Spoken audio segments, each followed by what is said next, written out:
Here's the tail of the tape then. Ian Coughlin and Konstantin Nusarov. Josh Thompson is alongside me. What stands out for you from that? I mean, realistically, both of them are very much similar. The only thing would be different would be the age. You know, 27-year-olds to Coughlin, 23-year-olds to Nusarov.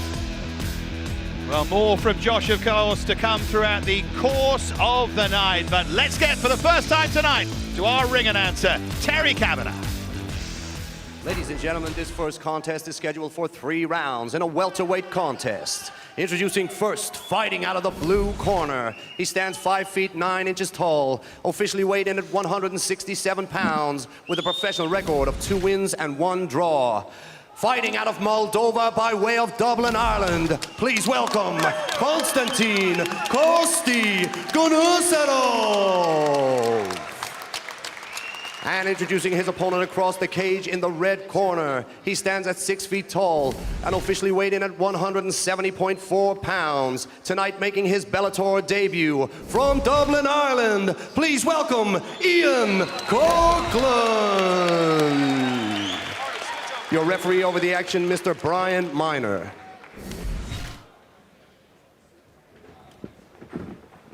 So we are ready to go then with our preliminaries here at the 3 Arena in Dublin. Ian Coughlin for a moment, a little bit too ready. Ready? Ready? And we are underway. And Konstantin Nusarov in those blue gloves, looking to make a bright start. He was disappointed with his Bellator debut in Birmingham against Kieran Lister, but this is an all-action start already, Josh. Yeah, Coughlin, what he needs, he has all the strengths that Konstantin lacks. So Konstantin, what he does, he puts himself in the top guard position. Have you seen here with Coughlin, he has got a really good butterfly guard, as well as like the attacks from the bottom. So ideally, when I was watching and previewing for both these guys in this fight coming up, they actually feed into each other. Konstantin's gonna have to be very careful not to get caught in the submissions, because he leaves himself open trying to ground and pound, arm bars and triangles and things like that. Whereas Coughlin, those are kind of like his specialties, from a sweep, a hook sweep position, all the way to armbar triangle game. So they kind of both feed into each other's games. It's only a second professional outing for Ian Coughlin. And on debut, just to reinforce Josh's point, he beat Maciej Gachewski by armbar. That was in round 1 back in June of 2018 of last year. The issue that I see here with Coughlin is that he doesn't want to end up giving up rounds as the time goes on. Because he's on bottom, the judges will tend to give the round to the person who's on top. So he needs to have a lot busier guard. What you see here is the figure 4 position where he's locked his legs. That's like almost like a stalling tactic. He just kind of makes sure that his guy can't posture up and do a lot of damage. Nusarov just trying to get some kind of leverage there. For a couple of very short elbows. Coughlin seems happy with where he is. Time being anyway, still early stages. Nusarov showed in his first fight, he's really good at posturing up and doing work with the punches and the elbows, but he leaves himself out of position quite a bit that ends up getting him put into some serious submission trouble. Well, he was convinced in Birmingham that he'd beaten Kieran Lister on his Bellator debut. Ended up as a draw. And he was surprised at the end when it was announced. It was a close fight, though. I do recall calling that fight, and I do remember the fact they both had moments in the fight, but also it wasn't as action-packed as we would hope that it would have been. Yeah, it certainly went that way. I can't remember us being stunned by it being called a draw, though, so probably felt like the right result, but you can understand why Nusarov, and probably Lister as well, was disappointed with that. Yeah, I think anytime you train for a long-term fight like that, you really don't want to end up with a draw. Not what you want to come away with. Still Nusarov trying to establish himself on top here against a very dogged Ian Coughlin. You see here what I was telling you about. Coughlin, like what he's doing is he's heading up the sweeps, leaving himself open though, but he's making transition after transition. And Konstantin tends to leave himself open. Right now is a good opportunity for Coughlin to end up getting this to the submission attack. Beautiful little hook sweep attempt there. And when Konstantin starts to try to block, then that's when he tries to open up for a submission attempt. Feels like there's a lot more balance and maybe thought in the work here of Coughlin. Almost like he is trying to set something up with Nusarov. He's just trying to establish some kind of dominance. I think Coughlin has a plan here. However, with a minute and a half of this opening round to go, given that Nusarov spent most of it in that top position, you'd have to feel it might be swinging his way. Might be another close fight, this. Yeah, he's already landed the harder, cleaner shots. Coughlin, his attempts haven't been that good or that close either yet. Had he was able to put Constantine in a close submission attempt, then I would probably potentially give him the round. But Constantine's doing a really good job at landing some good shots and avoiding getting too close to the submission. And even things like that little flurry of hammer fists help. That follow-up right elbow certainly helps a great deal more. Looks like Nusarov's round at the moment. 45 seconds remaining.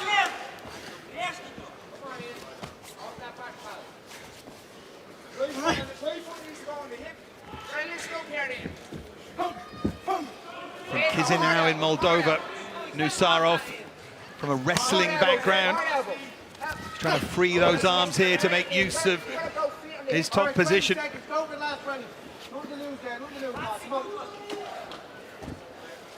Closing seconds now of round one. More good work, slightly scrappy, but probably enough in terms of dominance from Nusarov in this opening round.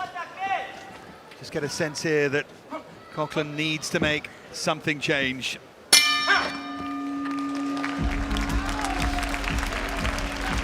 This round. So Constantine grabs the leg and is able to get the takedown. Now, after watching him reviewing some of Coughlin's past fights, he has a hard time sometimes just giving up the takedown easily because he knows his grappling is his strength. But the thing is when you're dealing with someone like Constantine who is really good on top, as you see him very strong, obviously, you're giving up the round. So round two here at the 3 Arena in Dublin. Konstantin Kosti Nusarov in those blue gloves against Ian Coughlin in the red gloves. We think, Josh thinks most importantly, that Nusarov just about took that opening round. And down to the floor they go again. Exactly what I said. He tends to give up an easy takedown because this is where he wants to be. He wants to make sure he falls into a position that's advantageous for him. So right to the butterfly sweep, and then he puts himself into full guard if he can't get the hook sweep right away.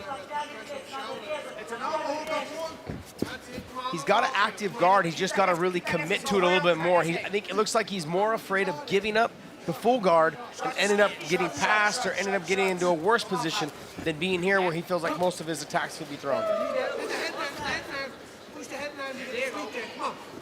He is going to allow that easy takedown, though, as he did in round one and now here. There's got to be something behind it, hasn't there? There's got to be a purpose to it, other than I'm strong on the floor, therefore that's where I want to be. No, not really. I think that seems like what the mentality is that like, look, I'm probably going to get taken down already. I might as well just go ahead and not make him work for it too much. I don't want to waste too much energy trying to defend it. And I also don't want to waste enough energy to the point where I end up in an even worse position than in my guard or in my butterfly guard. Always fascinating to get Josh's insight into those sort of subtle nuances of the thought processes that go on. Well, I mean, like, obviously, for years, when I fought, a lot of my ideas were that it was best to sweep, submit, and get up, or submit, sweep, get up. Here you go, right here. Beautiful throw to the armbar. I'd like to see it. He's going to try to grab inside the ankle and lace him and throw him all the way over. He's starting to lose the arm just a tiny bit, but he needs to make the transition to the back here if he can. Oh, goes back to fighting underneath. He's looking for it here. Now he's gonna go to triangle. There it is, beautiful. No, just too sweaty. Now this is what the problem is as the rounds go on. It gets harder and harder to get a submission unless you get to the back or unless you get to a top position where you can pass and get to mount and start threatening other types of submissions. When you're on the bottom, it's really hard to get that bottom submission as you guys get really sweaty. But back to what I was saying about the sweep, submit, get up, or submit, sweep, get up, you should really try to use that type of mentality in fighting. But I feel like Coughlin, though, he's not as good on the feet and doesn't feel as confident. He feels like his best way to win is on the ground, so that's why he's giving up the takedown so easily. Much more positive, though, from Coughlin in this second round, even though it was ultimately unsuccessful. But Feel that for a moment. There it is again. Nusarov, and he's looking for it again here, Coughlin. And again, exactly what you said. He switched to the triangle straight away. There's a plan. And this is the position that Constantine was in last fight. He was winning, and then he overcommitted on some things and left his arms on the mat. He needs to keep his hands off the mat because that's how Coughlin's able to set up his attacks. Just emphasizes how much of it is in the head. Obviously, serious skill on view. Result of a great deal of training and planning. Got to get it right at the right time.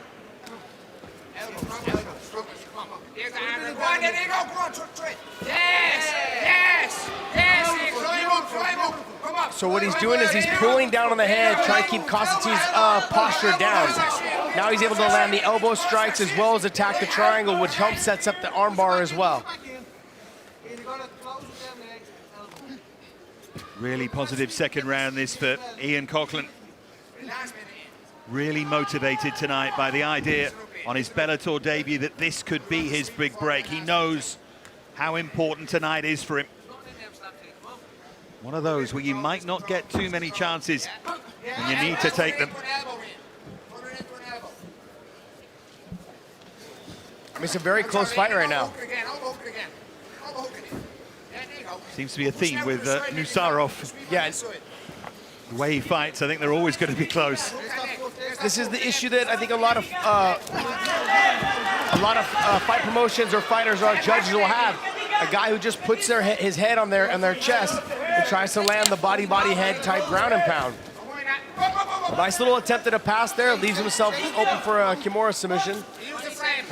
But he's already kind of now starting to pass, but see how he allowed himself to get put right back into guard, because this is Constantine's comfort position, which is just so happens to be Coughlin's attacking position. So it makes for a good fight as far as if you're into the grappling aspect of it, but it does tend to make for kind of a slower fight. I think the phrase is one for the purists, Josh, in our opening fight of the night. Yeah, see, for me, I would give that round to Coughlin. But this is what I was talking about. Watch, he just kind of body locks him. See how he kind of just sits down and makes sure he falls in a good position.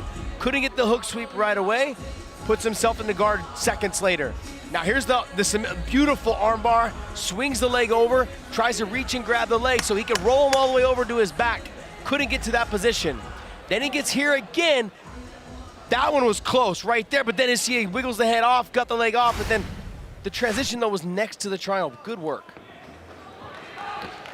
Well, Josh has got it 1-1, heading into this third and final round.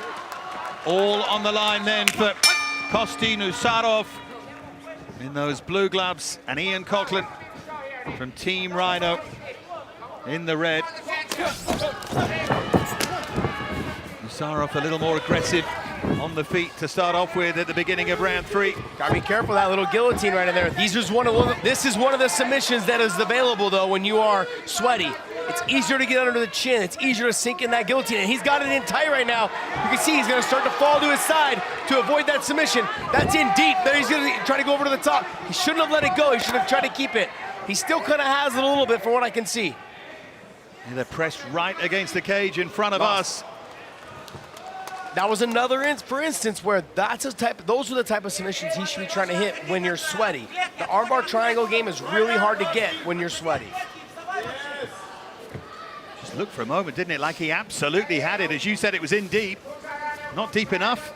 He almost got over on the top, so then he let go thinking he could go to the top position. And when he let go, he lost the tightness of it. Good start though to what we think anyway is the deciding round for Coughlin. Those are the type of shots that Coughlin doesn't want to take though. Also the type of shots that might just influence a judge or two. It is that kind of knife edge fight, this. I'd like to see Coughlin try to get back up to his feet a little bit to maybe get another opportunity at that guillotine. Because you've seen that Constantine is trying to get to the takedown. And when he does that, sometimes he puts his head down and then opens up that guillotine. Coughlin says that grappling's his best attribute. Showing a lot of skill here. Nice attempt again at the armbar. It looks like it's deep, doesn't have the head, he's got to pull his head down so he can start to attack him. Open those hips up more, a little bit more. Nusarov is fighting hard here. See how strong Nusarov is. He's able to keep his body weight down. That arm looks like it's about to be extended though. And he knows he might be in a bit of trouble. Elbow's starting to come clean. It's hard to hold that position for a long period of time without your legs getting tired. He's got to be careful kneeing him in the head there. That's illegal. Nusarov trying to extricate himself here. Coughlin so nearly has what he's been looking for. Yeah, he's starting to lose it now. Sometimes you just got to let the arm slip out a little bit and move the transition to the next one. Close again for Coughlin.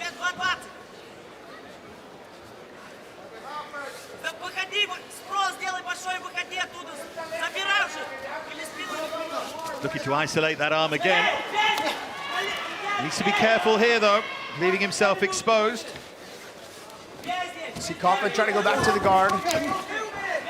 No real clean shots being landed, but then Coughlin's continuously attacking and attacking. Looking for those up kicks briefly there when Nusarov tried to steady himself. He's got enormous physical strength. Nusarov, legs in the back. Nice shot there, though. There you see, I feel like he needs to sit up from that position and start getting on the neck and the head. It'd be easier for him to stand back up and maybe attack on that guillotine. Got 90 seconds remaining. Starting to turn into, from a judging point of view, one of those what do you like fights. See what they like in a moment. I like what Coughlin did there, is he turned his back away from the fence, made it a little bit easier for him to set up to his attacks now.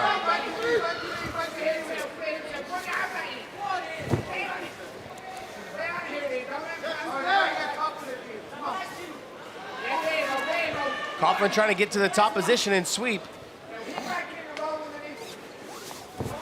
And Nusarov's got his hands full here. He's working on that Kimura. Yep, there he goes, over to the top. There it is. Oh, he's still kind of losing that position. Trying triangle. He's sort of half accomplished 4 or 5 times. Still hasn't managed to close it out, but has he done enough? Is he doing enough? This is one of those fights you just don't want to leave it up to the judges. You don't know how they're going to judge it.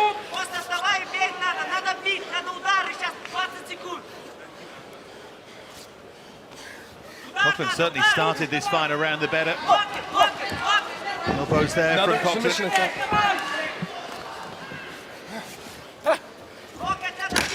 Final 10 seconds. Really needs to open up right now and just go for the attacks and keep working for the attacks for the last 10 seconds. Finishes with the up kick from Coughlin. And I said, Josh, it's going to be a case of what do you like? What did you like? How would you score that final round? So for me, I had Coughlin winning. I had him winning in the last 2 rounds, second and the third. I mean, look, if you're on top, getting takedowns does not win you a fight, okay? And then also, too, the ground and pound wasn't as active and as busy as Coughlin's bottom game, and his attacks were a lot closer to winning the fight for him. Take a look back at some of the pick of the action here. Nice takedown, but I also, too, I think as a judge, you should see it. Like, he actually pulls himself down, see? He sits, so he has that guillotine locked up nice and tight. Now, you can see how close it was. It was really tight. You know when it's close, when the fighter starts kind of laying to his side, trying to alleviate the pressure. See, right there, he kind of like gave up the position so he could turn his neck. And now he attacks on the armbar. This was really close. Just from the fence, I think really what stopped him from hipping in and giving the full extension was the fence. Nice work. Constantine just kind of waited it out, and was able to finally get his elbow out. But that was a really tight, close submission. Had they been in the open mat, I could have seen him finishing that. So for me, I have him winning 2 rounds. Yeah, Coughlin 2-1 for Josh then. See how the judges saw it. Don't be surprised if it's another draw after the Kieran Lister fight for Kosti Nusarov. It shouldn't be a draw because neither one guy won 10-8 rounds, so it shouldn't be a draw. But I could potentially see it being 3-0 for Constantine also, get off the takedowns, or I could see it being 29-28 to Coughlin. Yeah, it's one of those strange ones, isn't it? Mentioned as well how big this is for both of these guys. Coughlin said it's my chance of a big break on the Bellator stage. course, Nusarov is with SBG here in Ireland, from Moldova originally, and he knows too that he wants to establish himself. These might be prelim fights, but they are massive for these guys. It's time for us to get the decision now. Which way will it have gone? Here's Terry. Ladies and gentlemen, after 3 rounds, we go to the judges' scorecards. Judges Anderson and Torelli both scored about 29, 28, and Judge Crosby scores about 30 points to 27 in favor of your winner by unanimous decision, Konstantin Gunesarov. Aidan, great to see Paul. Here is our tale of the tape. Dylan Logan here and Adam Gustav at featherweight. Gustav 0-1 with Bellator. Logan with a win already under the Bellator banner. What do you make of this one, Josh? I mean, realistically, both of them are very evenly matched. I've actually went back and watched tape and footage of them. This should be a really good action-packed fight. Records are very similar. Well, let's get to our MC tonight. It is, of course, Terry Kavanagh. Ladies and gentlemen, this next contest is scheduled for 3 rounds in a featherweight contest. Introducing first, fighting out of the blue corner. He stands 5 feet 7 inches tall and officially weighed in at 145.6 pounds. He brings to the cage a record of 4 wins and 4 losses. From Krakow, Poland, by way of Belfast, Northern Ireland, please welcome Adam Gustav. And introducing his opponent across the cage in the red corner. He stands 5 feet 9 inches tall and officially weighed in at 145.5 pounds with a professional record of 3 wins and 3 losses. From Dublin, Ireland, please welcome Dylan Logie Bear Logan. Your referee over the action, Mr. Brian Miner. Well, it's an interesting matchup, this one. The last time we saw Adam Gustav, he lost here against Richie Smolen in February. He said he was disappointed by the display. That was his Bellator debut. He said he stopped thinking, and that's what he needs to do tonight. He needs to learn under pressure to think, but Logan has started powerfully here. He impressed a lot of people on Bellator debut against Andrew Murphy, really raised a few eyebrows, and he wants to carry on with that momentum here.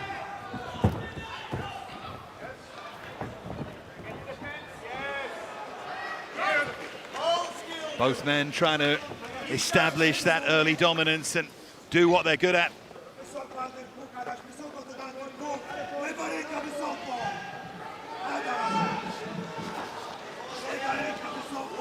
Gustav looking for that cage pressure in these opening seconds of the fight. Nice cheer for Dylan Logan, a sign of things to come for the local man. From County Kildare, but trains in Dublin at SBG. Gustav just got to weather the storm for the first round as the crowd kind of simmers down Logan a little bit. Nice job of jumping in the back. Nice transition. He's not fully there yet. There it is. There he is now, all right. Not where you want to be when you're dry.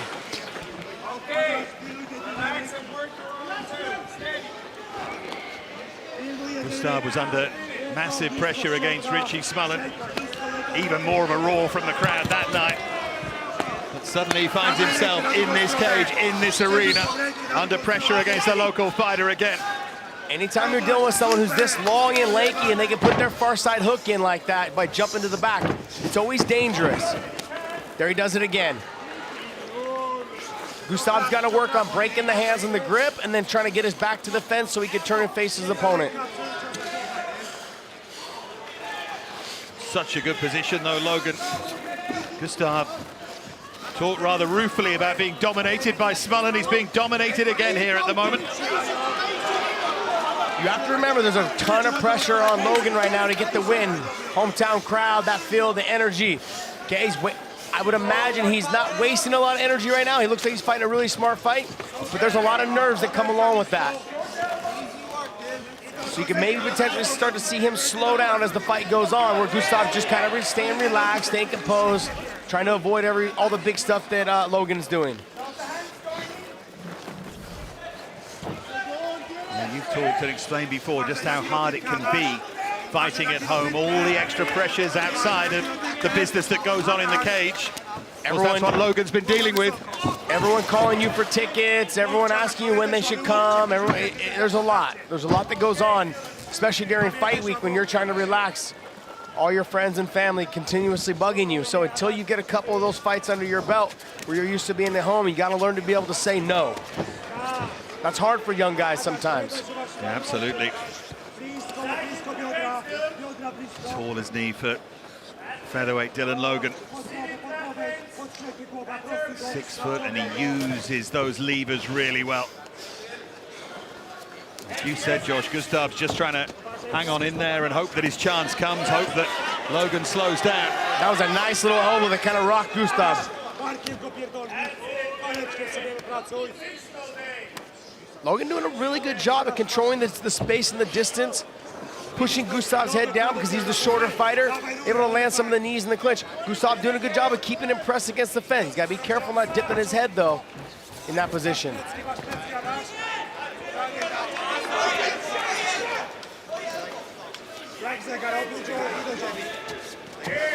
What I like about Gustav right here when they're against the fence, he's keeping his head, or he was a second ago, keeping his head underneath Logan's chin. That makes it really hard for your opponent to do anything because you're controlling their posture. Their head's got to look up towards the lights, and then you're able to open up on the body and able to open up on whether you're knee in the legs or the body or anything along those lines.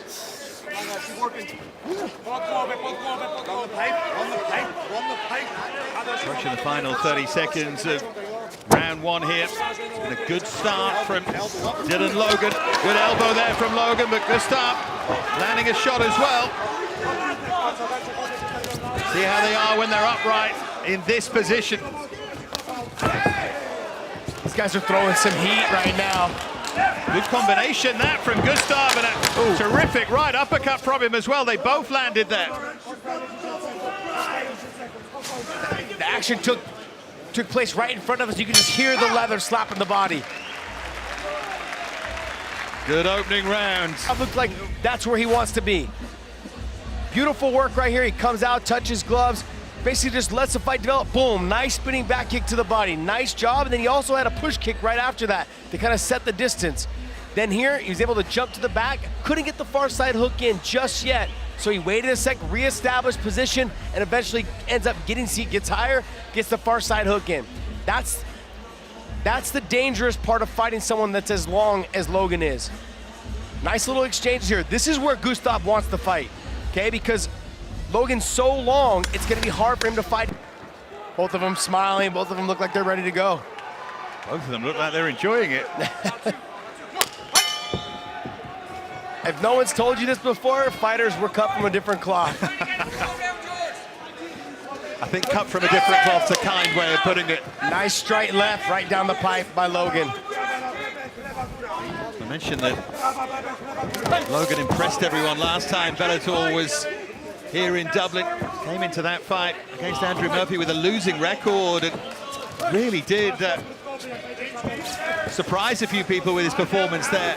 Suddenly they had their eye on him and thought we might just have a slow starter here.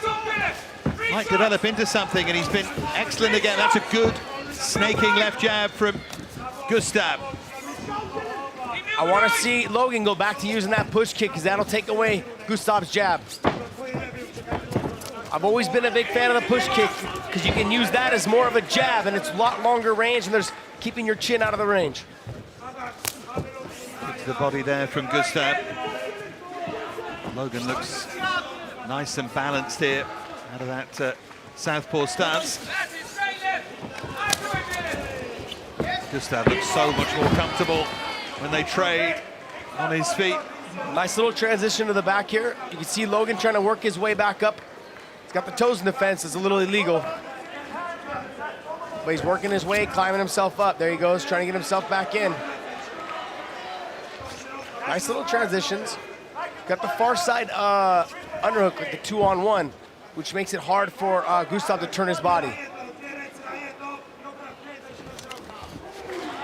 There he is, making the transition to the back. He's got the, oh, he had the forearm underneath the neck. Nice transition to the triangle. Here he goes, locks it in. Looking for it. Got to get that arm across. So he's going to pop his hips up and try and push that arm across. There it goes. This is getting close. Nearly there here, Logan. And it's got the pressure now. It's the long legs, Now he's gonna switch it to an armbar, which I don't think he should have, because now that was it. That pushed Gustav's elbow back inside. That's tight. That's really tight right there. Yeah, Logan has done it again. This late bloomer really in his pro career with the submission. And Gustav once again has an unhappy experience here in Dublin. But Dylan Logan, more and more, is becoming one to watch. He fought an amazing fight from beginning to end, all the way from opening bell of the spinning back kick to the body, all the way to getting to the back, and then also threatening the choke. Lost the takedown, beautiful transition to the triangle. Honestly, top-notch performance. Very proud of that. So he takes a little body kick and then he turns the corner when Gustav throws a looping right. Gets to the back, throws the hook in. Very nice job. He actually put his toes in the fence there and was able to try to jump up on top. Lost the takedown. This is the benefit of having a long limb body. He reached around the back, had the 2-on-1, pulled the head down, and then threw his leg over for the triangle. That's stuff the short people can't do, okay? That was an amazing transition. He was able to lock the legs, the figure four over the shoulders, had the one arm inside, push the arm across. You see him right there. See how Gustav's elbows on the far side hip? Beautiful job. Pulls the head down, isolates the submission, gets the tap. One thing having those long levers, it's another knowing how to use them. He did it to perfection there. Let's get confirmation now from Terry. Ladies and gentlemen, the official time. Referee Brian Miner stopped the action at 2 minutes and 14 seconds of round number 2, declaring your winner due to submission, triangle choke, Dylan Logan. Thanks very much indeed, Aidan. Tail of the tape then here at flyweight at Bellator Dublin, Blaine O'Driscoll and Jake Hadley here, Josh. Yeah, they're relatively the same. I mean, outside the record, 7-2 and 4-0. I mean, Hadley looks impressive at 4-0. Very young and composed, 7-2. For O'Driscoll, should be a good fight. Yeah, well, we can get the details now from our MC. It is Terry Kavanagh. Ladies and gentlemen, we are ready for 3 rounds in a flyweight contest. Introducing first, fighting out of the blue corner. He officially weighed in at 125.6 pounds and stands 5 feet 7 inches tall with a professional record of 4 wins and no losses. From Birmingham, England, please welcome Jake White Kong Hadley. And introducing his opponent across the cage in the red corner. He stands at 5 feet 6 inches tall and officially weighed in at 124.8 pounds. He brings a professional record of 7 wins and 2 losses. From Dublin, Ireland, please welcome Blaine O'Driscoll. Your referee inside the cage, Mr. Leon Roberts. Well, this should be interesting at flyweight between these two. Jake Hadley from Sandwell in the Midlands, with those blue gloves, and Blaine O'Driscoll, who said that he's going to give up if he doesn't finish this guy in round 1. So many levels is he above him. Now that is some statement, Josh. That puts too much pressure on yourself to go out there and get it done. Doesn't make any sense to add more pressure to fighting's already enough pressure on yourself, and to get the win is a lot of pressure. Now to put set guidelines like that on yourself is just, you're just adding more pressure to yourself you don't need. Problem is, you say these things as a throwaway line, and then someone like me starts quoting you, and before you know it, you're under even more pressure. O'Driscoll here, by the way, in those red gloves. He's from SBG in Ireland, and John Kavanagh says he is a dream to train. He listens to every single bit of advice from cage side. When they're training, he adapts. Wishes everyone was like him, and he's got Hadley under pressure early on here. I gotta tell you, when I was doing all the research on Hadley, He seemed very composed, extremely well-rounded, good on the feet. He could tell he was losing the exchanges, so he went right to the body lock, right to the clinch, dipped out to the back. Now he's here able to just grind him down to the ground. I was very impressed with how well-rounded he is as a fighter at such a young age.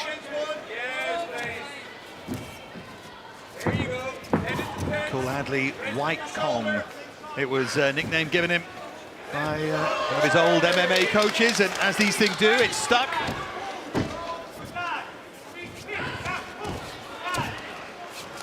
Grabbing the legs there of Blaine O'Driscoll, who started so powerfully. Back to the grips. That's it, Blaine. Working real hard here. Try to wedge an elbow in if you can. Hear those instructions being barked across the cage, and you can guarantee that O'Driscoll is trying to adapt to every single one of them. He's managed to extricate himself.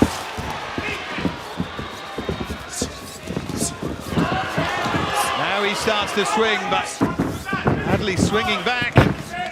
O'Driscoll is fighting like as if he made that promise that he would get him out of there in the first. And like I said, you're adding more pressure to yourself. It looks like he's trying to put so much pressure, he's leaving himself out of position. That's why it made it easy for Hadley to get the takedown. Wants that space between them, doesn't he, O'Driscoll? Hadley digging back there with a left to the body. Two good shots there, right hand and the left hook that landed on Hadley. Look for the knee as well there, O'Driscoll. Right to the back, beautiful job by Hadley. Took the hooks in. He's a little high. What Hadley's got to do is lift the chin. Oh, I like what he's doing here. Lock the legs, breaks the posture. We've seen a couple guys get some submissions from here. If Hadley's able to pull on the ankle at the same time, he could potentially get a knee bar here. Hadley put under pressure here, dealing with it so well.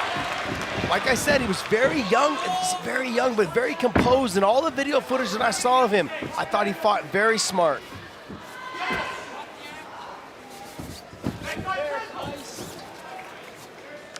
Not as much between them as O'Driscoll had previously stated.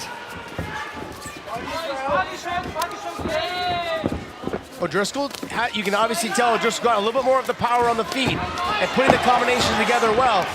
But he's over lunging on some things. He hasn't in this combinations yet, but he's over lunging early in the round. That's what was getting him taken down. He just hasn't quite got the distance, has he? No. He landed a nice clean left hook there. Really good left hook from O'Driscoll. Just needs that little half step back to have a think and judge the distance. He's shown he has the power to hurt Hadley. That's it.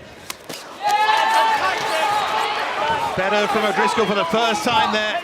Hadley just staggered back a little bit. Nice little right hand. Nice job by Hadley. He needs to control the position. Don't try to always advance. Just control the position until your guy makes a move and opens up something. Because the takedowns are getting harder to come by now as you start to get tired. Where O'Driscoll wants Hadley. Trying to pile on the pressure. Threw the knee in there as well, which is a good idea to make Hadley think. Defense, though, largely there from Hadley, and again, he twists himself into a good position. He's doing a great job of getting into the body lock or to the head arm position, then dips out the side right to the back.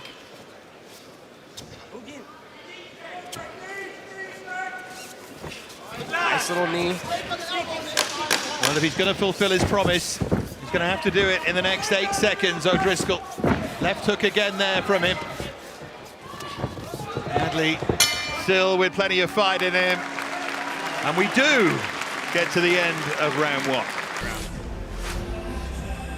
You can see here the pressure by O'Driscoll coming forward. And Hadley trying to wing shots and missing. That makes it even more tiring. Then he just dropped down on the double, sat him to his butt. Able to try to kind of work his way up the body. Got hit with a nice little right hand there, and then again a left hook right there. Hadley's having a hard time with the distance when O'Driscoll's putting too much pressure. But then he shot raw, we call it raw dog right there. He just basically shot with no setup. And he was able to get the takedown. Killer eye on Jake Hadley here. Second round, gents. You ready? You ready? Bring it. Round 2 here. Blaine O'Driscoll in those red gloves. The local man against a very tough, tenacious Jake Hadley here.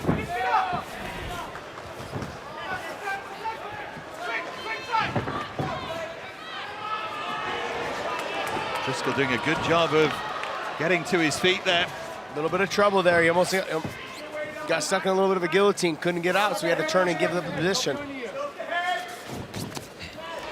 O'Driscoll setting up the guillotine. Looking for it. Has he got it here, O'Driscoll?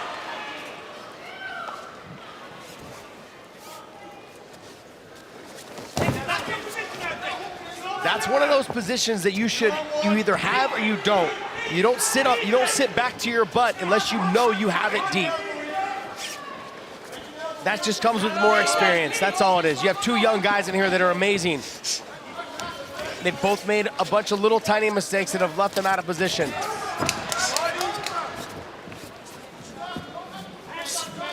Falling short with that left hand that time, Hadley. Driscoll certainly measured the distance better.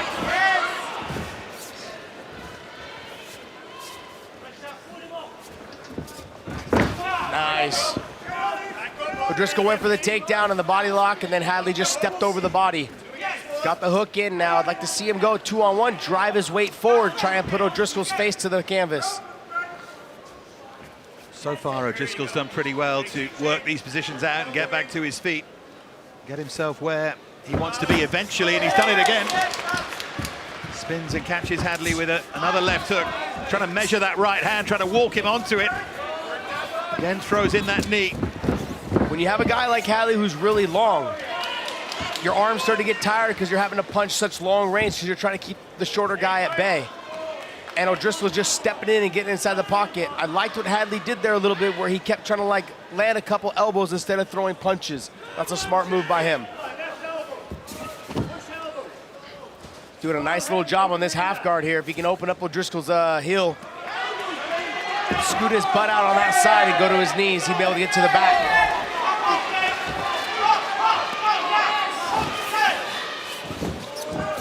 Goes to the head there from O'Driscoll. To the back again. What he needs to do is pull O'Driscoll away from the fence. O'Driscoll uses that to escape and peel him off. Fight certainly settling into a pattern. Have you ever seen two ferrets fight and wrestle? This is exactly what it looks like. Two little ferrets going after each other. Great transitions on both guys. Neither one of them able to lock down the position. That's what Josh gets up to in the evenings anyway. Fascinating insight into his personal life.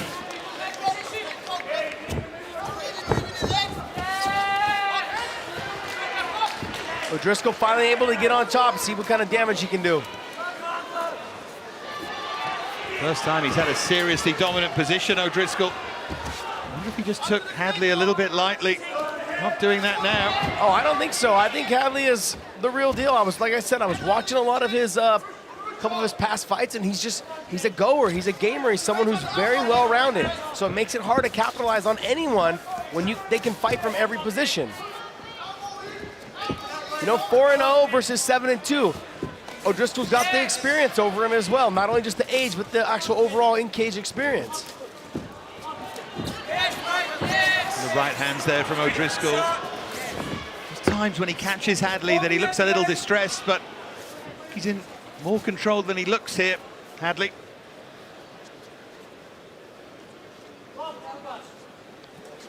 Talking beforehand, and he said he's a true mixed martial artist. He's so well-rounded, Hadley, and he's shown those skills so far.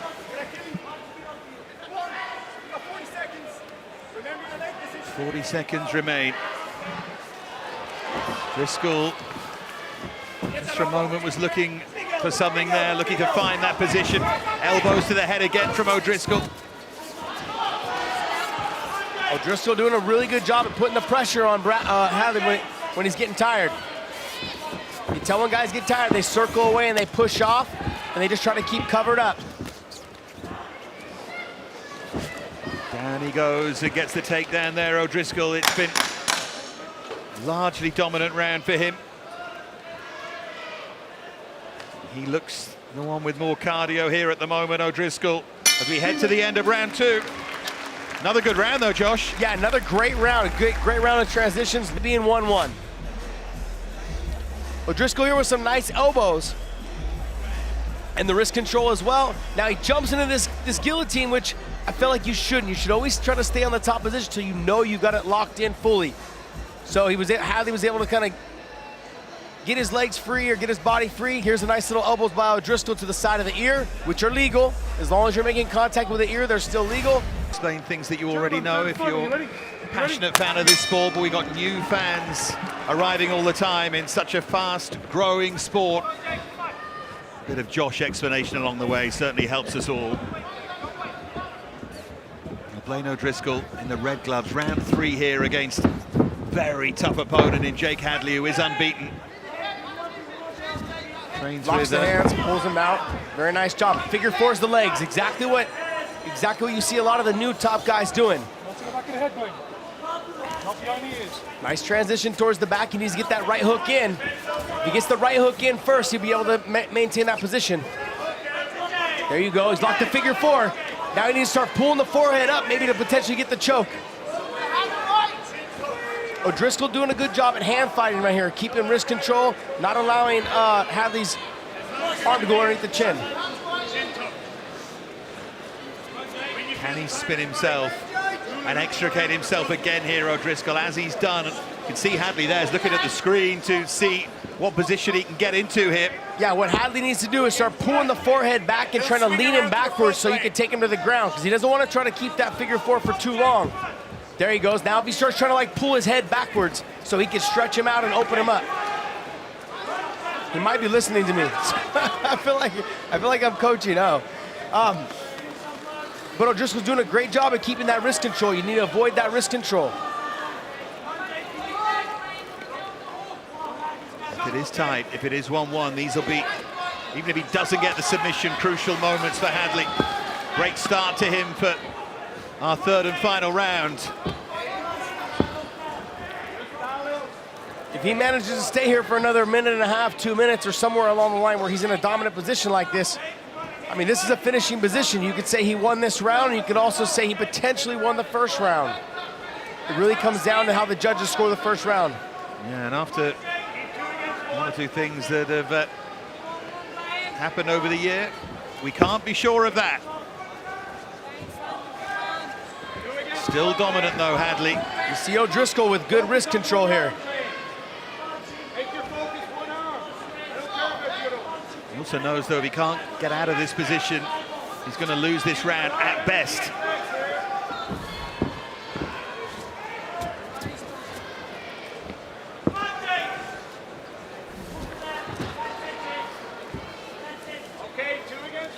Hadley still trying to keep up that pressure here on O'Driscoll. He's got him stretched out. He's got to be careful. He's trying to go back on top. Still has the figure 4 though around the body. It's an excellent 3rd round so far from Jake Hadley. White Kong. Oh, the hands underneath the head. The arms underneath the chin. What about this then from Hadley? Doesn't look like it's extremely tight. Does he have it tight enough? He's got the hand behind the head.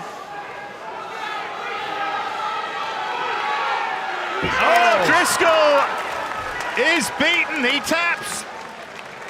Jake Hadley with the win here.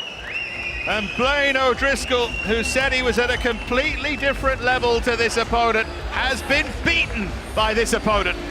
It's a lot of pressure you put on yourself, but I gotta tell you, Hadley fought a very smart and composed fight. You saw that he started to look like he was losing a little bit in the 2nd round, slowing down, and you can see the emotion on his face, just knowing that that was kind of his last-ditch effort, was to get the submission here.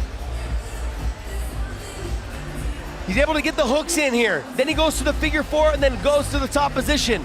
He realizes he doesn't have the choke, goes to the top. Now O'Driscoll makes the mistake by standing up. When you stand up, it's a lot harder to defend that position because you're carrying your opponent's weight and you're trying to defend. I would prefer that he would have stayed on the ground and try to defend from the position there, and it makes it a lot easier. You choose a side to defend from. When you're standing up here, he has to defend from both sides whenever Hadley wants to attack. You see, he gets to the arm underneath the chin. As soon as he got the arm underneath the chin, he put the arm behind the head, and the submission was in tight. Well, he looks emotional, does Jake Hadley. Reflective, Blaine O'Driscoll. Let's get to Terry. Ladies and gentlemen, referee called a stop to the action at the official time of 3 minutes and 14 seconds of round number 3, declaring your winner by submission via rear naked choke, Jake Hadley. Jake, tail of the tape here, Philip Mulpeter and Keith McCabe. McCabe, Josh, has promised us that this is going to be the fight of the night. Take a look at that. Yeah, McCabe, he's someone that's just super overly aggressive, and he's just going to try to push the pace on Mulpeter, and Mulpeter's going to either have to fold or to go out there and deliver. Looking forward to it. Here's our ring announcer, Terry Kavanagh. Ladies and gentlemen, up next we have 3 rounds in a welterweight contest. Introducing first, fighting out of the blue corner. He stands 6 feet tall and weighed in at 168.6 pounds. He brings to the cage a professional record of 3 wins, 4 losses, and 1 draw. From Dublin, Ireland, please welcome Keith the Butcher McCabe. And introducing his opponent across the cage in the red corner. He stands at 5 feet 10 inches tall and officially weighed in at 170.2 pounds. With a professional record of 9 wins and 6 losses from Port Darlington, County Laois, Ireland. Please welcome Philip the Honey Badger Mulpeter. Your referee over the action, Mr. Leon Roberts. Well, this is going to be explosive. Keith McCabe, the Butcher, in the blue gloves. Philip Mulpeter, the Honey Badger, in the red gloves. The nicknames tell you plenty about the way they're going to go about this. Don't take your eyes off this one. McCabe from Team Rhino, Mulpeter from SBG Ireland. Plenty of rivalry there as well.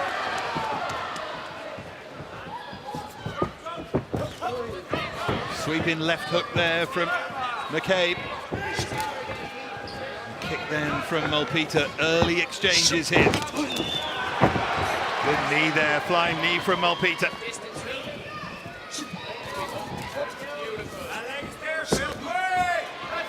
Also looking for those leg kicks as well, Mulpeter. It's a good approach, inside and outside from him there. Yeah, that'll slow down McCabe's movement a lot also.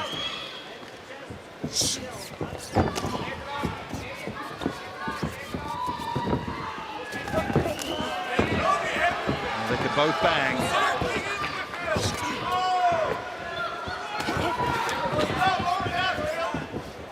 McCabe lost on his Bellator debut last time against Galore, Bofando. Peter also lost his last fight, knocked out in the 3rd by Nicholas Dolby. Both looking to put that right here.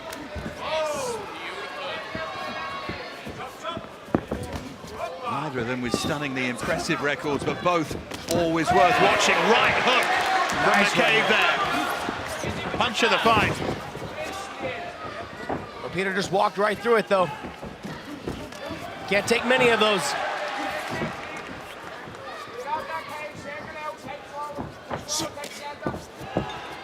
Peter's the one trying to apply the pressure here. And closing the gap. Good right uppercut there. Just overbalanced there, Mulpeter. McCabe caught him.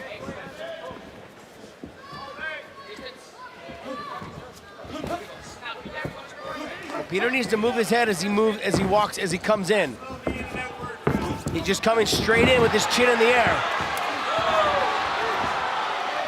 McCabe doing a better job at throwing his head offline as he strikes. McCabe's just got that little bit of lateral movement, and he set up that left hand with it.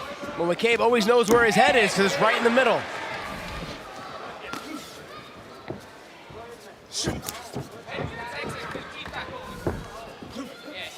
A little bit of blood coming from Mulpeter's nose. Good right hand, though, from Mulpeter. Both feeling each other's power. Terrific left jab there from McCabe. Threw back the head of Mulpeter. Really snappy.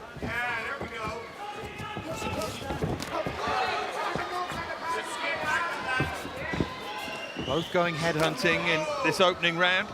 You see those leg kicks are having a little bit of effect. Look at the marks on the back of McCabe's legs. If you can take away that movement, you put yourself in with a great chance. That jab, though, from McCabe, he's got the distance now, hasn't he? And he's really established it. There you go. You saw a little dip in and a slide off line by Mulpeter. Just didn't throw off of it. Combination there from Mulpeter, and then it was low. The knee was low. We're gonna take a look at it again if we can see it on the monitor here. Yeah, well, we'll have a look in a second. Time now to recover for Keith McCabe, and a talking to for Stepped in with the Mulpeter. knee. I don't know, it looked like it was right across the belt line. Maybe it grazed the front of the cup on the way in. That happens sometimes as well. You've been there, but either way, it looks monumentally painful. It really depends on how it hits the cup. Sometimes it grazes the front and pushes up underneath, you know, and it hurts. One of those. They showed that on the big screen here in the 3 arena. Suddenly you saw every man here move slightly uncomfortably in his seat. A tear going down the odd cheek.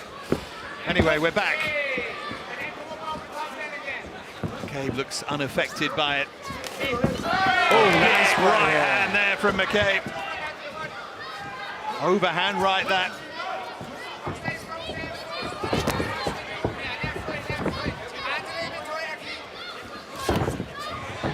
Peter through to the body. That's the first time either of them have done that. Tried to set up the headshot with the body shot.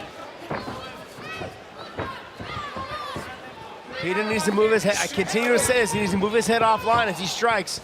He's just stepping straight in with the 1-2s with his head straight up in the air. Combination to the body there from McCabe. All McCabe's got to do is close his eyes, throw a punch. He knows where Mulpeter's head is. Yeah, he can pick his spot, can't he?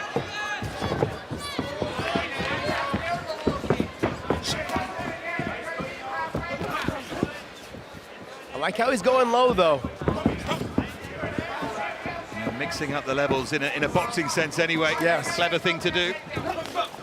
That was very nice there. So he went low again, came back up to the top. I think McCabe realized that that's what was going to happen. Just for a moment there, Mulpeter looking for the takedown, but that's the end of a predictably entertaining first round. Which way did you see that? Stay on the leg kicks. See the exchanges there, boom, right hand. Mulpeter tries to come back, but the range is too much. McCabe's the longer fighter. Nice right hand though by Mulpeter. Nice jabs, working his way in, McCabe did with 2 double jabs, boom, and then with the right hand. There's that moment when the world wins just for half a second. Never easy. So round 2. Philip Mulpeter in the red gloves, Keith McCabe in the blue. I like how he came out with the leg kick. He just needs to stay on it as well. Try to slow the movement down of McCabe. Make McCabe stand directly in front of him so then he can start landing his shots. There you go, nice leg kick. And the response from McCabe. It's a good match this, you know.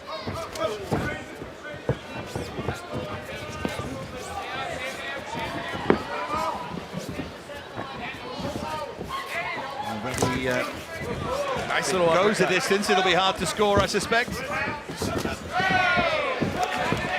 there again from Mulpeter. He's having a little bit of success with that. And then that outside leg kick, and just suspicion he's starting to slow McCabe down. Left hook though from McCabe. They exchanged punches there. Mulpeter landed the straight right, and McCabe came over the top of the overhand left. Remember, again, if you're new to all of this, 4-ounce gloves. It means if you catch someone, you catch someone all right.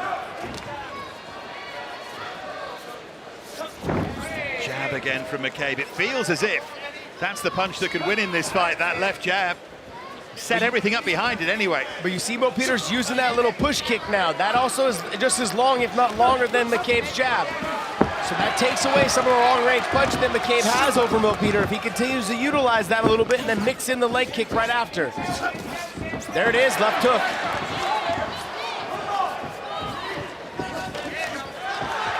be careful, McCabe. Ducked into a shot there. There's that left hook again from Philip Mulpeter. Mulpeter needs to go back to the leg kicks. That's what I feel like. That's what's helping him keep McCabe directly in front of him. McCabe there with the right.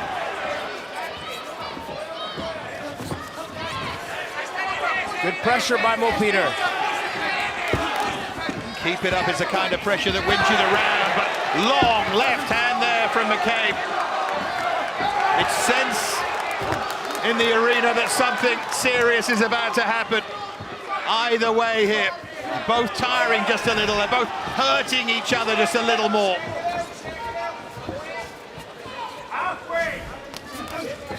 Nice time leg kick. McCabe with the leg kick. It opens up the game when you start leg kicking. Now your opponent has something else to think about. McCabe threw a leg kick, opened up the right hand right after that.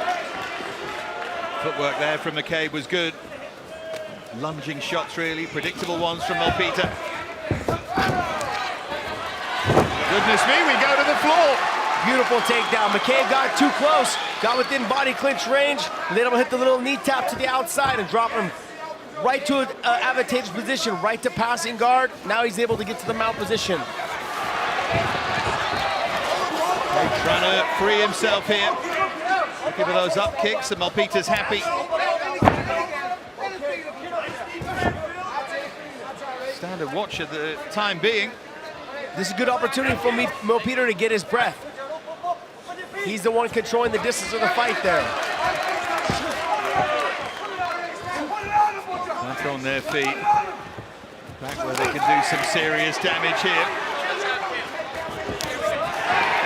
Sharp leg kick from McCabe. McCabe doing a good job of taking a page out of Mulpeter's book. The leg kicks were having an effect.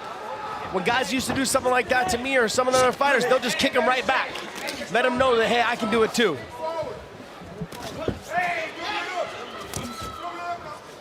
Actually defending a couple of those leg kicks, McCabe, but enough of them are getting through. You can see the reddening on his legs. This is a close round right now. I give it slightly to Mulpeter, but not by much. Oh, terrific from McCabe. Found his range all right there. Mulpeter's trying to take it to the floor. I suspect he might still be a little stung by that. High kick there.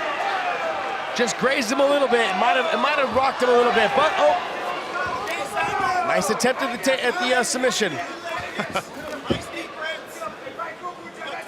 McCabe's there on a sun lounger right now.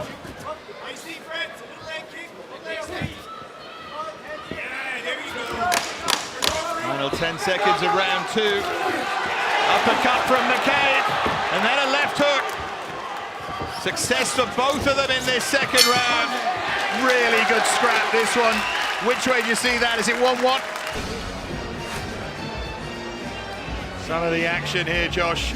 Beautiful over left hook on the combination. Mulpeter missed. Nice jab. Threw the uppercut to get Mulpeter to move backwards. Then came in with the straight jab, which he's had success with all night. Nice little head kick, landed on the neck. Doesn't really do a whole lot. Sometimes he's got to learn to stick to a game plan, not get caught up in a dogfight.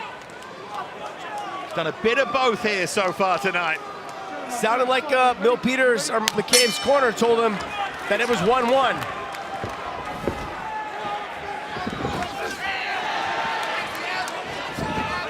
Wouldn't even want to be the one to predict that, the way this is being scored so far. Let's presume it's 1-1. Let's say it's all on this final round in terms of the finish, in terms of the scorecards, in terms of everything. Feels like it should be.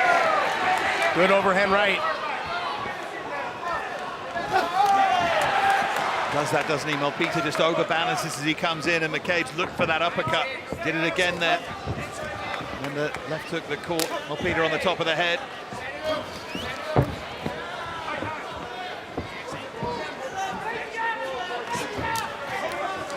Back to those leg kicks. McCabe looks like he's the fresher of the two fighters also. Oh, big jab.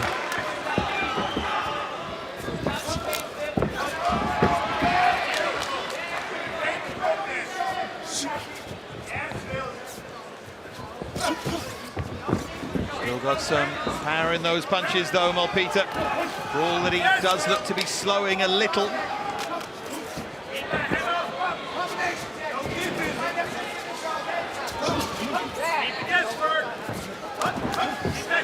McCabe's definitely the one who's lighter on his feet. Even with the leg kicks taken into account. And there's a right hook from McCabe, and then an overhand right. That was a good sharp shot. Yeah, out of the exchange, Mulpeter had his chin up in the air, and McCabe came out with the overhand right.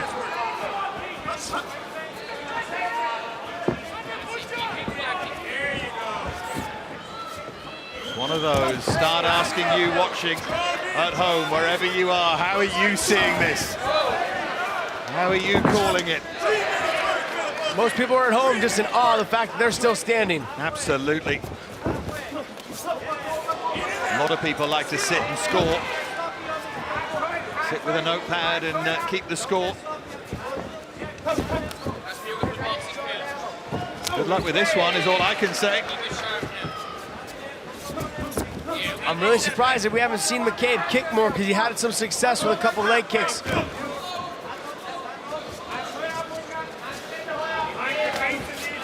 Jab this time from Mulpeter. I think McCabe is almost waiting for the opening, waiting to sit down on a shot.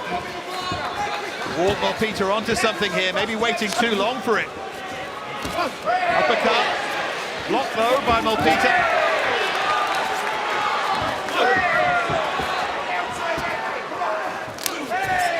There's the leg kick for the first time in the final round.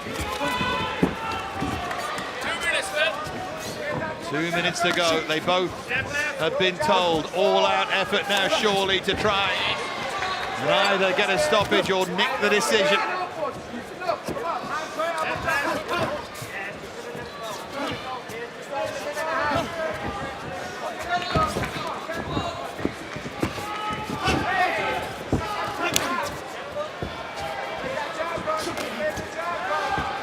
Blood from the nose, seriously from the nose of Keith McCabe now. Both bleeding from the nose, but McCabe now heavily. Feels like that's given Mulpeter a bit of momentum, but good jab again from McCabe. These guys are just throwing down. This is a great fight. Are we heading for a spectacular conclusion? Final 60 seconds approaching. What about that for a leg kick from McCabe? Showing that he should have been doing it more often. Great success with it. In the second round and the third round, he started throwing the leg kicks, has opened up his stand-ups, keeping Mulpeter thinking about the leg kicks. Oh, McCabe's nose has gone here. Final 40 seconds or so, all on the line from both men. The Butcher and the Honey Badger came to entertain us, and they've done so royally. Still up for grabs here. Nice exchange there. McCabe came in for the double leg, and Mulpeter was able to try to hit a college switch on him.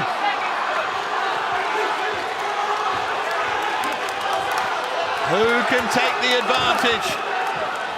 Who can grab it? Mulpeter's just got to go, though, with 10 seconds left. McCabe keeping him off and taking him down. Still they swing, right to the end they swing, and the crowd are on their feet. Now that was a fight, Josh Thompson. What a fight. I feel like I don't have to describe to you how great of a fight it was. Everyone just sitting at home watching that. What a fight. Now we get down to the scoring of it. That will live long in the memory. They stood and they traded for 15 full minutes, and they never stopped. Great action here. You see McCabe hitting him with that left hand, that little loopy left hook, and that straight jab is what did some work. Little overhand right there out of the exchange. Yeah, that's when the nose went, Josh. Mulpeter hit him with a nice little stiff jab as they were in the exchange there. Blood started coming out. Nice right hand, followed up with another little jab as well. Once the nose starts bleeding, you don't have to worry about touching it too much more. It just continues to bleed even more and more. Nice job here, though. What I liked out of that exchange is that McCabe pressed him to the fence, and Mulpeter went for the switch. Couldn't get the switch, but at least made the break, and they got back to neutral position to throw down some more. Well, great respect between them. And still we wait for those cards, we collate those cards. And of course, the fighters' weight is tougher than anyone's. I can see that Terry over to my left is still waiting for the information here in terms of how we've scored it. I'm not even going to be cruel enough to ask you how you scored it. We called it 1-1 going into the final round. That was a guess, really, Josh. Yeah. I could see it being 30-27 for McCabe. I could also see it being 29-28 for McCabe, though. Yeah, we'll see. We'll see. They both know they've been in a fight. McCabe promised us the fight of the night. Neither of them took a backward step. Terry, I can see, finally has the figures calculated. He's making his way back up into the cage. Little smile to us from Mulpeter. Terry, resplendent in that green tuxedo, is in position. And now the moment we've been waiting for, the decision. Let's get to Terry Kavanagh. Ladies and gentlemen, after 3 rounds, we go to the judges' scorecards. Judge Henderson scores the bout 30 points to 27, McCabe. Judge Coughlin scores the bout 29-28, Mulpeter. And Judge Torelli scores the bout 29-28 in favor of your winner, Philip Mulpeter. To welcome Mike Goldberg to call our next fight. Welcome back to Dublin, Mike.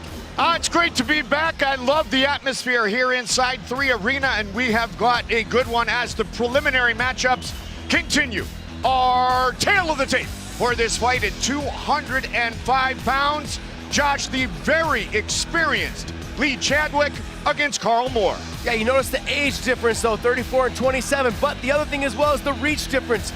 Almost 6.5 or 5.5 inch reach advantage for Carl Moore. Let's see if that makes a big difference. With the official introductions, here is Terry Kavanagh. Ladies and gentlemen, this fight is scheduled for 3 rounds in a light heavyweight contest. Introducing first, fighting out of the blue corner. He stands at 6 feet 2 inches tall and officially weighing in at 205.8 pounds with a professional record of 8 wins and 2 losses. From Belfast, Northern Ireland, please welcome Carl Moore. And introducing his opponent across the cage in the red corner. He stands at 6 feet tall and officially weighed in at 206 pounds with a professional record of 25 wins, 14 losses, and 1 draw. From Liverpool, England, please welcome Lee the Butcher Chadwick. Your referee inside the cage, Mr. Dan Mergliotta. Dan Mergliotta, our referee for this light heavyweight fight here in Dublin. Chadwick and Moore.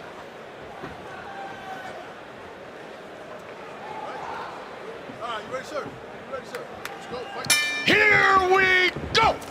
Red gloves for Lee Chadwick, blue gloves for Carl Moore. 8-2 record for Moore as he makes his Bellator debut. Chadwick fighting for the 3rd time inside the Bellator cage. Southpaw, Carl Moore. Chadwick moved up to 205 for his last fight and was able to get a victory at Bellator Birmingham. This one, of course, Josh, at 205 once again. Yeah, he's had a lot more success at 205. The weight cut to 185 was just having a real big problem with, and then not only that, his performances were just lacking when he was at 185. I talked to him the other day. He also said he's considering going up to heavyweight.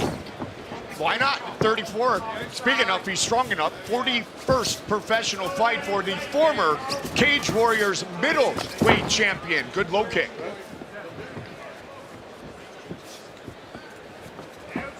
You can see the size advantage for Carl Moore and the reach advantage that we showed you, Josh, and pointed out on the tail of the tape. Yeah, Chadwick's gonna try to close the distance and get in close. Like in his last fight, he tried to make it a dirty boxing match. Got in close, pressed his guy to the fence, tried to land the big uppercuts and the big takedowns. Lee Chadwick, winner of 4 of his last 5, his only setback in Newcastle at 185. against the very talented Fabian Edwards. But he went the distance against a guy who usually stops his opponents. This is where he lived in his last fight. He was able to get the win over Mulherin over this fight. Where he just kept this guy pressed against the fence, able to dirty box him and do some work.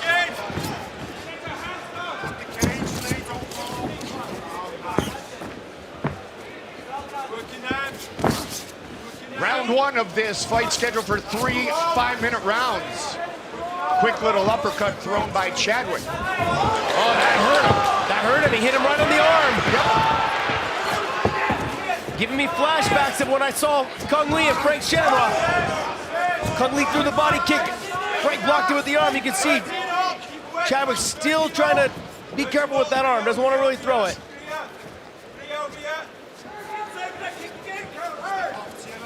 Good start for Carl Moore, the 27-year-old former Cage Warriors light heavyweight champion. So champion against champion. One at 205, one at 185, meeting at light heavyweight here inside the Bellator cage. Honestly, I was looking at a lot of Carl Moore's fights from before. He's extremely well-rounded. I didn't see a whole lot of weaknesses in his game. It really comes down to his opponent on how he can fight him. Chadwick's doing a good job of keeping that overhand right, so it's making Carl Moore's hand stay loyal to his chin. Carl Moore fighting out of Belfast, Northern Ireland, but now training at SBG under the guidance of John Kavanagh and that great crew. He said, I have a new hunger for fighting since my move to SBG.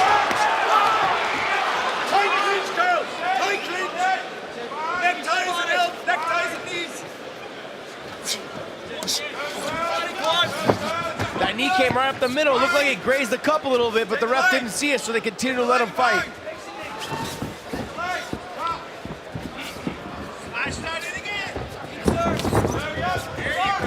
Chadwick has Carl Moore thinking about that takedown. So every time he thinks about that, he's going to shoot for that takedown, almost like faking the shot, coming over the top of that overhand right. A little bit of that Juan Archuleta look. Juan Archuleta, of course, part of a huge night tomorrow in Inglewood, California. Biggest fight of his life. You got that right. Title on the line against Patricio Pitbull. Featherweight World Grand Prix. Myoda and Gegard again. Of course, Aiden and Paul. Our entire crew will talk about that and much more throughout our night here in Dublin. Chadwick having a hard time with that right arm.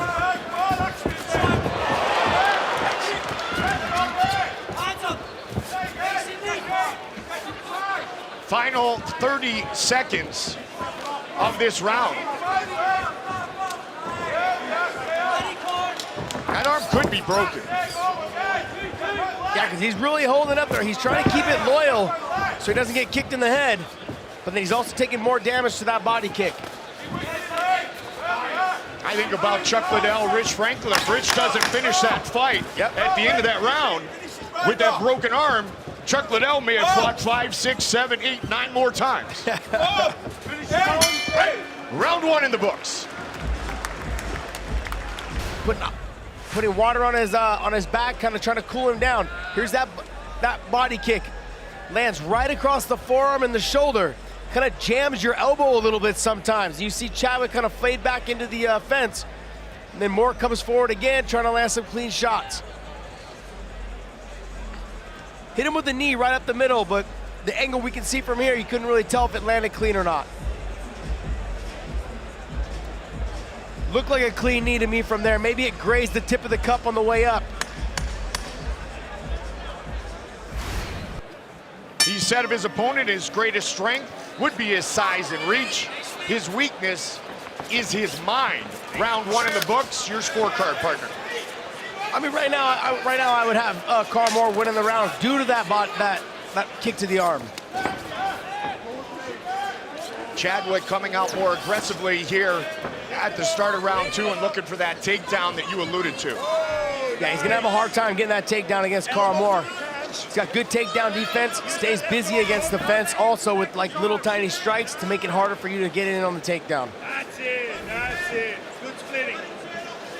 Carl Moore said, my old gym in Belfast had fantastic coaches, spectacular facilities, but not the great amount of training partners that I have at SBG Ireland.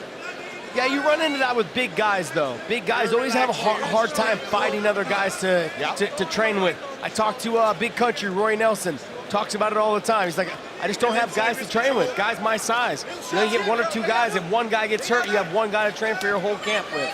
It's hard. It's hard for these big guys to get other big guys to train with. 5-0 amateur record for Carl Moore, 8-2 as a professional. Moore's got to be careful letting the rounds slip away like this with his back against the fence. With Chadwick, we saw in his last fight, that's how he ended up winning the fight, was he was able to press his guy against the fence and just control the position for the whole round. That's what won him the fight. And Josh, you talked about Lee Chadwick potentially moving to heavyweight. He took on a former heavyweight and a top heavyweight in the UK in Mulheron in his last victory in Birmingham. Yeah, so that's the fight I'm talking about. What I'm also talking about is that he said he wants to move up to heavyweight and kind of fluctuate from 205 to heavyweight so he can stay as busy as he wants. At 34 years old, trying to get as many fights in as he can. I think there's a guy doing that with his face on 2 banners in the Bellator organization right now. Ryan Bader. Ryan Darth Bader. Our champ, one of our champs. You got that right. Will Patricio Pitbull be champ after tomorrow's fight with Juan Archuleta? Mike Goldberg, Josh Thompson, Aiden Power, Paul Daly. Great to be back in Dublin, Ireland.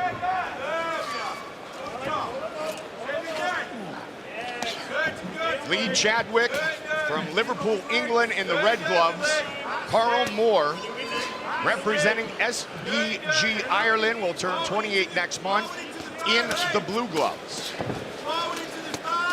One of Moore's main training partners, Will Fleury, will fight on the main card on Paramount Network against Norbert Novenyi Jr.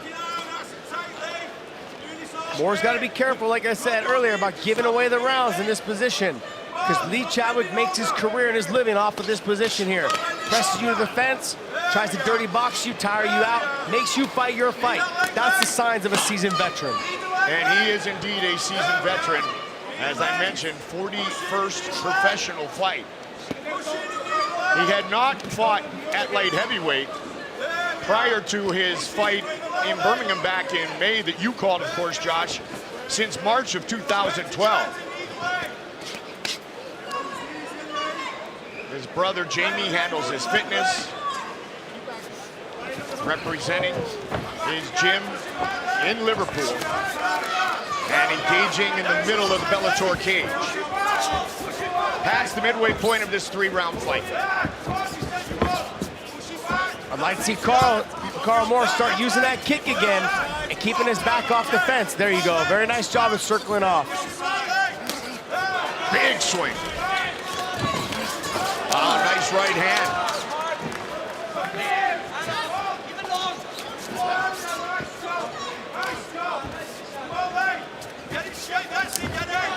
Nice combination by Moore. There's that kick again off the right arm of Lee Chadwick. That kick is really opening up the rest of his hands in his stand-up when he utilizes it.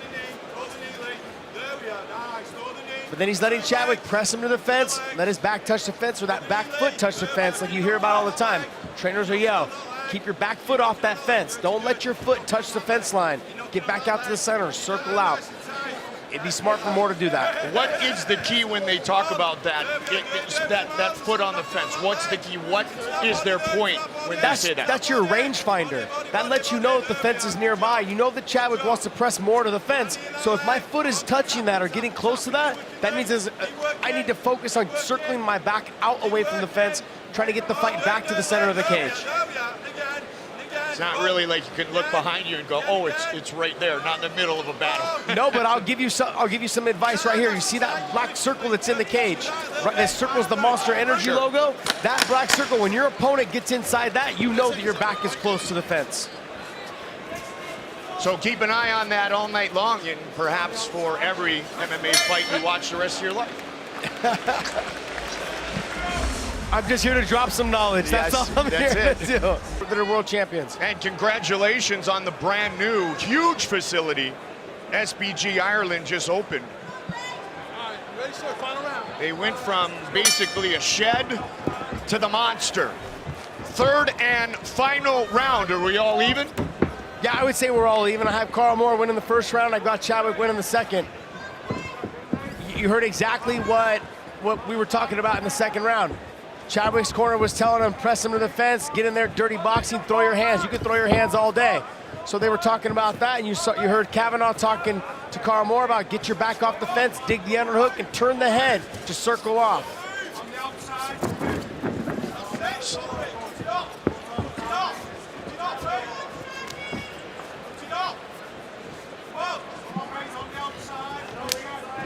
Inside leg kick. Chadwick's one of those guys that a minute into the fight, he looks like he's tired. He's not going to make the rest of the fight. And you know, then here he is in the third round, pushing the pace, chasing down Moore. Lee owns 2 gyms in Liverpool.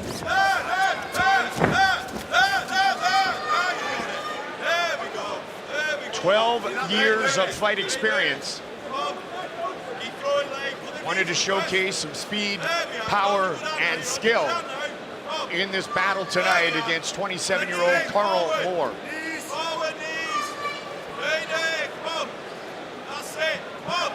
Prelim number 5 of 10.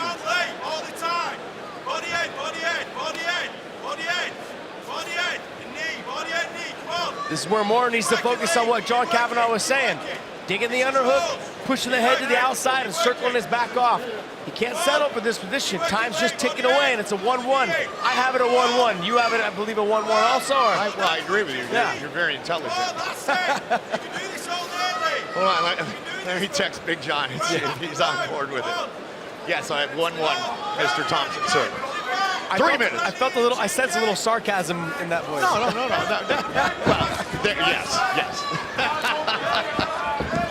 No, just fun, Carter. Just fun. That front kick has been very effective for Moore, especially, you know, we talk about the reach all the time, and people tend to forget that means the legs a lot of the time, too. Well, Chad's had success with that overhand right, so every time he lunges in, Moore thinks that overhand right is coming, so he backs up, covers up really well, but then that pushes his back to the fence. Carl Moore was set to make his debut when we were last here in Dublin in February.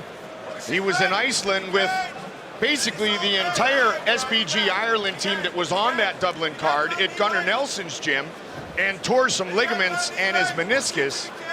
Tonight, he does debut, and he's in a very close fight against Lee Chadwick with just 2 minutes remaining. Coming off surgery, but he's back at full health. Yeah, his main focus needs to be on dropping his weight, pushing Lee Chadwick's chin up above his shoulder, dropping his weight, and trying to lift Chadwick up so he can actually extend Chadwick so he can circle his back off the fence. Lee's doing a really good job of head fight. This is where he lives. This is where he's made his career. Absolutely.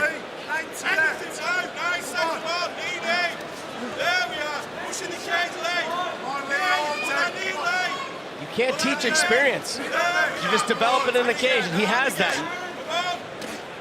11th pro fight for Carl Moore, 41st professional fight for Lee Chadwick, and they're only 7 years, really close to 6 years apart, with Moore turning 28 next month. A little bit of blood coming, it looks like, from Moore's face. 1 minute remains. The bridge of the nose. Yep. Chadwick slipped in a knee a moment ago, and he's applying the pressure here in this final round. Well, he just did what he was supposed to do, but he did it with 45 seconds left on the clock, trying to turn the head to the outside and circle off. Those little choppy shots have an effect. Little uppercuts to the nose. You see Moore bleeding pretty heavily now.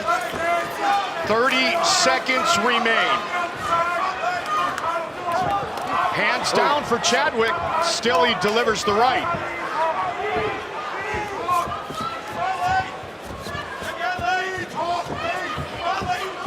Moore's got a fire here, Josh. And he does. Yep. Beautiful combination right there. Boom. On the counter. A good finish for Carl Moore. and a very close fight. See Chadwick here hitting him with a little kind of loopy left hook. Just right on the bridge of the nose. All it takes the glove just to graze it. Sometimes it's not even a clean shot that lands to open up the cuts.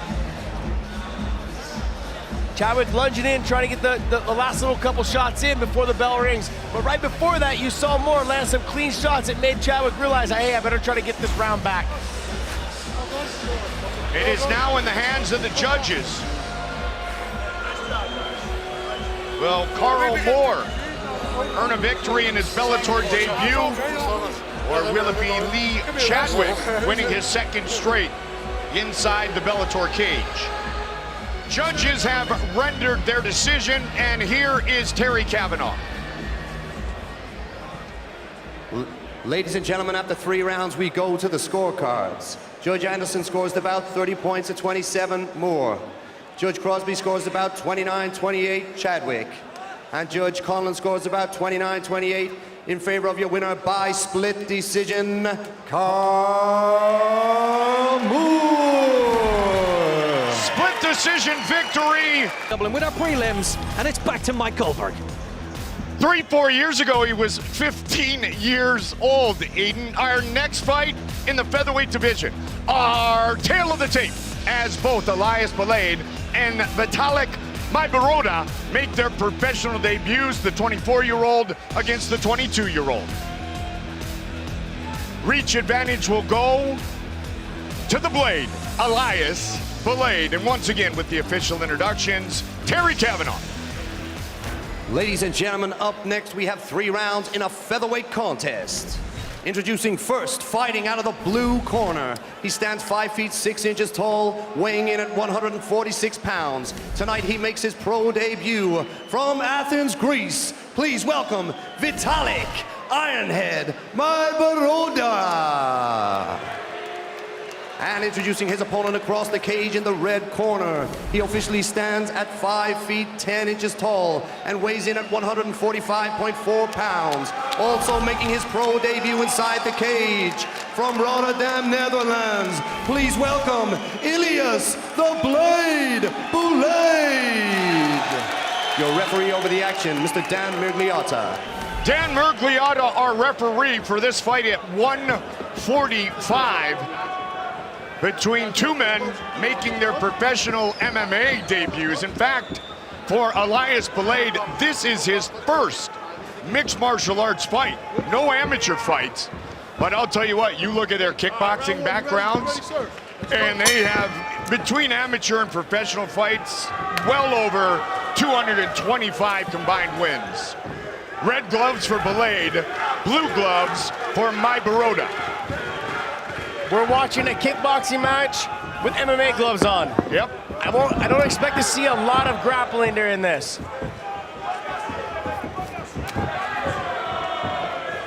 Can already see the speed, big overhand right from the Blade.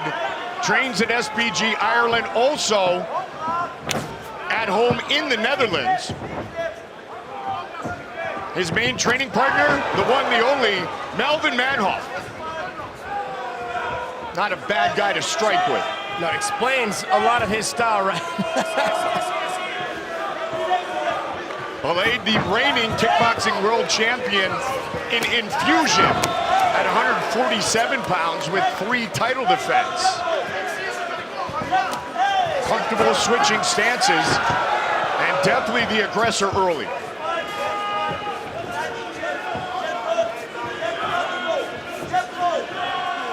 Myoda, born in the Ukraine, fighting out of Athens, Greece. Nice kick by Myoda also. Just got to be a little bit more active and not let Belade dictate the pace.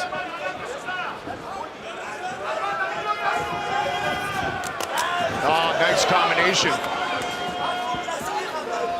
159-9-2 with 52 wins by knockout in the kickboxing career of Elias Belade. 10 pro kickboxing matches for Vitalik, but 81 amateur kickboxing wins.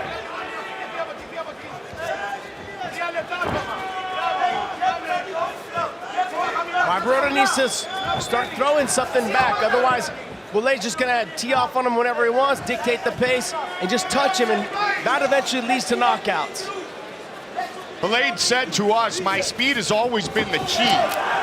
He wants to showcase his new skills on the ground. I don't know if we will go there, as you alluded to, Josh, but you can see the speed showcased thus far by Elias Belade.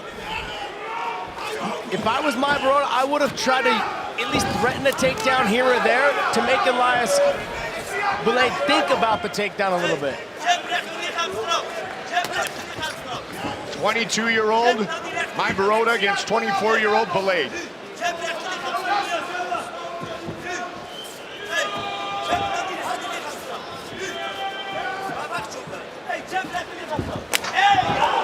Myoda's just letting him set his feet and throw the combinations he wants. Man, he looks great. Keeping range. To the body. I've seen world-class kickboxers though. Just they fight at a distance that is kickboxing distance, not MMA distance. Myoda, if he makes it an MMA fight, it'll change the tempo on how Belade fights him. So I feel like even though he doesn't need to continue to try to take him down with wrestling, what he needs to do is he needs to at least threaten it a little bit, so it opens up his striking more.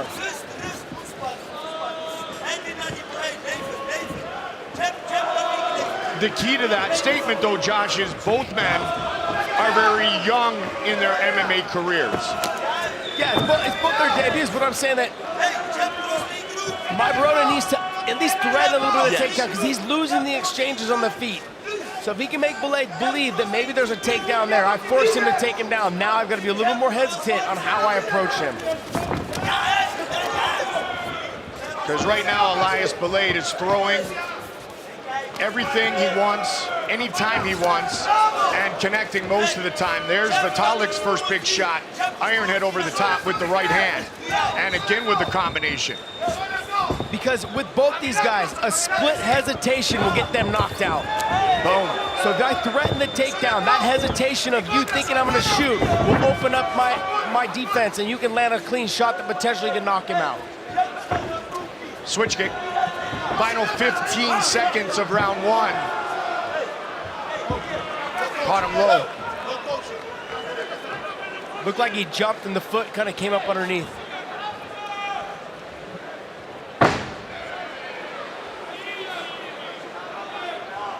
Oh. He jumped and he landed square in it.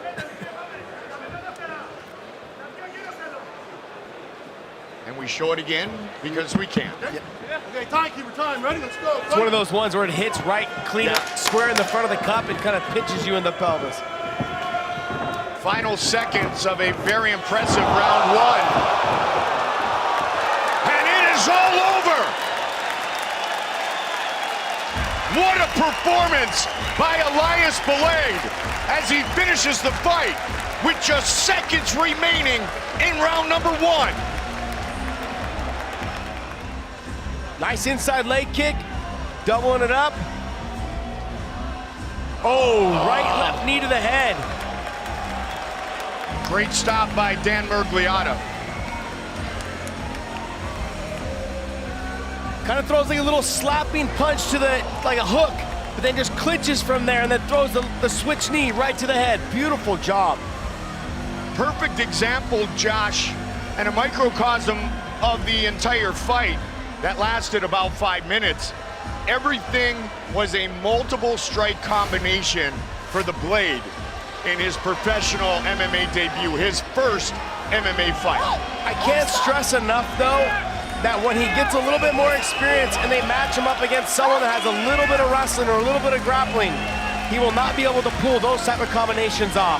He's not gonna throw 6 and 7 punch kick combinations. So other guys will clinch, wrestle, roll the leg locks, things of that level, those guys will do. He will not be able to do what he just did. All right, let's make it official. Belade with the knockout. Here is Terry Cavanaugh. Ladies and gentlemen, Referee Dan Migliotta calls a stop to the action at 4 minutes and 59 seconds of round number 1. Declaring your winner by knockout, Ilias the Blade Boulay. Please notice our next fight in the lightweight division. Our tail of the tape, 7-1-1, Ryan Rody takes on the Finn. Both men making their Bellator debuts once again with the official introductions, Terry Kavanaugh. Ladies and gentlemen, we are ready for 3 rounds in a lightweight contest. Introducing first, fighting out of the blue corner. He stands 6 feet 1 inches tall and officially weighed in at 155.4 pounds. He brings to the cage a professional record of 11 wins and 7 losses. From Lahti, Finland, please welcome Patrick Pila. And introducing his opponent across the cage in the red corner. He stands 5 feet 10 inches tall and weighs in at 154.8 pounds with a professional record of 7 wins, 1 loss and 1 draw. From County Derry, Northern Ireland, please welcome Ryan Rody. Your referee inside the cage, Mr. Brian Miner. Brian Miner, our referee for this fight at 155. Ryan Rody and Patrick Piatila.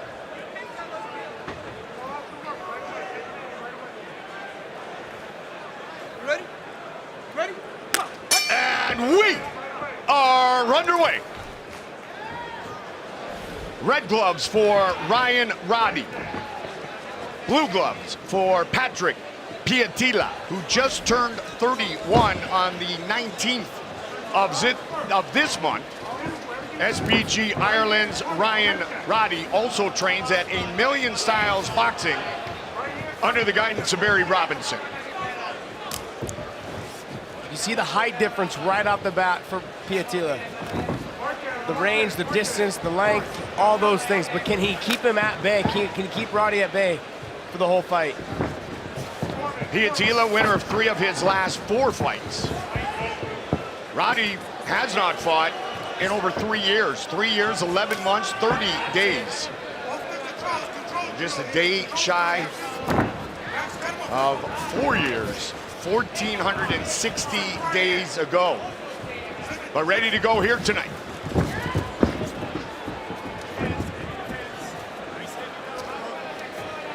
Interesting that Ryan Rody tried to turn it into a positive, though, Josh. He said, my biggest advantage is my lack of recent fights, so Patrick will have no idea how to prepare for my current skill set. That's true. I mean, he's probably evolved so much between now and then. Not only that, but then he doesn't have the miles on him. He could probably go ahead and take some shots that he wouldn't have been able to take after 3 or 4 years of taking damage. The one thing he's gonna lack, though, is the in-cage experience. Yeah. This crowd, nuts. There you go, he just took a big shot right there, though.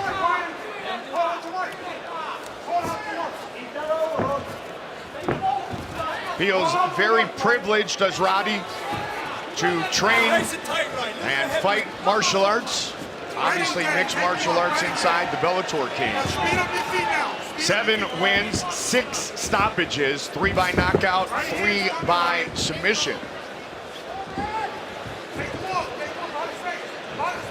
Piatila just letting the fight develop in front of him, waiting for Rody to kind of overcommit because he's got the range to keep him at bay. So when Rody overcommits, he can go ahead and still touch him and reach him like he just did right there. The Finn said he cannot remember his amateur record. He had so many fights. Played rugby for the Finnish national team before he started training in combat sports in 2012. He did say he thinks rugby's a pretty good background to come into combat sports with. Both guys are pretty tough. Those who play rugby, definitely those who fight. They're animals, man, those guys. They're amazing. Right. The conditioning, the cardio, the work they put in. Oh, he rocked him. Second time he's wobbled him. Yep. Rody's still hurt. Nice body kick by Piatila. Now he's just touching him with the hands. He's looking to finish him right here, right now. Look for the ref to jump in here. Ryan Minor all over the action. Those may not seem like hard shots, but when you're already rocked, they still have a little bit of damage done to them. And what Finland's Pietila's doing very well is keeping the pressure on Ryan Rody. Yeah, he just needs to be a little bit more active. Put the pressure on him and just touch him and touch him. Keep him at bay. Ryan Rody just keeps leaving himself open when he throws his kicks, and that's how Pietila's catching him off those combinations.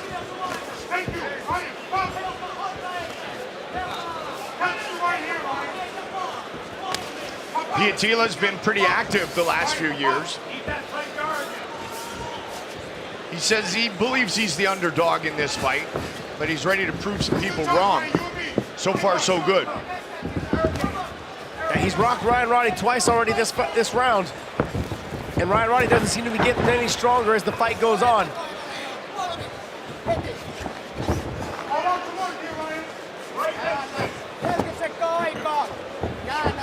Just one loss on the record of Ryan Rody.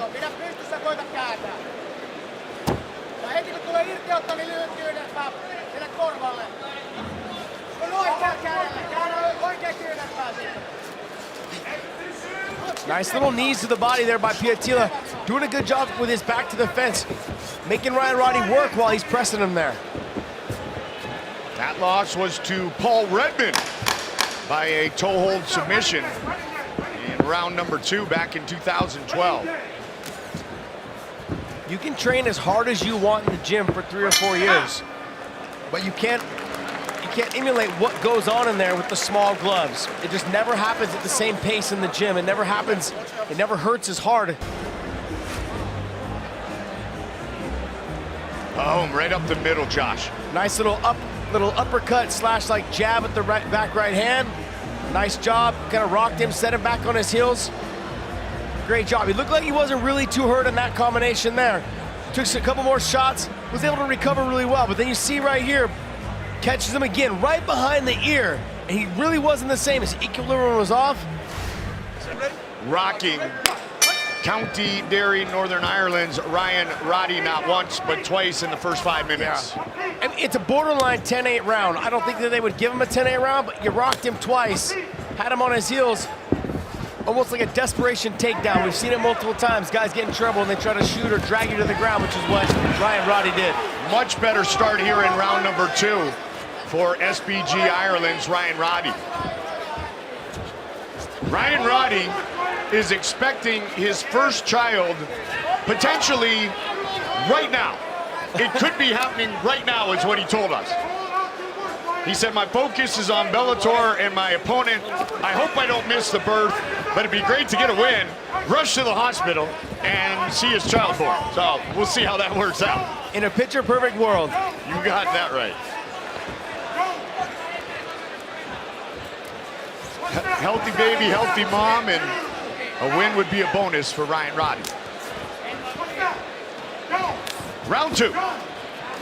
Rody in the red gloves, Pietila in the blue gloves. Both men making their debut inside the Bellator cage.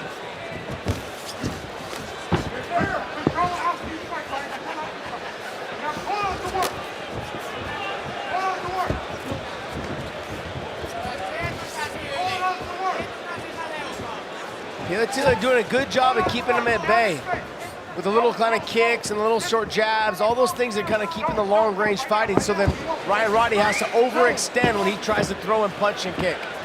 Rody took part in a show called SAS, Who Dares Wins, which was about completing special forces training. He said that was one of the biggest challenges of my life, I can only imagine. So while he wasn't maybe participating in MMA, he was definitely participating in combat. Yeah, what the things that they put some of the troops through, trying to get through to be a Navy SEAL, Green Beret, Army Ranger. I mean, you hear stories about it all the time, but I mean, I do recall talking a couple times to Randy Couture and Tim Kennedy and those guys, and they would just talk about the horror stories, you know?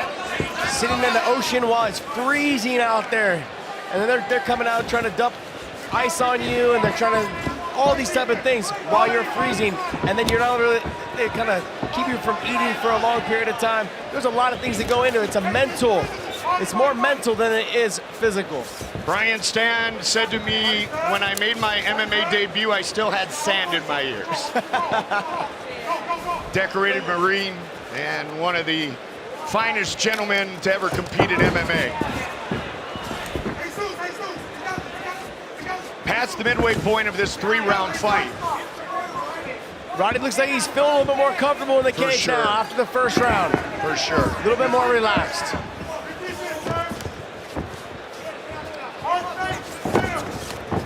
He's still catching those shots, though. But he's made some very good adjustments. Yeah, Pila is still catching with that long-range jab, then coming over the top of the overhand right. One man has been very active. The other has not fought in MMA for a long time. Nearly 4 years, 1 day shy of 4 years. Neither with the adrenaline drop yet. Under the brightest lights of their career here inside the Bellator cage. 3 Arena, Dublin, Ireland. On the River Liffey.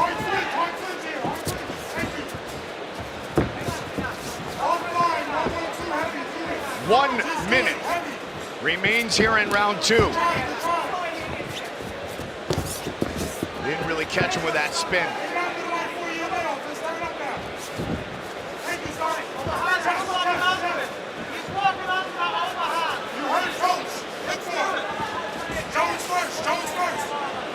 Jones first, he'll help you out.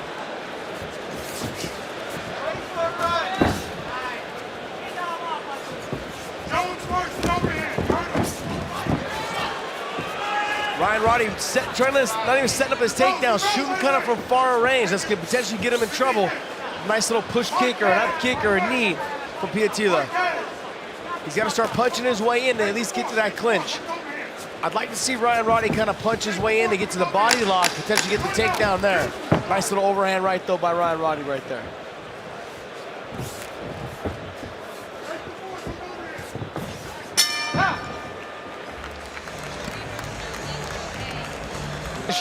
They just want to see a finish, not knowing what the judges are going to do. Those are good corners. Third and final round. Red gloves for Ryan Roddy. Blue gloves for Patrick Pila from Lahti, Finland. He went out there and did exactly what his corners, John Kavanaugh, told him to do. Go out there, punch your way into the takedown, get him on the ground and get the submission finish. Wasn't able to get the takedown, but he's working for it right now. You always love, as a coach, you love to say something and your fighter go out there and do it. It's like playing a video game. That's what makes coaches want to train athletes or train that fighter and work with them even more. With all the noise, all the excitement, everybody yelling, certain coaches' voices just penetrate it all and they go right to their fighters' ears. And it's like having the controls, and it's a beautiful thing to watch. Yeah, I mean, I have the same thing with Crazy Bob Cook and Javier Mendez, those two guys, over all the years, 20-something years they were in my corner, and I could hear their voice cut through the crowd like butter. There's that takedown, much needed. Ryan Roddy. He's figure 4 in those legs, so it makes it harder for Pila to get back up to his knees and his feet, working his way up the body very nicely. He's got to pop his head out from that position. There he goes. So he can start trying to climb up over the back and get to the back. Get those hooks in. That hook's in. He needs to get him off of his elbow, so he needs to drive his body weight forward more. There he goes. He's working his way into a mount. Got it. Beautiful. Well done. Pila's gonna turn and give him the back. Ryan Roddy needs to focus on just staying on top. There's the side choke position. Oh, lost it.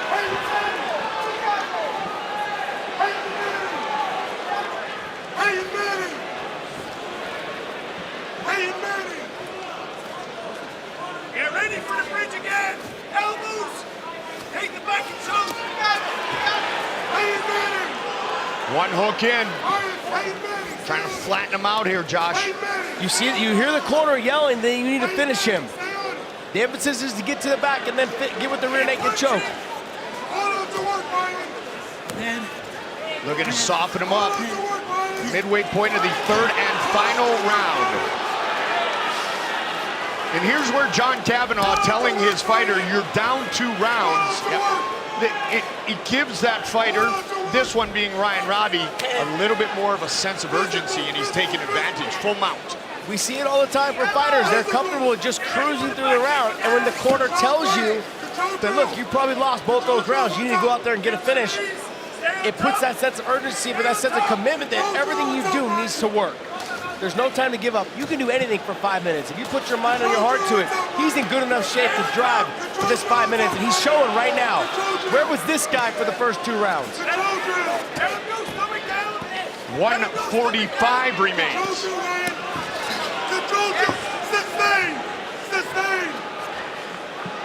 He has 3 career wins by submission. 90 seconds on the clock. There it is, there it is. He's looking to lock it down.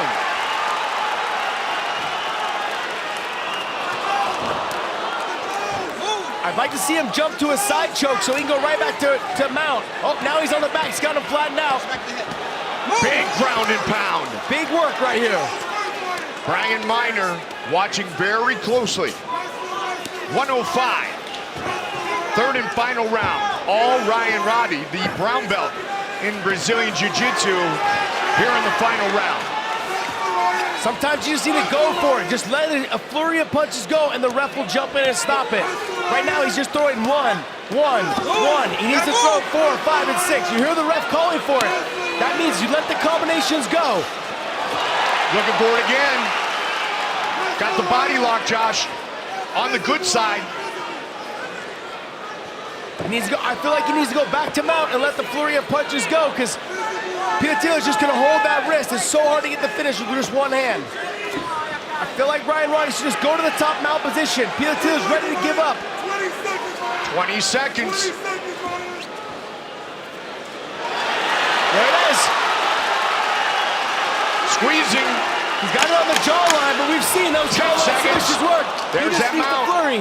Final seconds of this fight. What a third round for Ryan Rody. Question is, will it be enough? It's going to be a close one. I wonder what the second round was. You could potentially say that that was a 10-8 round also.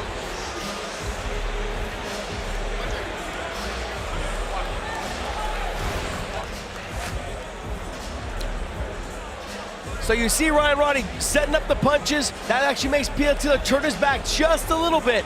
Not quite enough. Ryan Rody should have rolled maybe over to the side to try to get deeper on that transition. I liked him right here in this position where he was doing the work on the ground and the pound. Then he went for the submission. That put himself on the back, and then all Pila had to do was just wrist control. At the very end here, he's on the jaw lock, but wasn't underneath him enough. So it was from an angle, and Pila was able to kind of wiggle his body out because they're sweaty and able to get his chin free. I mean, realistically, I could potentially see this being a 10-8 round because of the amount of damage and how many times we heard the ref say, you gotta move, Pila, you gotta move. That lets you know that was a dominant round. Fun fight. The ring rust was evident in the first round by Ryan Rody after not being active for almost 4 years, basically 4 years, 1 day short. So the ring rust was evident in that first round. By the second round, he had picked up the pace, understood what the pace of the fight was, and the third round just came out and did exactly what John Kavanagh told him to, and that's why he had a dominant third round. All right, which man has earned a victory in his Bellator debut? Here is Terry Kavanagh. Ladies and gentlemen, after 3 rounds, we go to the judges' scorecards. All 3 judges scored about 29-27 in favor of your winner by unanimous decision, Ryan Rody. Our tail of the tape for our next fight. This one in the featherweight division. Richie Smolen against Sean the Machine Tobin. And Smolen will have a 6-inch reach advantage. Once again with the official introductions, John Kavanagh. Ladies and gentlemen, this contest is scheduled for 3 rounds in a featherweight contest. Introducing first, fighting out of the blue corner. He stands 5 feet 6 inches tall and weighed in at 145 pounds even, with a professional record of 6 wins and 3 losses. From South Limerick, Ireland, please welcome Sean the Machine Tobin. And introducing his opponent across the cage in the red corner. He stands at 5 feet 9 inches tall and officially weighed in at 144.8 pounds.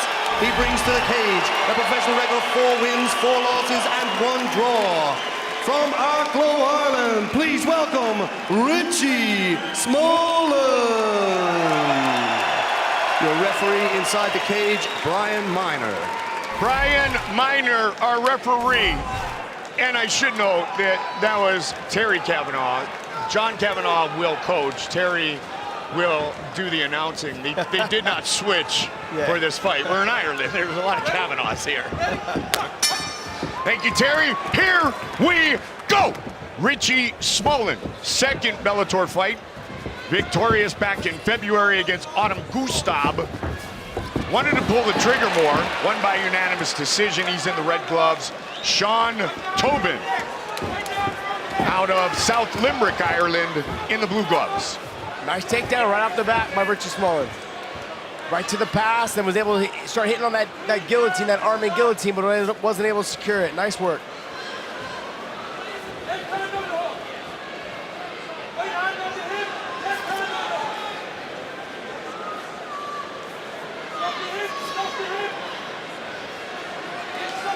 Great preliminary fights.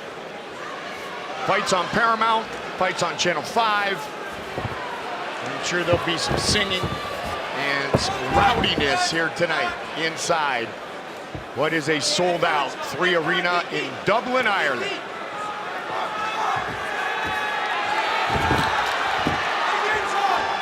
Smolen doing a good job of keeping that hand between the legs, so it makes it hard for Tobin to actually bridge into him and get to a half guard or a guard position.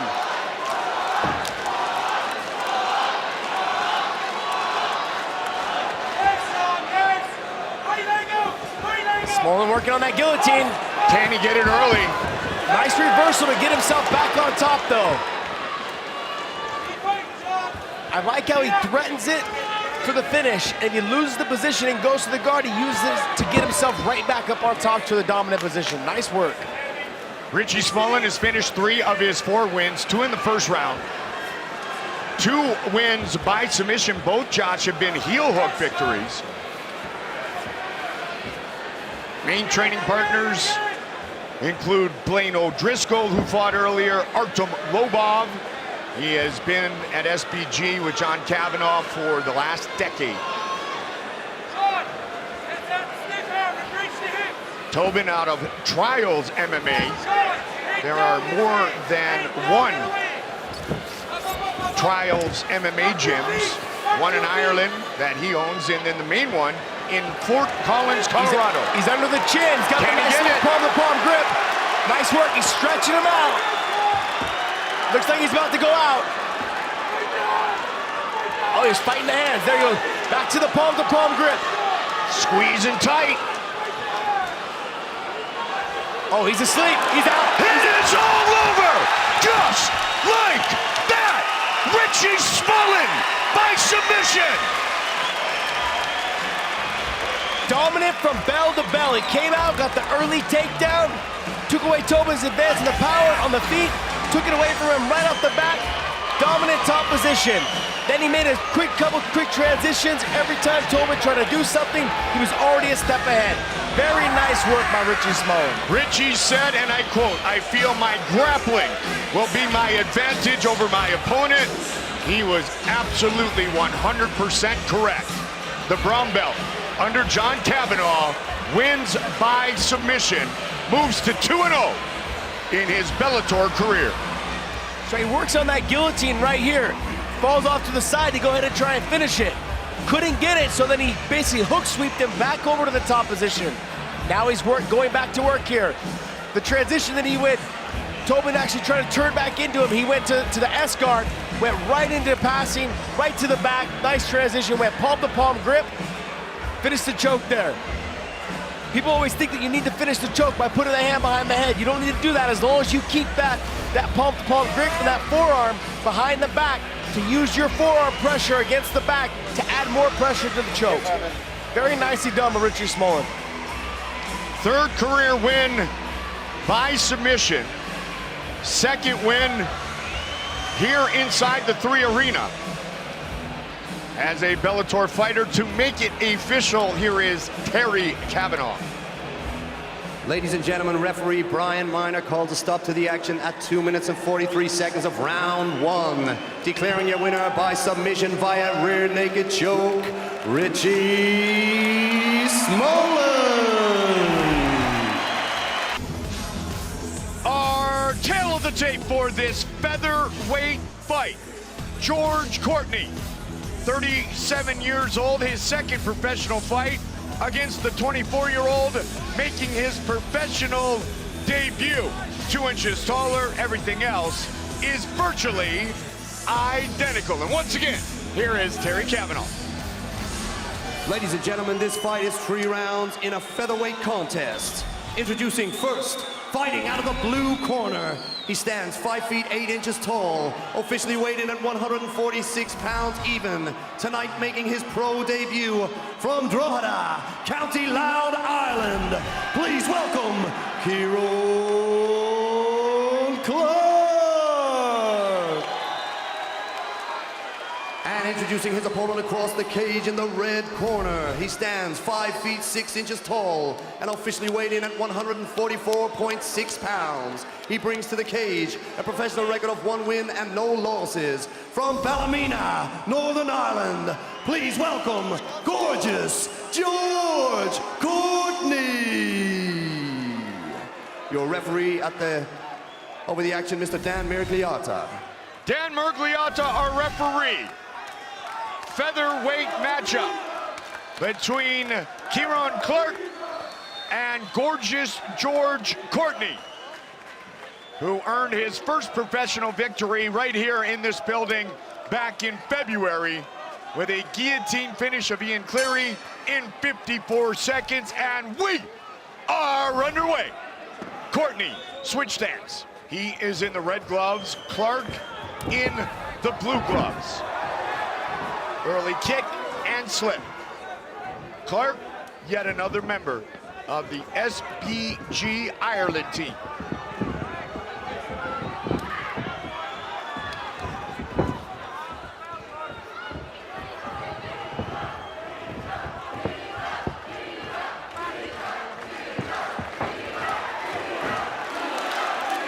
Gotta watch the neck.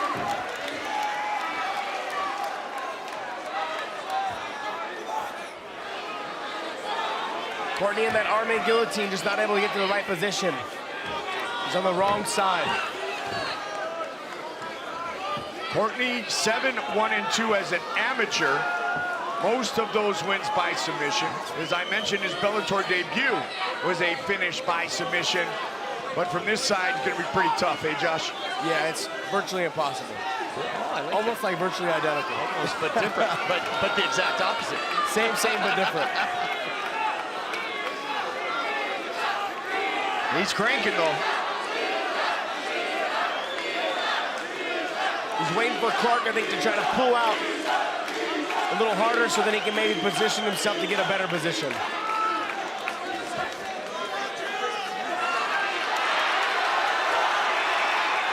Almost out.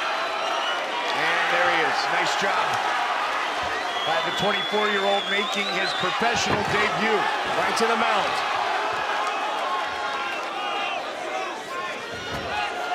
Nice work by Clark, just picking and choosing his areas that he's working on. Now he looks for a quick finish. Got the body lock on the good side. Lifting the chin, there he goes. Now he's cranking away, Josh. Soften him up with some strikes. He's not quite under the chin, though. We've seen people can get finished by that.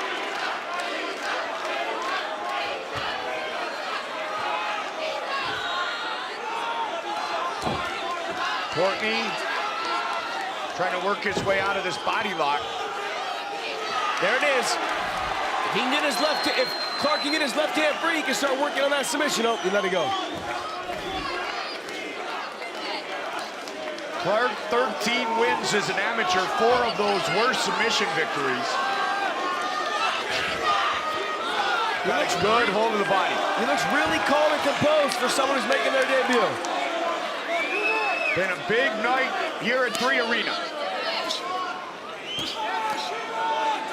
And again, looking to soften up George Courtney so he can lock in this choke and call it a night.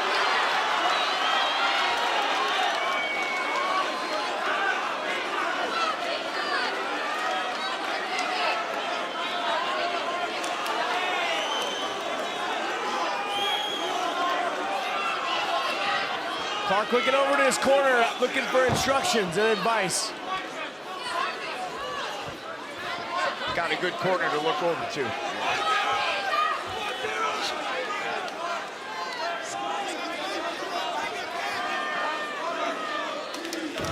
Young Kieran Clark said, I'm just a normal fella out doing what I love, chasing my dream. A lot like his teammate, James Gallagher and many others who have thrilled the fans in Ireland. There it is. He's underneath that chin. Just gotta go, oh, lost it. Under a minute now in round 1.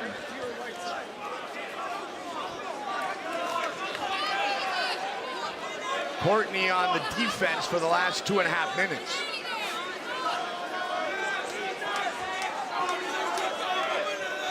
Courtney did a good job of keeping his chin tucked the whole time and then trying to wrist fight and hand fight.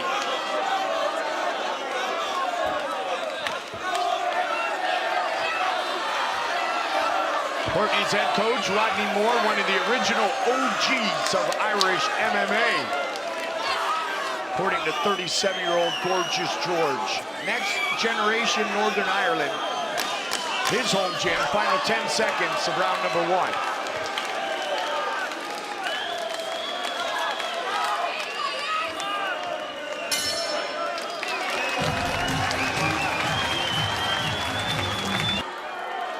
Almost. Yeah. Almost. I'd be willing to bet his voice is gone. I mean, I've talked a lot tonight, but I haven't had to yell like him. Round 2. Clark in the blue gloves, Courtney in the red gloves. Professional debut, as I mentioned, for Kieran Clark. Second professional fight for George Courtney. Started MMA late to keep fit and get in shape, former semi-pro soccer player. Nice timing on the takedown. Perfect. Ducked under. Waited for Courtney to overcommit on a strike. Ducked underneath, right to the double leg, and turned the corner as well.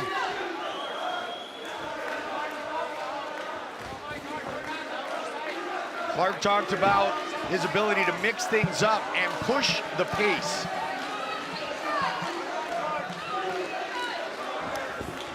Trying to alter the breathing of his opponent.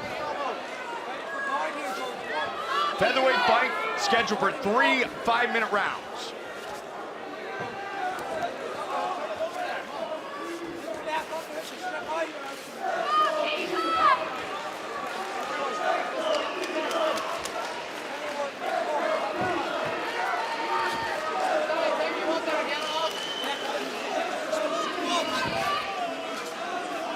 Good control of the arm by George Courtney.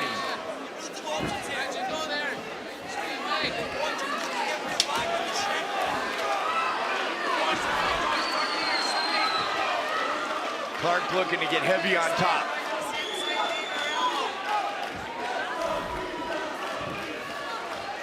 He's got the mount. Now the back again.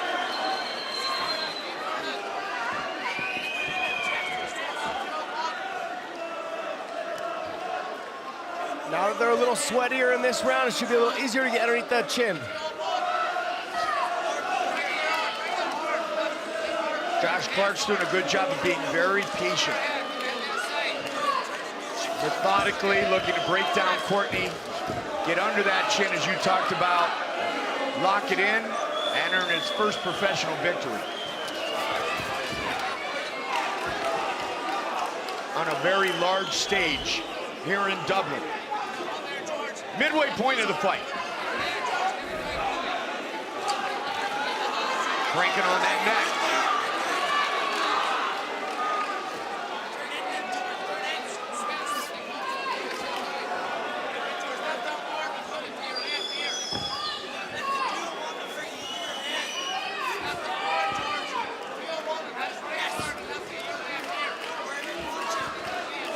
Really good job with the body lock. Yeah, I was surprised his legs weren't as tired coming into the second round because he had that body lock for a lot of the first round. Yeah. Tends to take a little bit out of you. Switching it up one more time.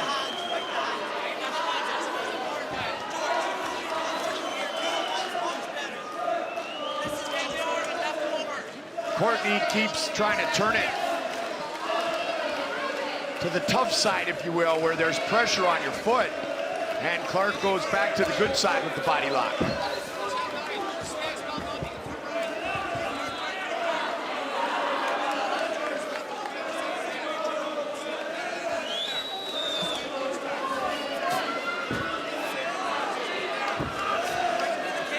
Clark said, I've been doing this since I've been 15 years old. This is my life. It has changed my life for the better. I have dreams, I have goals, and it all begins tonight with a win in my professional debut. There it is, right there. Yep. Got to get his right hand free. Got to stay just tight with that left hand. Don't take it off. He keeps making the mistake of taking that left hand off.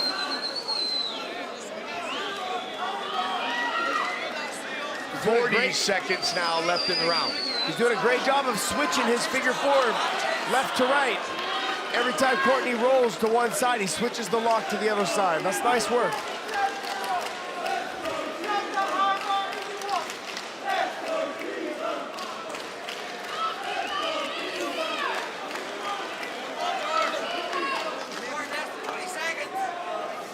$15 seconds. All Clark here in round two.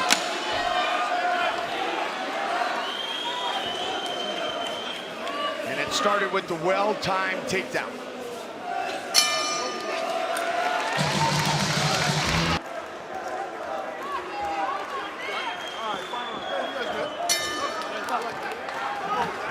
Third and final round. Courtney in the red gloves, Clark in the blue gloves.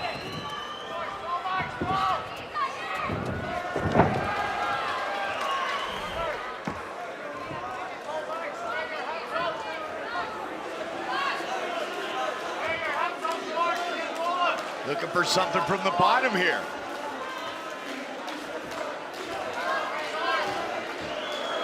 He's on the wrong side again. He's got to be careful he doesn't get bomb flued from this position. Or mounted as he did in round one, right? Yeah.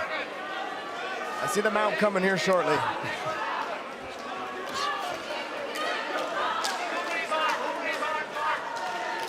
Clark very composed here in his professional debut. Doing a great job, just controlling and dictating the pace. Every position he's controlling, pops his head out. He's gonna look to go to mount here. There he goes, drives it over to three-quarter mount. And almost.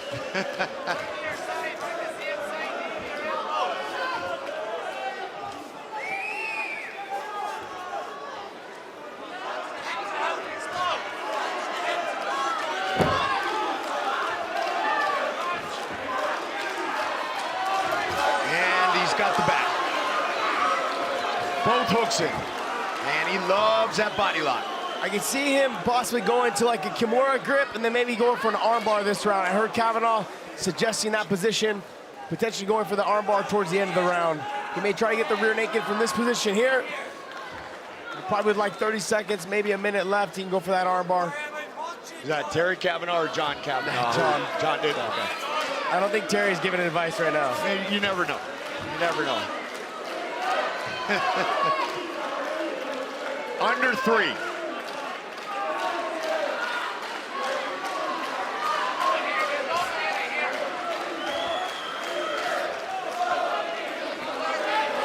is. It is all over!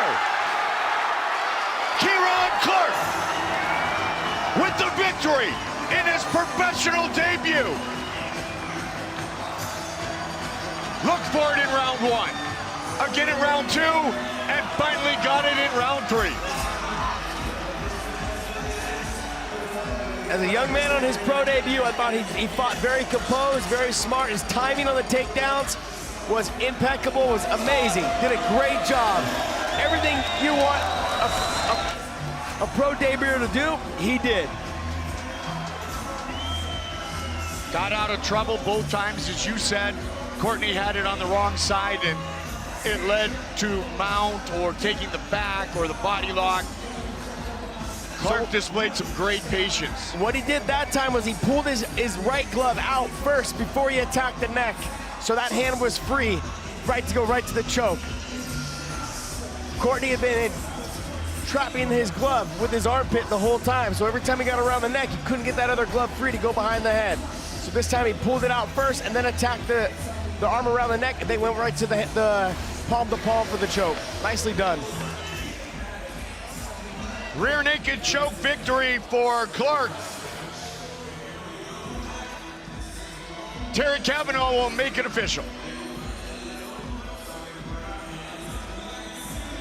Ladies and gentlemen, referee Dan Mirgliata calls a stop to the action at the official time of 2 minutes and 19 seconds of round number 3, declaring a winner by technical submission due to a rear naked choke. He now moves to 1-0, Kieran Clark.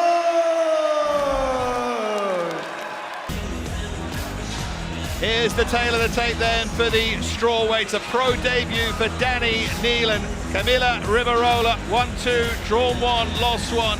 A year older, they're both the same height then. Pretty much the same weight, cigarette paper between them. And Danny Neland with that reach advantage. Time to see what they've got. Great opportunity for both of them. Here's our MC, Terry Cavanaugh.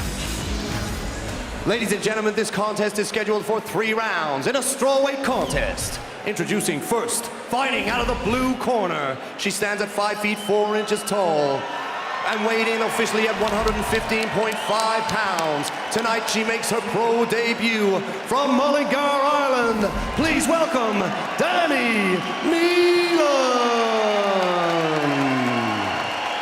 And introducing her opponent across the cage in the red corner. She stands at 5 feet 4 inches tall with a weigh-in of 115.6 pounds. She brings to the cage a professional record of 2 wins, 1 loss, and 1 draw. From Réau-Massiman, France, please welcome Camila Riverola. Your referee over the action, Mr. Todd Anderson.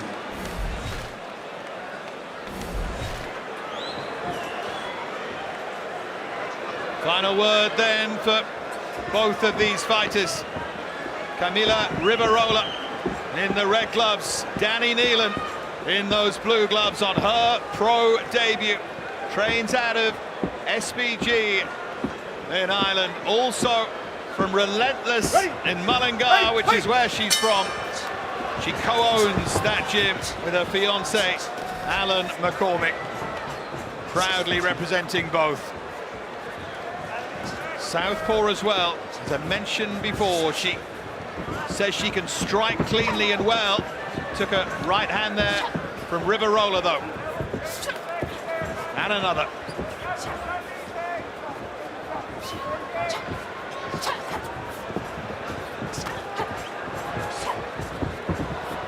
Great pace to start with. Neland big at the weight as well, really strong for it.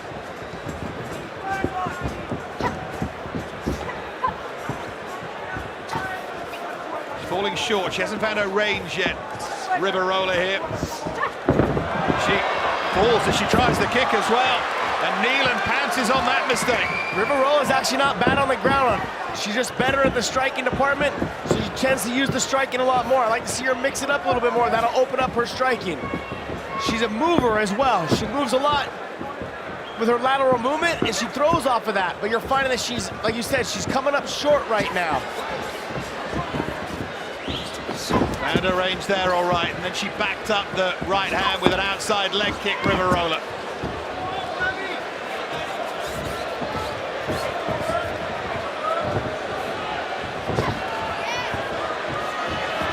She's definitely got those feet much better now, Riverola. Neland will go ahead and 3 or 4 times. Neland will take a shot to give a shot. Riverola can't afford to do that because Neland puts the pressure on her and just keeps smothering her with punches. Riverola likes to fight like a kickboxing match. She wants to cut angles, touch you, cut angles, touch you, wait for you to overcommit and then land a clean shot. Beautiful. Right hand, left hook. Yeah, great combination there from Riverola. She was doing it on the outside as well and using those feet terrifically well. Speed against strength at the moment, and speed is coming out on top still in these early stages. I gotta say, both of them have risen to the occasion. They're having a great fight right now. Yeah, the bright lights suiting them. Kickboxing background, Riverola, and at least that time she timed the kick right. 2-time bronze in the Kickboxing World Championships for Camila Riverola. Took a right hand there from Neland.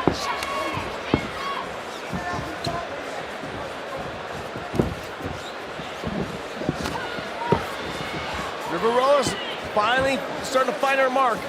Nice clean right hand, left hook. She's stepping in, cutting the angles, throwing the right hand off the kick.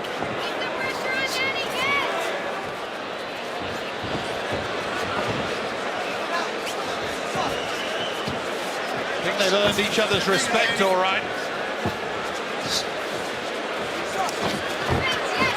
Good job by Neland getting in on the clinch.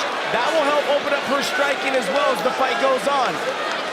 Riverola's going to be thinking about the takedown now, so she'll be a little bit more hesitant to throw kicks and punches.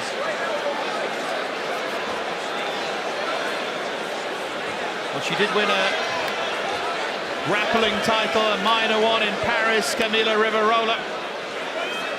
And she brings that to the party, but she wants it on the feet for sure. Knee there from Neland. Nice knee off the exchange. Danny needs to throw more than just 1 and 2. She needs to come in, with her chin down.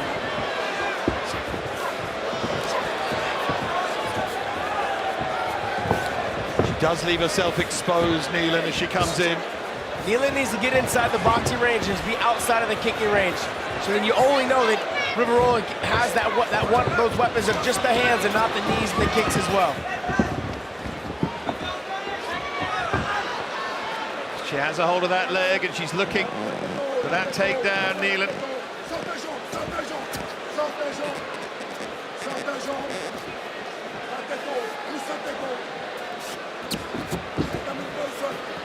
The defense, though, from Riverola, aware there are 20 seconds left in this opening round.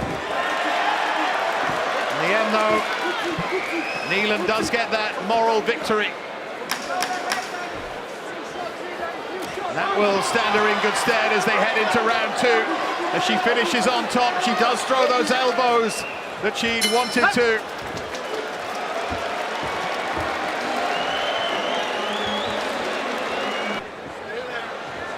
Well, Danny Neland competed with horses for years, show jumping and cross country and so on.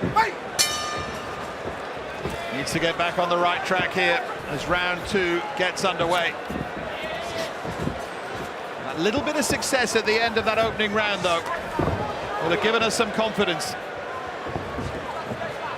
Finally managed to get Riverola to the floor.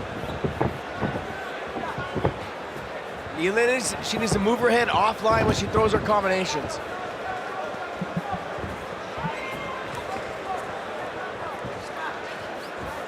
Yeah, the movement of Riverola has been excellent. Certainly in terms of the boxing, she hasn't found a range with her kicks yet, not really.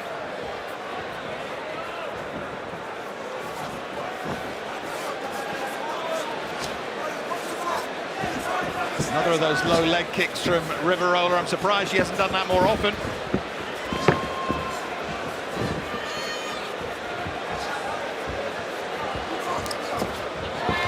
Leg kick that time from Danny Neland.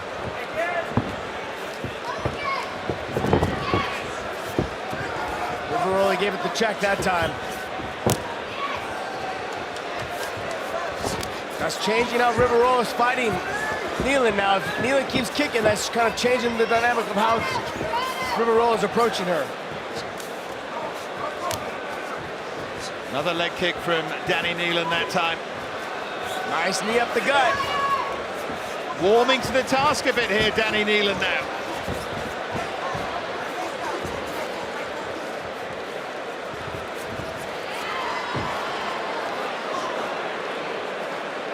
Again, she has Riverola by that leg. Again, she looks for the takedown. Don't grab that cage.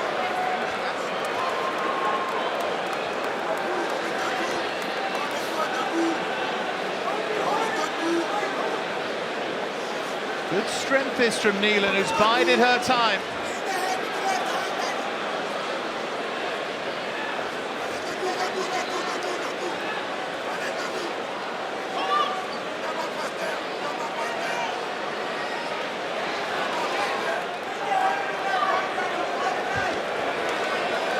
Riverola trying hard to escape from this position. Still a long time left in the round.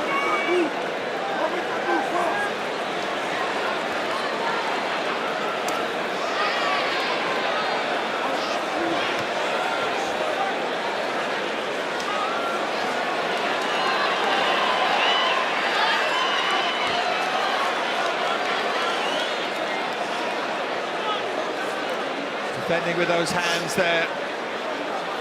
Riverola. Neland trying to get some leverage here. Try and inflict some damage, but it's hard. Riverola doing a good job of getting the underhook on that near side. Neland good at cross-facing her, keeping her back flat to the ground. Everything Neland does is encouraged by this crowd. And they're hurtful shots.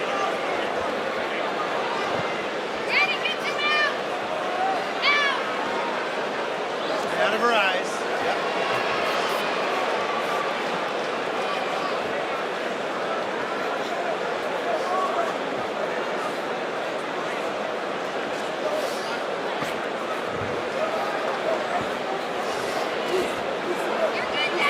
One thing this is doing for Danny Neland is potentially winning of the round if she stays in this dominant position for the remainder of it. That probably make it 1-1. Should make it 1-1, we think. Maybe Danny Neland's looking for more than that. Watch that arm bar, here it comes.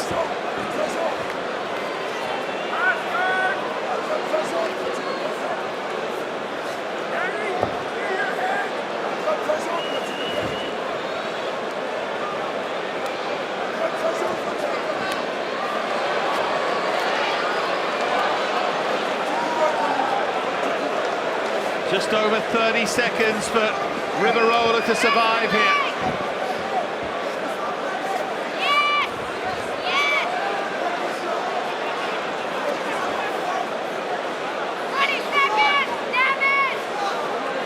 Neland getting her face or her head into the face there. Riverola trying to make it as hard as possible for her.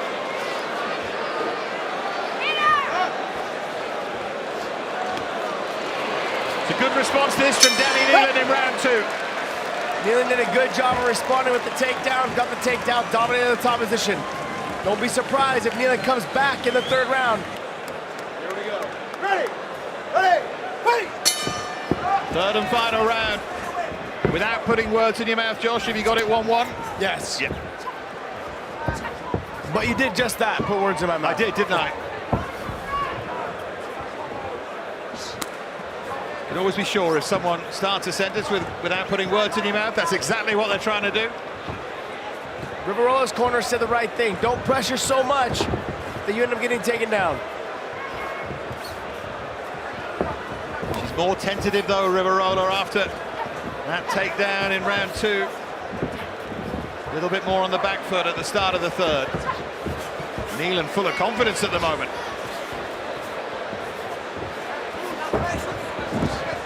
Oh, Nice left hook there by Riverola.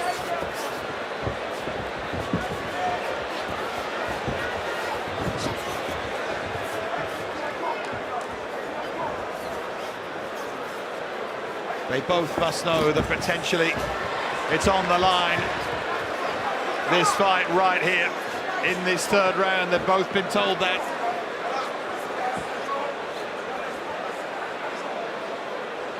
Again, that strength of Neland coming to the fore.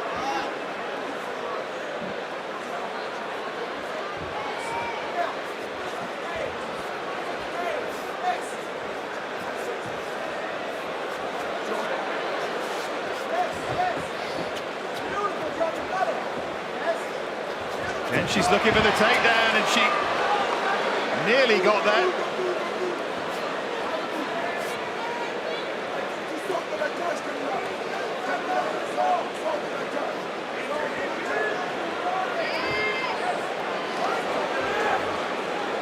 Neland working real hard for this takedown, so if she doesn't get it, she's going to be out of energy. She prides herself on her fitness.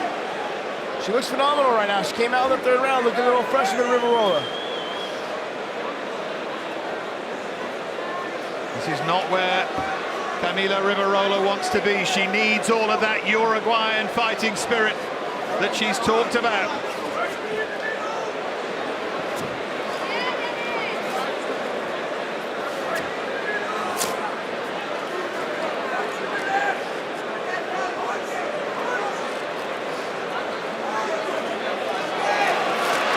What Neland needs to do, isn't it? Make sure that everyone can see the dominance, and now she unloads on Riverola, who's in a bit of trouble here. She had her trapped against the fence with that underhook. Nothing that Riverola can do to get out. Riverola's certainly started to look a bit sorry for herself here.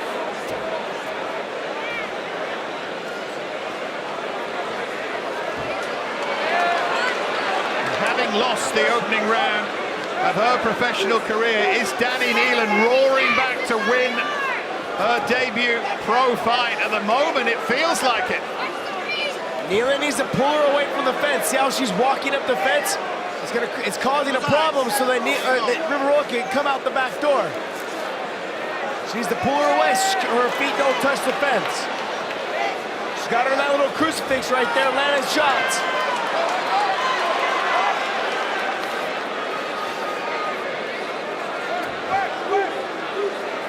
Keeping Riverola penned in there as best she can anyway.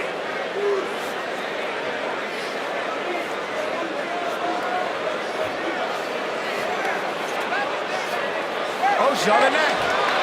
She's looking for the finish here. Riverola desperately hanging on, managed to turn there.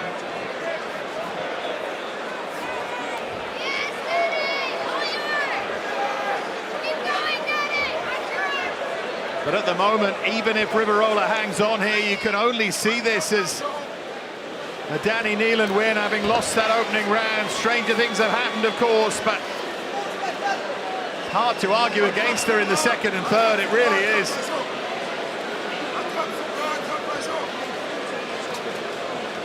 Final 30 seconds now of the fight. Neland landed some good elbows here. It's sort of appropriate when we started talking about how much she was looking forward to landing them, that she finishes landing them. 10 seconds to go. Danny Neland will be confident here that she's done enough.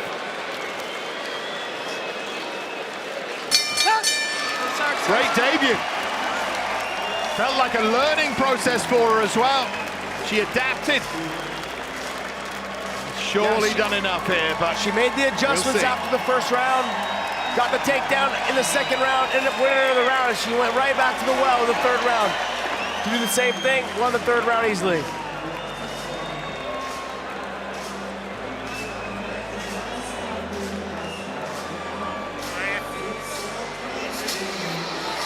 Well, we wait for the announcement. Danny Neland, though, has she bested Camila Riverola?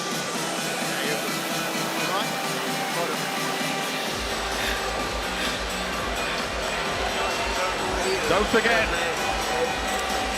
still got James Gallagher to come on Channel 5. Man, they've all come to see.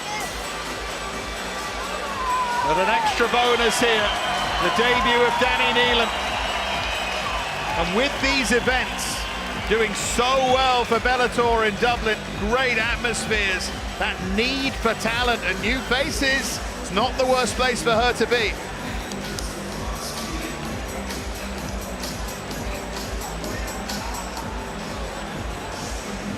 What's wrong? How you feeling? See the doctor there with Riverola, still waiting for Terry to get the scorecards in the ring. And it is just about time, I think. Getting them in the right position. Danny Ladies and Neland gentlemen, Camilla Riverola, at and the 3 here's Terry. rounds, we go to the judges' scorecards. Judge Torelli and Crosby both scored about 29-28, and Judge Coughlin scores about 30-27, all in favor of your winner. By unanimous decision, she now moves to 1-0, Danny Neland. Our tail of the tape for our first fight here on Paramount Network in the bantamweight division. The native of Johannesburg, South Africa, Frans Malambo. His opponent, a very dangerous and destructive striker in his own right, Dominique Wooding. It will be Malambo with a slight reach advantage. To get things officially underway with the official introductions, here is Terry Cavanaugh. Fight fans, we are ready for 3 rounds in a bantamweight contest. Introducing first, fighting out of the blue corner. He stands 5 feet 9 inches tall and officially weighed in at 135.6 pounds. He brings to the cage a professional record of 6 wins and 2 losses. From London, England, please welcome Dominic the Black Panther Wooding. And introducing his opponent across the cage in the red corner. He stands at 5 feet 10 inches tall and weighs in at 135 pounds. He brings to the cage 7 wins and 4 losses. From Johannesburg, by way of Dublin, Ireland, please welcome the Zulu Irishman, Frans the Black Panther, Malambo. Referee inside the cage, Brian Miner. Brian Miner, our referee for our first fight here on Paramount Network from 3 Arena in Dublin, Ireland. Frans Malambo and Dominic Wooding. Here we go. Red gloves for Malambo, blue gloves for Dominic Wooding. Both men 1-0 inside the Bellator cage. Josh, both men thrilling and very dangerous strikers. I give the speed advantage to Dominic Wooding, okay, but then Malambo is somebody who also waits for an opening and just picks you apart. So this is going to make for a very interesting fight in the beginning in this first round. 23-year-old against 28-year-old. Malambo has been here in Dublin for many years. A longtime member of SBG Ireland. Team Titan in the UK. Big shot by Malambo, early connects. Malambo's extremely well-rounded. We don't see him use his jiu-jitsu and his wrestling all that much. But what he does very well is he makes guys, and he talked about this in the fighter interviews, is that all of a sudden guys are stand-up guys, but when they fight me, they become a grappler and a wrestler. Both men confident that they can finish the other. The Black Panther, Dominic Wooding, all 6 of his professional wins have come by knockout. 3 in the first round, 2 in the second, 1 in the third. His losses have been by split decision and by a 3rd round submission. Body shot from Malambo. Malambo's finished all 7 of his wins, 5 of those in round 1. He'd like to make it number 6 here. I haven't seen Malambo fight at this type of pace though, but I think that's because Wooding will bring it out of him. He's someone that will come forward, try to pressure you. And when we talked to the fighter meetings, he said, Dominic Wooding said that he's like, I'm gonna push him, I'm gonna try to break him early in the fight. He's not trying to give him any rounds because he doesn't want to lose a round here in Dublin.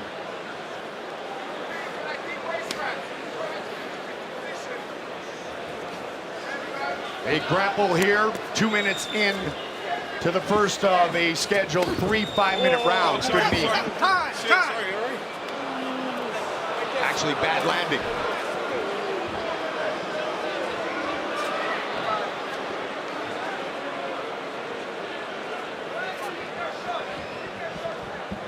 A little bit of a size difference from Malambo. He's a little bit taller, a little bit longer and lankier, so when you bring the knees up, sometimes they end up hitting a little bit short.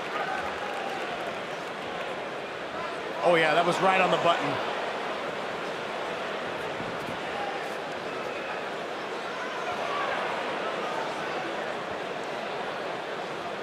That wasn't even a grazing one. It was right up the middle. That was a direct connection. Wooding back, ready, and the fight continues. Wooding in the blue, Malambo in the red gloves. Southpaw, Wooding will switch his stance, as will Malambo. As Dominic Wooding looks for the takedown. Malambo called it though. He said, guys start off wanting to strike with me. Exactly, because maybe I don't look as good in fights when they're watching. He said all of a sudden they become wrestlers. We just saw it right here with Dominic Wooding. He became a wrestler. Dominic Wooding does have a knockout victory over Malambo's teammate, Blaine O'Driscoll. Malambo called Wooding a better version of his last opponent, Nathan Grayson, who he defeated in London via Darce choke at Bellator 223. Well, they're teammates, so they've trained together. They have very, I wouldn't say similar styles, but they have same athleticism and a couple little similar tendencies. But Dominic Wooding has shown that he can push the pace on guys and sometimes break people. Malambo said, there's no way you're gonna get broken. So it's the old, I got your teammate, now I'm gonna get your teammate. Really, the guy in there wants to win. And Malambo looking to lock one down early. Wooding behind underneath the chin and behind the head. This is getting a little close. He doesn't have it in yet. He's gonna start trying to slide his back to the wall, to the fence, I mean. Malambo needs to start trying to turn his back flat to the mat to try to face Wooding. Pressure on the chin with under a minute in round number one. As I mentioned, all 6 of the professional wins for Dominic Wooding have come by knockout, none yet by submission. Good defense by the Black Mambo. Back underneath the chin, though. Malambo doing a good job. See how he's pinching his arm down and keeping Wooding's glove stuck underneath his armpit.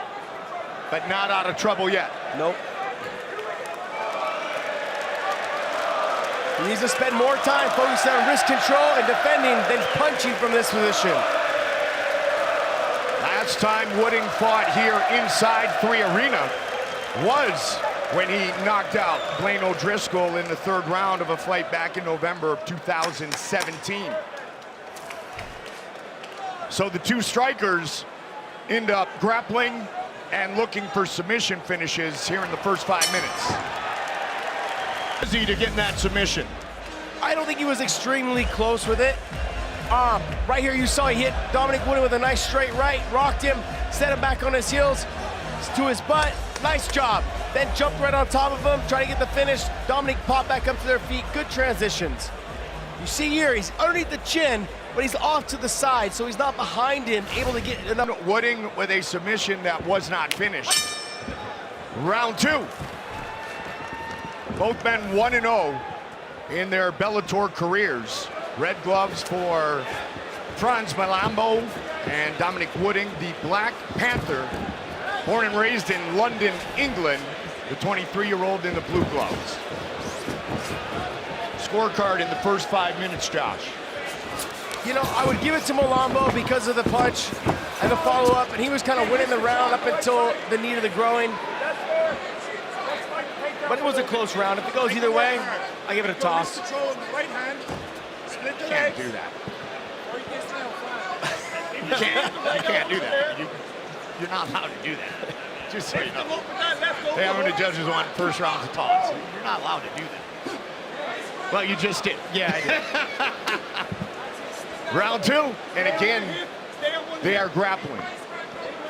And that's where you see the maturation of great strikers who have become experienced mixed martial artists. 12th professional fight for Malambo, 9th professional fight for Wooding. What I like is how Dominic Wooding made the adjustment from when he got rocked and he got sat to his butt. He came out, started working on the wrestling, and opened up the standing up a little bit more. And that shows that he can make the adjustments right as the round is going versus waiting to get back to the corner. That's a mature fighter. And Wooding said that of his opponent, Malambo, his striking is his strength as well as mine, but I can mix it up better than he can. He talked about being the more versatile striker, and he mixed things up more often and more effectively in the first round as well.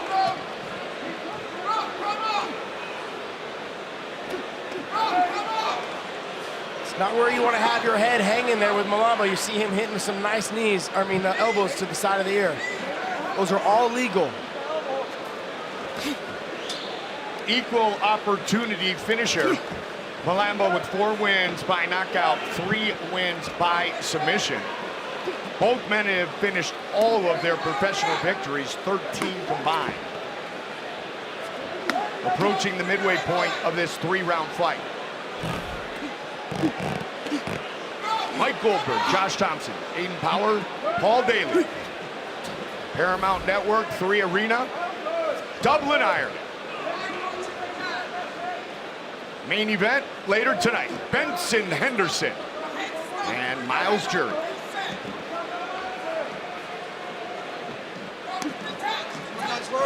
This is a position where Dominic Wooding looks like he's winning the fight because he's got Malambo pressed against the fence. But Malambo's actually landing the cleaner and harder shots from this position. So I could see the judges potentially giving him this round if it continues to stay in this position. Watch out for the standing guillotine. Controlling the body. Setting up that guillotine from there. He's going palm to palm. He's just trying to raise his right elbow to increase the leverage. Good knees being thrown by Malambo.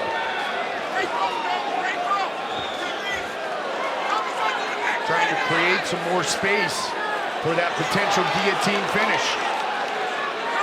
This is when the height of Malambo pays dividends when you're trying to go for that guillotine, because he just all he's got to do is hip into him, and that'll elevate Dominic Wooding's body up off the ground. Wooding is out and safe for now.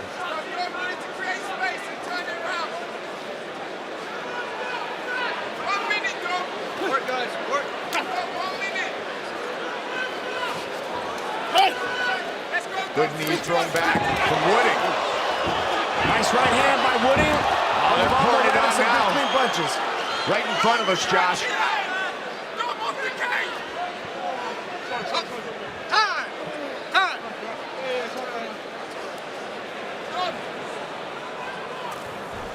Caught him low. Wooding got caught in round 1. Malambo now here in round 2.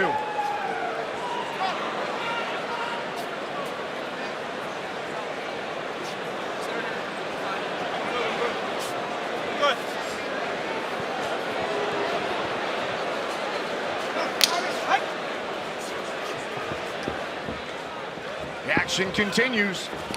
Oh, just missed with the head kick. Final 30 seconds. Malambo goes low. He's gone low, not once but twice. Let's see if he fakes and goes high. Switches to southpaw. Final 10 seconds.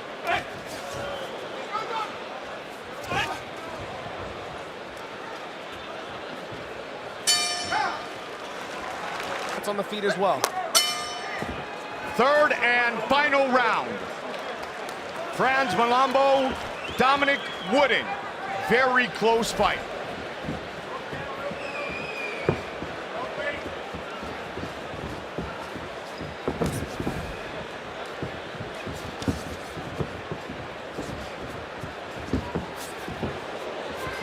Wooding looked to finish by submission in round 1. Malambo looked for that standing guillotine in round 2 and then finished with a flurry of strikes. That was a nice body kick there by Malambo.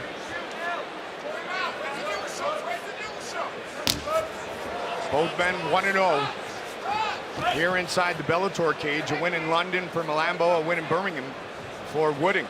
Look for Malambo maybe to go up top now. Now that he's went to the body, now he's went down low. Come up top with a head kick, maybe hidden behind a punch.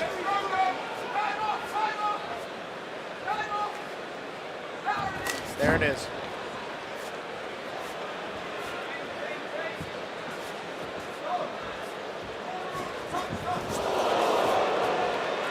Looking for it once again.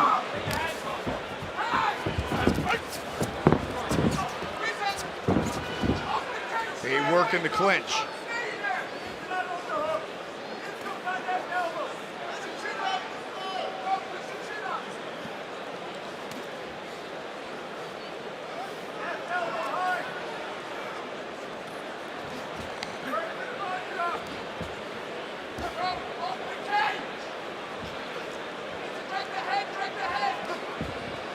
Wooding with his back on the cage here.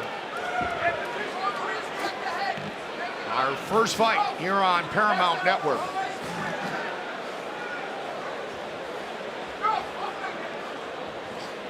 SBG Ireland's Will Fleury. Kiefer Crosby is in the co-main event against the newcomer from Portugal. And then, as we talked about, Benson Henderson, Miles Jury, our main event of the evening.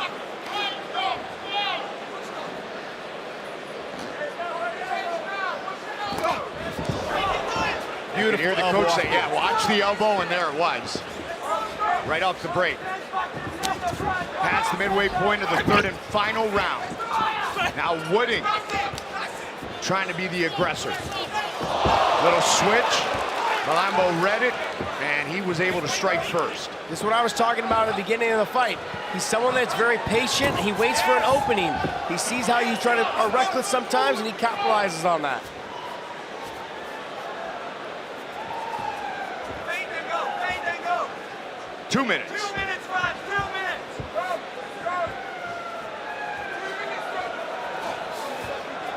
Both guys know I think the first round could have went either way.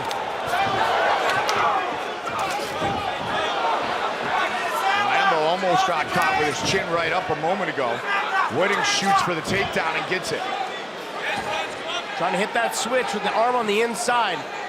So he'll start scooting out. Nope, let it go.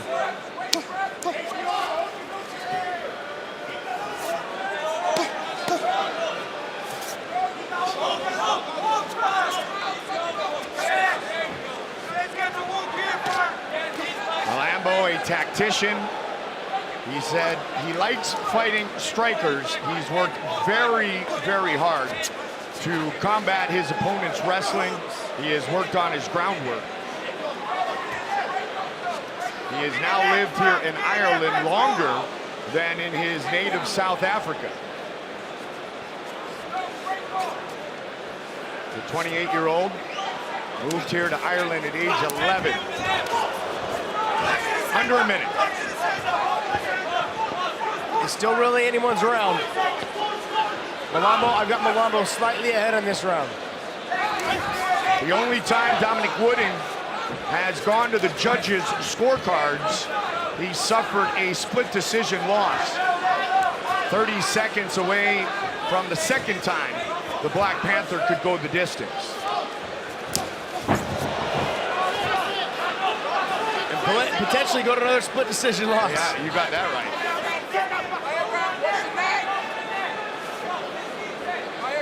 Final seconds of this bantamweight fight. Heavy kick.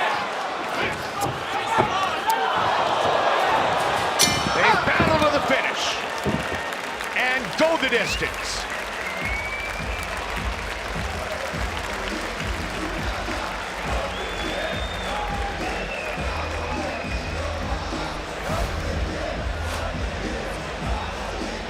Nice little switch kick in the air there. Malambo timed it perfectly and just stepped straight in with the straight right. didn't really do a lot of damage, just knocked Wooding off balance.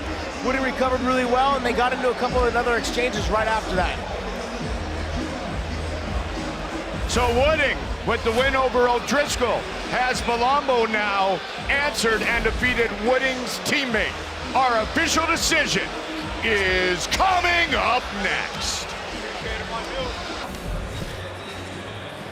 Ladies and gentlemen, after 3 rounds, we go to the judges' scorecards. Judge Crosby and Roberts both scored about 30 points to 27, and Judge Coughlin scores about 30 points to 28. All in favor of your winner by unanimous decision, Franz Malambo. Our tail of the tape for this featherweight matchup. Hughes, 7 years the elder of McCourt, who is 2 inches taller and will have a 3-inch reach advantage. Once again, Terry Cavanaugh. Ladies and gentlemen, this fight is scheduled for 3 rounds in a featherweight contest. Introducing first, fighting out of the blue corner. She stands 5 feet 6 inches tall and weighs in at 145 pounds even, with a professional record of 3 wins, 4 losses. From Colchester, Essex, by way of Albuquerque, New Mexico, please welcome Carrie Rocksteady Hughes. And introducing her opponent across the cage in the red corner. She stands at 5 feet 8 inches tall and weighs in at 145.8 pounds. She brings to the cage a record of 2 wins and 1 loss. From Belfast, Northern Ireland, please welcome Leah McCabe. Your referee over the action, Mr. Todd Anderson. Todd Anderson, our referee for this featherweight matchup. Leah McCourt, Carrie Hughes. Fight scheduled for 3 5-minute rounds. Ready? Ready? Here we go. Red gloves for Leah McCourt. Carrie Hughes comes out swinging. She is in the blue gloves. You heard Terry Cavanaugh mention Albuquerque, New Mexico. Hughes has spent a lot of time with Greg Jackson, the Jackson Wink in the team in Albuquerque. She has also spent time training at Syndicate in Las Vegas.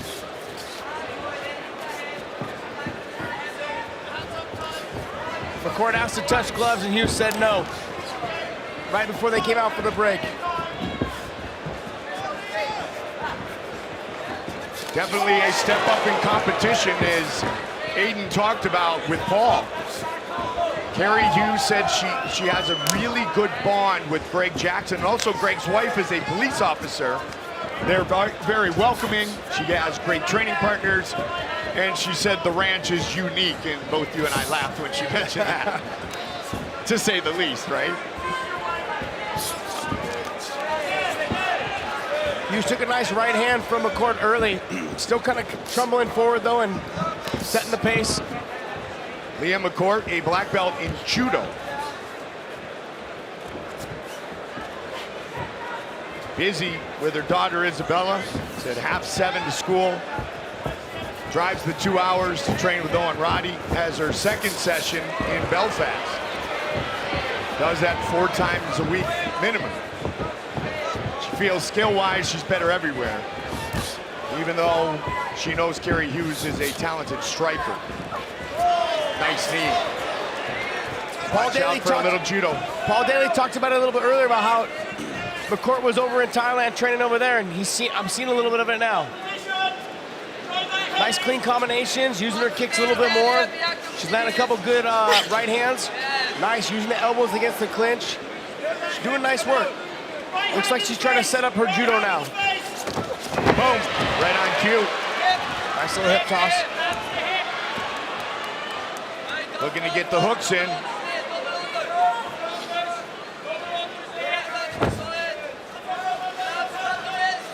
Two professional wins in the young career of Leah McCourt. One by knockout. I don't know if a lot of people understand. Judo, if you're a brown belt or a black belt, or when you're competing in judo, it's not just throws. Sure, you can win. There it is. Beautiful job. Working on the check with the rear naked choke. Looking for the finish right here, right now. She's asleep. It is all over, just like that. Leah McCourt by submission.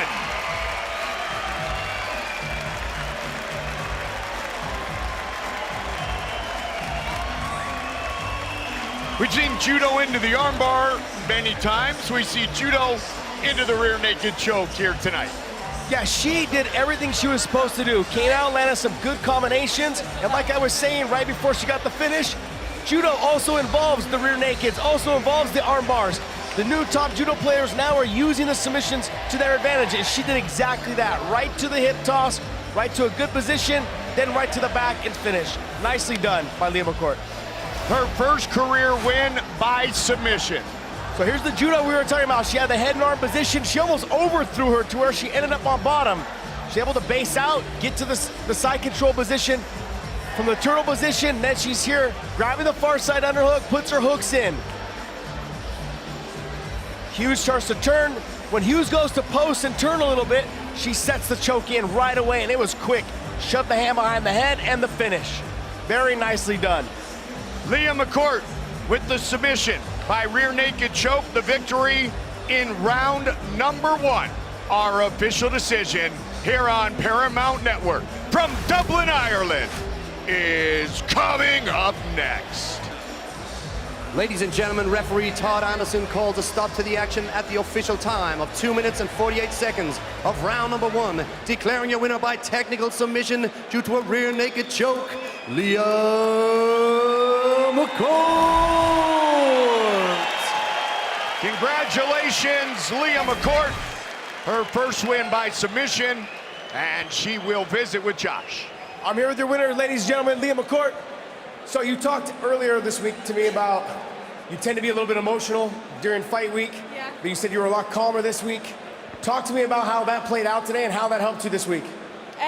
Yeah, I just felt calm this week and backstage and just started to believe in myself in preparation. I think that showed tonight. So you went right to your judo, right to the right against the fence, able to lock it with the head and arm, hip toss, almost overthrew yourself, ended up on bottom, were able to get back on top. What were you looking for when you got to the back there? Just the sequences. I go with me and Owen and Ray and Scott and the boys do every single week. We drill my strengths and how to finish with my strengths, and everything we've done, we've drilled in the gym a million times.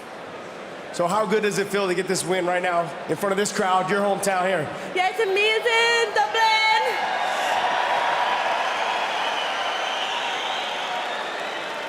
Jude, I want to fight in London in November. Put me on that card, please. Where is he? Ladies and gentlemen, your winner, Leah McCourt. Leah McCourt. Our tail of the tape, 3-0. Norbert Novenyi Jr. takes on 30-year-old Will Fleury. 3 inches taller, 2-inch reach advantage. The height will play a factor when they start getting into the clinch against the fence when Will Fleury's trying to get the takedown. Watch for the knees up the middle, to the chin, sometimes to the body. Once again, with the official introductions, Terry Kavanaugh. Ladies and gentlemen, we are ready for 3 rounds in a middleweight contest. Introducing first, fighting out of the blue corner. He stands 6 feet 3 inches tall, weighing in at 186 pounds. He brings to the cage a professional record of 6 wins and 1 loss. From Care Tipperary, by way of Dublin, Ireland, please welcome Will the Bear from Care Fleury. And introducing his opponent across the cage in the red corner. He stands at 6 feet tall with a professional record of 3 wins and no losses. He officially weighed in at 185.6 pounds. From London, England, by way of Budapest, Hungary, please welcome Magic Norbert Novenyi Jr. Your referee over the action, Mr. Leon Roberts. Leon Roberts, our referee. You saw the graphic. Norbert Novenyi Jr. earned a victory at age 18 in his Bellator debut. That was in his birthplace, his hometown of Budapest, Hungary. He has been in London, England since age 10, which for him was only 9 years ago. Here we go! Red gloves for Novenyi Jr., blue gloves for Will Fleury. Novenyi starts off, you notice he trains with Michael Bennett's page, that style of kickboxing. sideways stance, kind of flashier kicks, that Taekwondo style stand-up. Kind of flutters that lead hand to kind of snap the jab out. The speed, I think, will definitely go to Novenya Jr. That side stance makes it very interesting when you look for a takedown, when you're trying to blade, and obviously moving in and out with the speed and athleticism that Novenya Jr. has is something Will Fleury has prepared diligently for. Well, Fleury had talked about that they had trained together a long time ago. And Novenya, when I talked to him yesterday, Will Fleury comes on, yep. Said I had my way with him at 14 years old on the mat when we were grappling. Not just wrestling, but grappling as well. So that lets you know that his confidence is all-time high if the fight goes to the ground, if he can get Will Fleury to the ground. But it's on the feet with the size of Will Fleury that kind of concerns me a little bit. So if it was 14 or 15, it was still, Josh, he was fighting a young man who, the States way back in the day, just got his moped license. They used to do that in Ohio, by the way. It's on the ground early. You see the red gloves of Novenya Jr. wrapped around Will Fleury. Fleury able to pass the guard. Novenya with that far side, you can almost hit like a submission from there. You call it almost like a crucifix. It's gonna push down on the head and elevate that far side arm. Looks like he's abandoning it though right now. Norbert Jr. said, of course, his father coached him before he moved to England. They speak on the phone daily about diet, about training. And Will Fleury reverses and into half guard.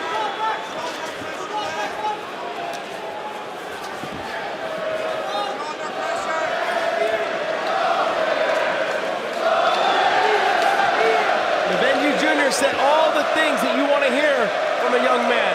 Getting ready to fight in probably the biggest fight of his life. He said he was ready for this. He said, I'm better than him on the ground, I'm better than him on the feet, I'm better than him all the way around. Those are things you want to hear from a young man. And he was able to earn the victory against Will Levine in a fight in which he was very ill. Close guard now by Norbert Novenya Jr., but having Will Fleury on top, even in your guard, is no fun.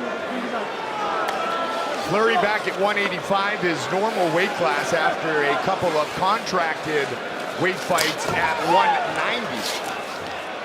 There's one of those fights he weighed in at 185, and there it is, Josh. Can he get it? He's got it in deep. Elbows kind of starting to come out. Dangerous from his back, dangerous everywhere.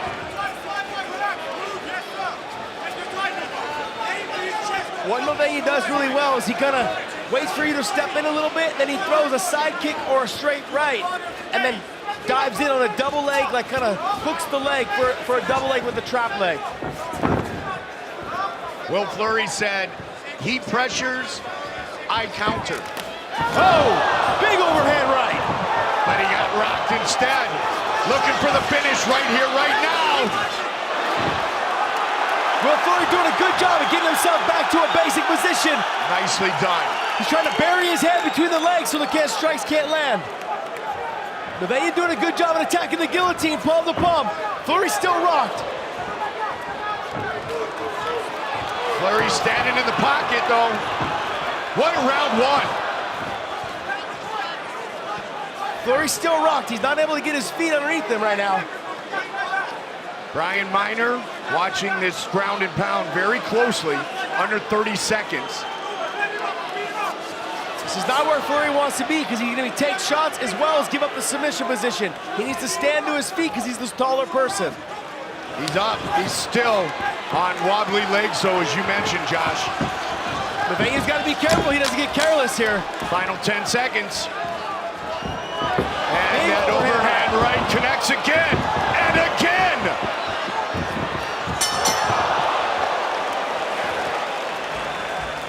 Stepping in, Will Fleury stepped in, boom, on a lazy kick with his hands down. Novenya stepped right over the top with an overhand right. Also, the follow-up punch is what did, I think, probably the most damage. drops him to his butt. Will Fleury's still about it, and then the next shot on the way down, he ends up hitting him on the back of the head. 3 times at the end of that round, he landed. So how will Fleury recover? And how patient will Norbert Novenyi Jr. be as we start our second 5 minutes? Red gloves for the 19-year-old, blue gloves for Ireland's 30-year-old Will Fleury.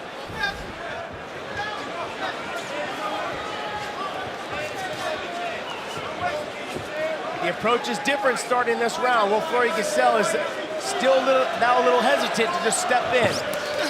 Flying knee.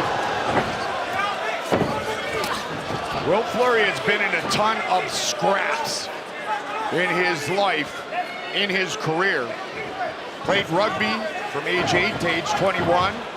Busted up his foot very badly. That's what transitioned him into boxing and eventually mixed martial arts. Big and he gets overhand. rocked again. That same punch, Josh. What Novenyi's doing is he's faking that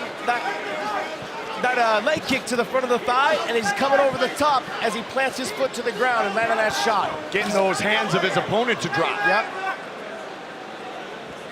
Now in side control. Man, the maturation process of Norbert Novenyi Jr. as a professional mixed martial artist is on a meteoric pace. Never been past the second round in his young career, including his amateur fights in which he went 6-0 with 6 finishes, 5 by submission. He's a young man, but he just did something right there that most people probably wouldn't recognize. He just turned his opponent's head away from the fence so that he could take away the fence of being used for the escape.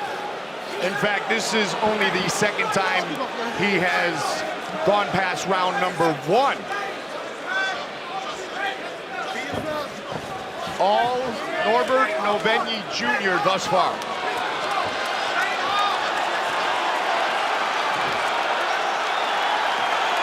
Fleury trying to wall walk, but he's wobbly. Takes a look up at the clock. And said, oh no, it's 2.5 minutes still in this round.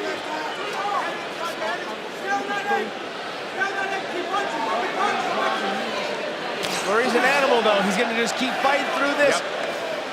He's gonna keep trying to get up. He's gonna keep trying to break. If Novenyi will break as the fight goes on, you don't know. And that's what Will Fleury's doing right now. He's trying to catch a second win, compose himself, and then show that warrior spirit. Young kids like Novenyi Jr., right? They fight really well when things are going their way. If you can turn the tide a little bit as the fight goes on, sometimes they'll fold under pressure. He's up.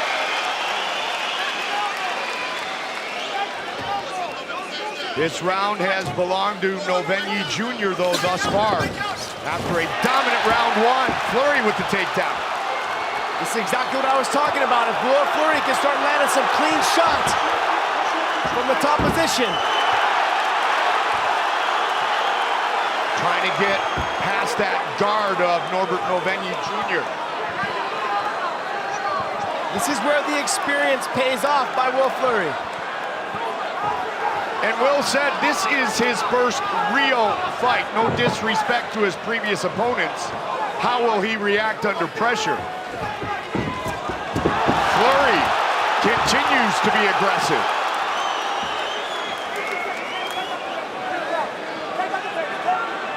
Like you were saying, he hasn't gone past second round. We don't know what's going to be like in the third round. I'm just taking a look at his face because I can see it from here. His face doesn't look the same as it did when we first started this second round. Either does Will Fleury, but in a different way. And now this crowd here inside the 3 Arena gets behind this enraged count with a talent for breaking people.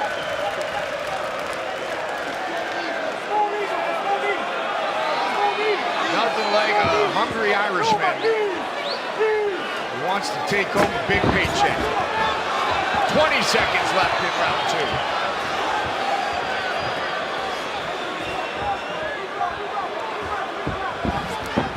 There it is again. Overhand right again. And again.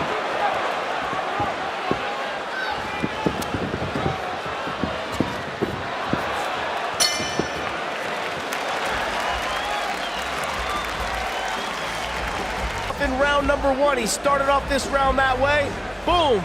Beautifully right behind the ear. Gets the drop. Fleury, though, still with his wits about him, able to scramble, get back up to his feet after a little bit, get to the top position here.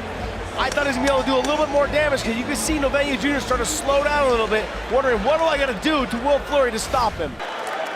Novenyi. Fleury. Gentlemen, third and final. You ready to fight? You ready to fight? 5 minutes remain. 10-8, round 1. Novenyi Jr. get round 2. No, he got it for sure, but I'm wondering if there's 10-8 round again. Wow. Dropped him again and then finished strong at the end. Either way, Will Fleury needs a finish if he's going to walk away with his arm raised here tonight at home. Trying to fake that overhand right and come with the left that time. Both guys have slowed down a lot coming into this third round. Keep an eye on the left hand defensively of Will Fleury. You would think he'd have it glued to his temple by now. Yeah, like he's on the phone.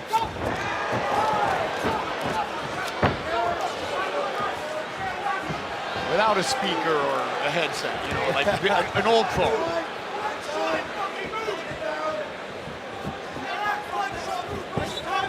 Those that were used way before Norbert was born, basically. Yeah.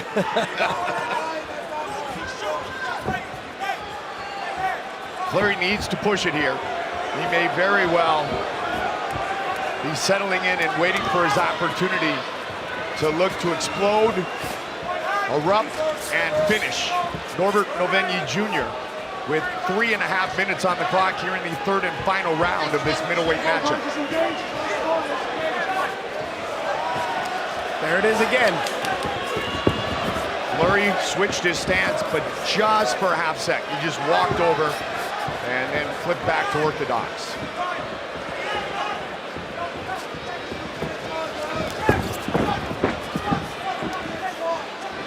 Josh, Norbert does a nice job of dipping that lead shoulder and then coming over the top, and it's that lead shoulder that's getting Fleury to kind of flinch, if you will. And I don't know if Novenyi Jr. has missed once with that overhand right. Yeah, I don't know if he has either.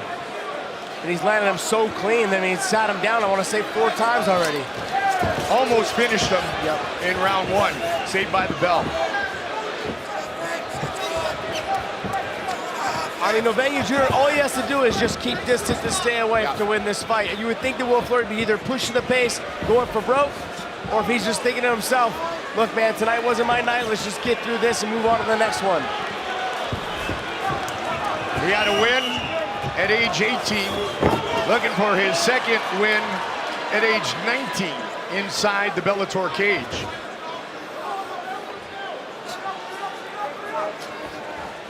Watch your fingers, Norbert. Watch your fingers. Thank you. Watch your fingers.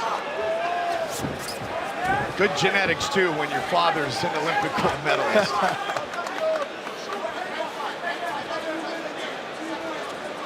You were talking about how he said his dad still kind of can rough him up a little bit. I'm thinking to myself, that's the old man strength. Yeah. You'll get it one day, son. You'll Right? get it one day. Exactly. Conry Gracie talked a lot about how Grandpa Elio still had like the grip that was just insane. 90 seconds for Will Fleury to try to turn this thing around. He needs to get after him. Switches to southpaw.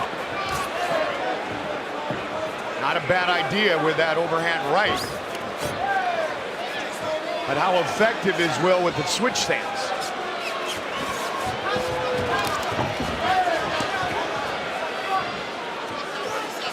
Extremely composed at such a young age.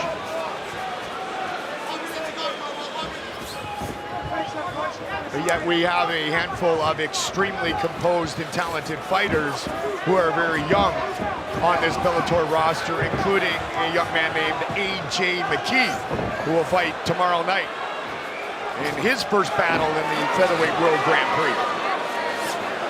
Father-son.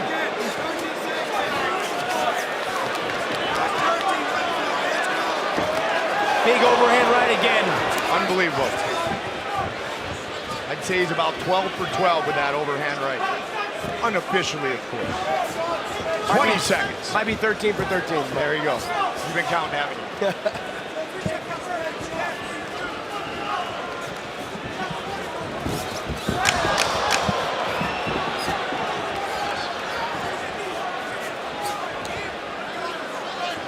Novenyi Jr. is going to go to the distance for the first time in his professional career. Dominant performance tonight against Will Fleury.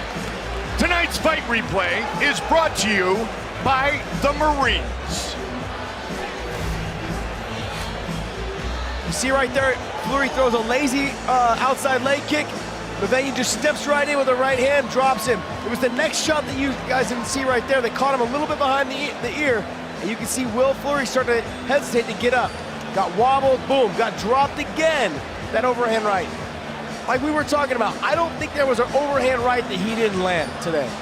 And you would think that his corner would have said something along the lines of, hey, keep that right hand or that left hand glued to your temple. Saw a little showmanship there from Novenyi Jr. The Marines winning battles for our nation and for all its people. The 19-year-old about to go to 3-0 inside the Bellator cage. He was magical tonight. We will make it official when we come back to Dublin, Ireland. This is Bellator MMA. Welcome back to Dublin. Welcome back to Bellator MMA right here on Paramount Network. And what a show by Norbert Novenyi Jr. to make it official. Here is Terry Cavanaugh. Ladies and gentlemen, after 3 rounds, we go to the judges' scorecards. Judge Torelli and Coughlin both scored about 30-26. And Judge Crosby scores about 30-27. All in favor of your winner by unanimous decision, Norbert Novenyi Jr. Definitely a force to be reckoned with. I don't know if he's a great dancer or not, but he will talk to Josh. Norbert Novenyi Jr.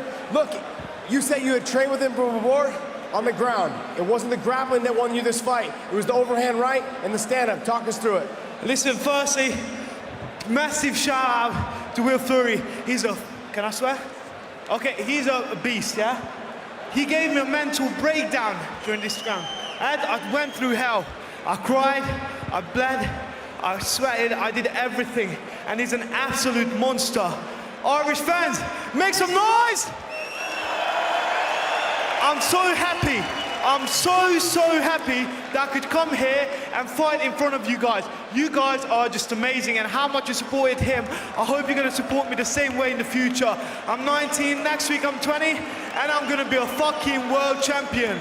A world champion! Ladies and gentlemen, your winner, Norbert Novenyi Jr.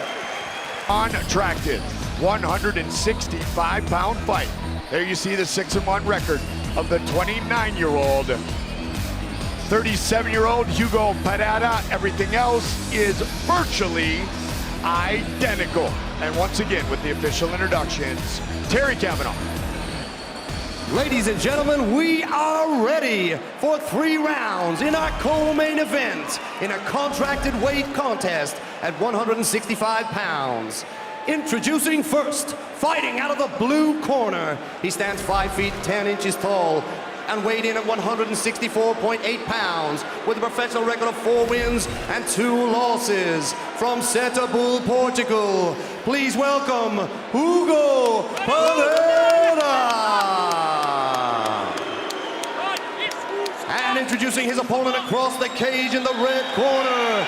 He stands at 5 feet 11 inches tall and officially weighed in at 163.8 pounds with a professional record of 6 wins and 1 loss. From North Inner City, Dublin, Ireland, please welcome Kiefer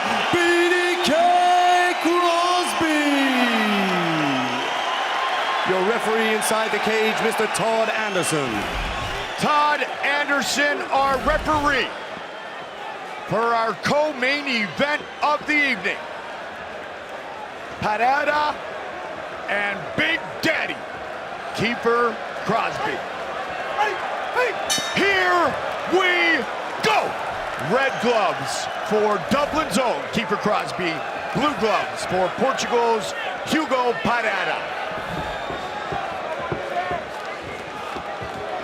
Big Daddy will look to finish very quickly.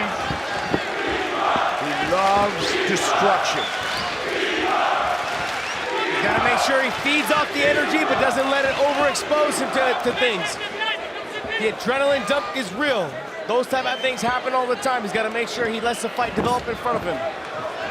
He has talked about fighting here at home in Dublin and said he loves the energy. He always performs very well here. 10 minutes away from Law's house. And he told me before, Josh, as cliche as it sounds, it is a dream come true.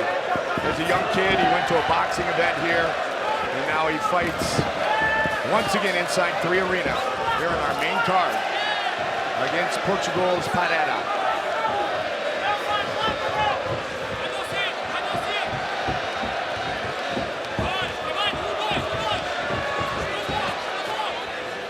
Big Daddy said, my mind is strong.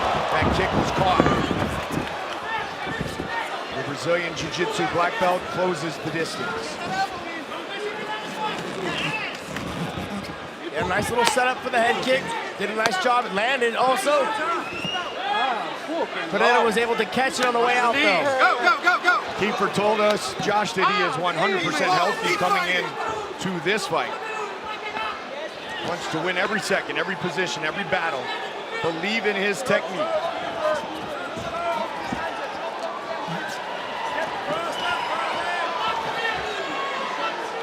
Long-time member of Team SBG Ireland. He said, and I quote, the judges can take a break for this fight. They will not be needed. Time will tell. It's on your hand. You blocked it. Keep fighting.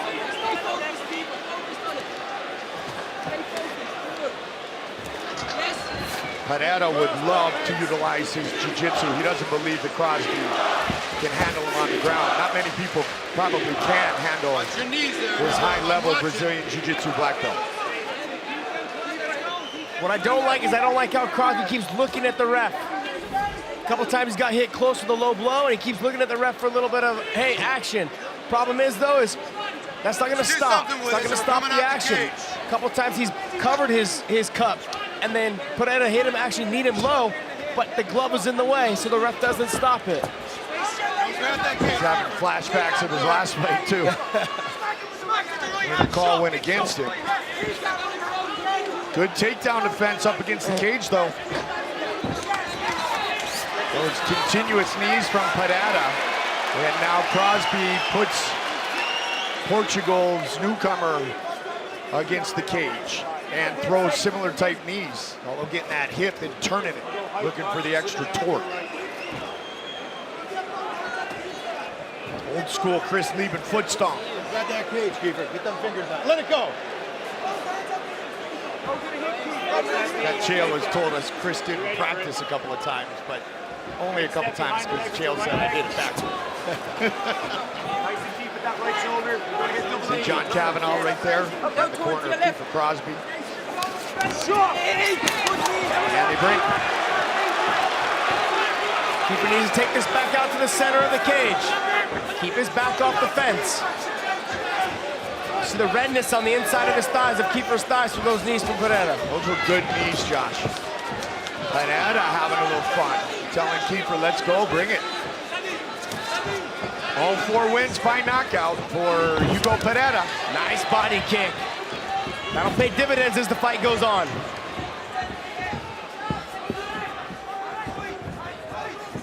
You see that a little bit from the SBG guys. They'll kick the body quite a bit with that little toe kick.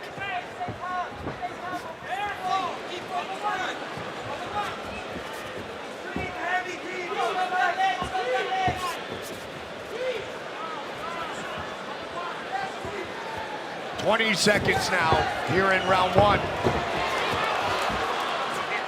Dug the ball with the foot into the midsection quickly of Hugo Pereira.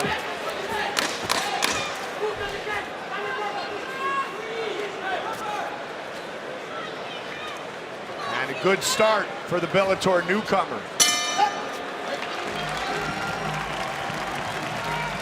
He was the one also trying to press the pace and throw in the combinations. He spun and threw some similar techniques. Round two. Then again, Kiefer said the judges won't be needed, so, you know, we'll see. So the unofficial Josh Thompson scorecard may not be needed either. Crosby has finished 5 of his 6 career wins. Only 1 of his 18 combined amateur and professional fights have gone to the judges. Pereira told us earlier this week, well, it's translated here, that he is comfortable with his hands and his stand-up game as well. He looks really stiff, but it looks like he's got some power. Obviously, he's got some knockout wins. So Kiefer, I think, showing him the right amount of respect. He doesn't want to get caught with something coming in and taking it for granted. Spent some time in the Portuguese army, professional firefighter back home in Portugal.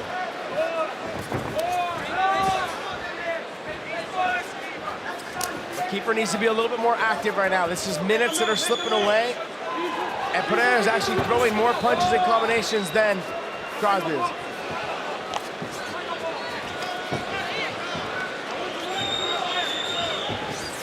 Crosby controlling the center. Coming from the side, little axe kick. He does have a karate background. That was nice how he threw a little side kick to the front thigh, Pereira, and then he came up over the axe kick. That was a nice little setup. Started at a local kickboxing and karate gym at age 10. Lots of kickboxing matches before the transition to MMA for Big Daddy Keith, BDK, Kiefer Crosby. 2 minutes into round number 2 of our co-main event of the evening.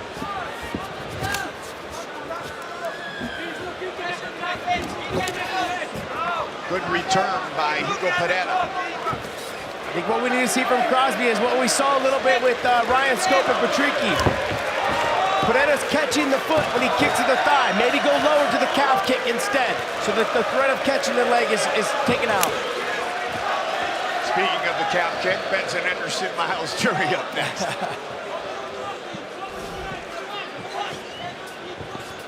So a very close round 1 as we have just passed the midway point of this 3-round fight.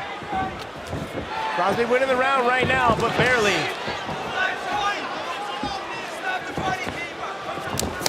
There it is. A little bit more of that is what he needs.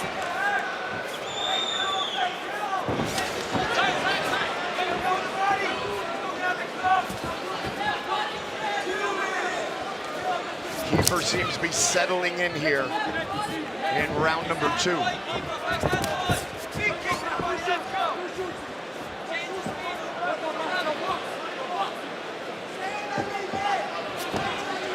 Check.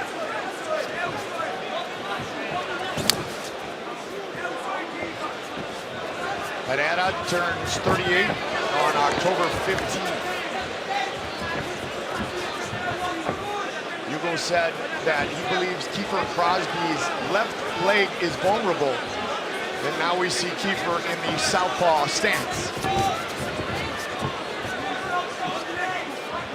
Switches. Watch the hip of Kiefer Crosby. Nice kick.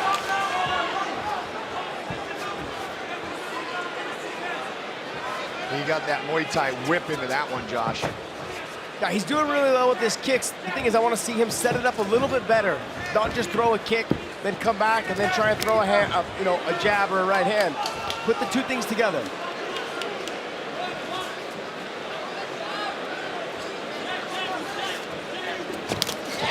Nice straight left there. Countered by Pereira, and they clinch. Good knees from Crosby. There it is. That's what we want to see. Even though he has no plans of keeping the fight on the ground, it's good to see him do that. That helps solidify the round for him to get the win. He's got to make sure he doesn't get taken down right now. Elbows by Padada. Final seconds of round 2. Crosby appears to be cut.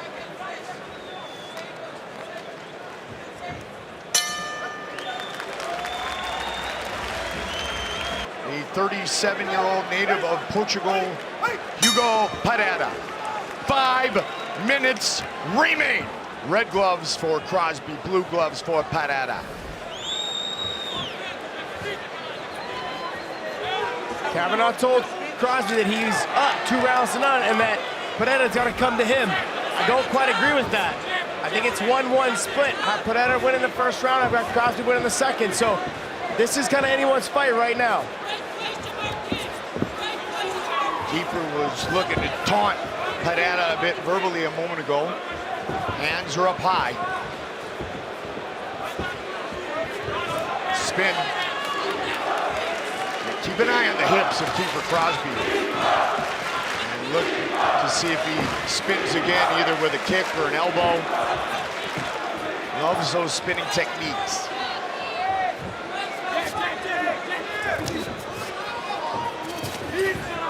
In the past, he has sometimes gone to them too much. That not the case in his most recent fights, though. Padada with the inside kick, answered by Crosby.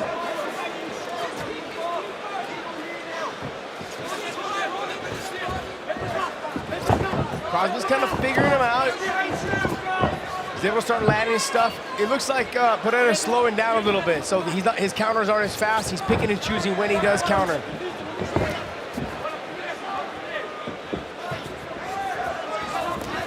Kiefer's daughter Haley already hitting pads, doing some jiu-jitsu. She made it on TV during one of Kiefer's fights and said to her father, "I'm famous in America, Dad." That one caught, and Padada into the guard of Crosby, rubber guard.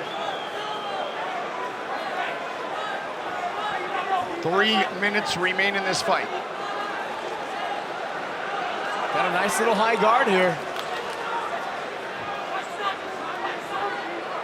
Good control of Padada. They were calling this the other day. He's threatening that mission control. He's just kind of controlling the position and the posture of Padada right now. But as you get sweaty, it's a lot harder to hit these submissions, especially that armbar triangle game. It's a lot harder to get. Crosby looking to nullify any offense here from Padada. See if Todd Anderson stands him up. Todd already telling him to stay busy. Really good control here, Josh. Padada cannot posture up. Trying to push towards the fence, but that could also allow Keeper to wall walk, which is exactly what he's looking to do. Keeper doing a good job without giving his back. Oh! Nice move by Padada. Not where he wants to be, especially with 1:40 left. Remember what I was talking about? When you're sweaty, the chokes are the easiest things to get in underneath the chin. Hugo takes a look at the clock. 90 seconds. Kiefer slides out. He needed that. He needed to make sure he didn't give up the rest of the round with somebody on his back.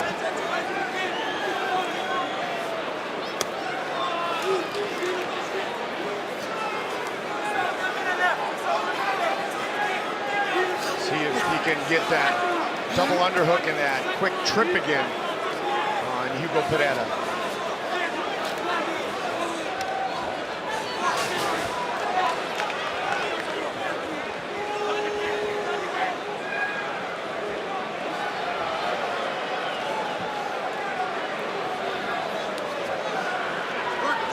"45 seconds.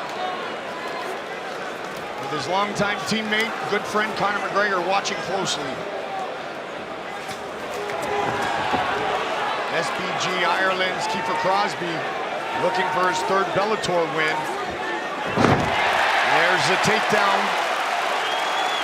A second takedown for Kiefer Crosby. And this is huge here late in the fight.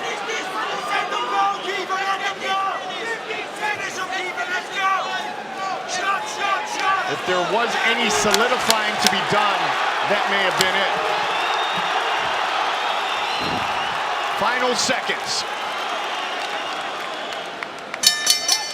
Well, Kiefer, the judges will be needed, but that does not mean that you may not walk away with your arm raised as he goes the distance against Hugo Pereira. Tonight's fight replay is brought to you by the Marines.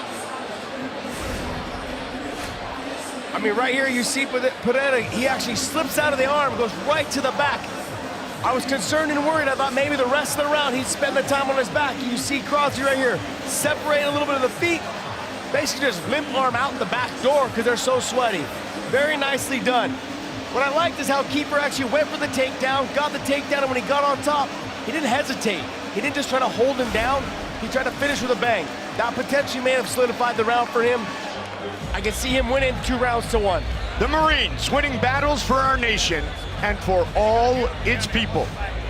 Will it be BDK, Kiefer Crosby, or Hugo Pereira with the victory? The official decision here on Paramount Network from Dublin. Coming up next, our co-main event of the evening goes the full 15 minutes. Judges have rendered their decision, and once again, here's Terry Cavanaugh. Ladies and gentlemen, after 3 rounds, we go to the judges' scorecards. Judge Minor and Coughlin both scored the bout 29-28, and Judge Crosby scores the bout 30-27. All in favor of your winner by unanimous decision, Kiefer BDK Crosby. Mama Gallagher likes it.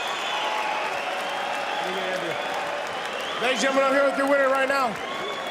Kiefer, you talked about maybe... What the fuck is up, Dublin? Yopa! Sorry. You talked about this fight not having to go the distance. What made it so difficult for this fight to have to go to the distance? All of these people, fucking hell, I came out here a bit hesitant. I always put pressure on myself to finish people quick. And again, I'm maturing as a martial artist. I'm getting more experience, and I was trying to catch him with something flashy, but again, you have to be cautious of people like this. A high-level Brazilian Jiu-Jitsu black belt, a big overhand right. You know, I didn't want to get caught with anything stupid, so I was a bit more hesitant than I normally am. But next time, fuck it, I might just let them go and make it a bit more exciting. What did he do that kind of threw you off that made you feel that way?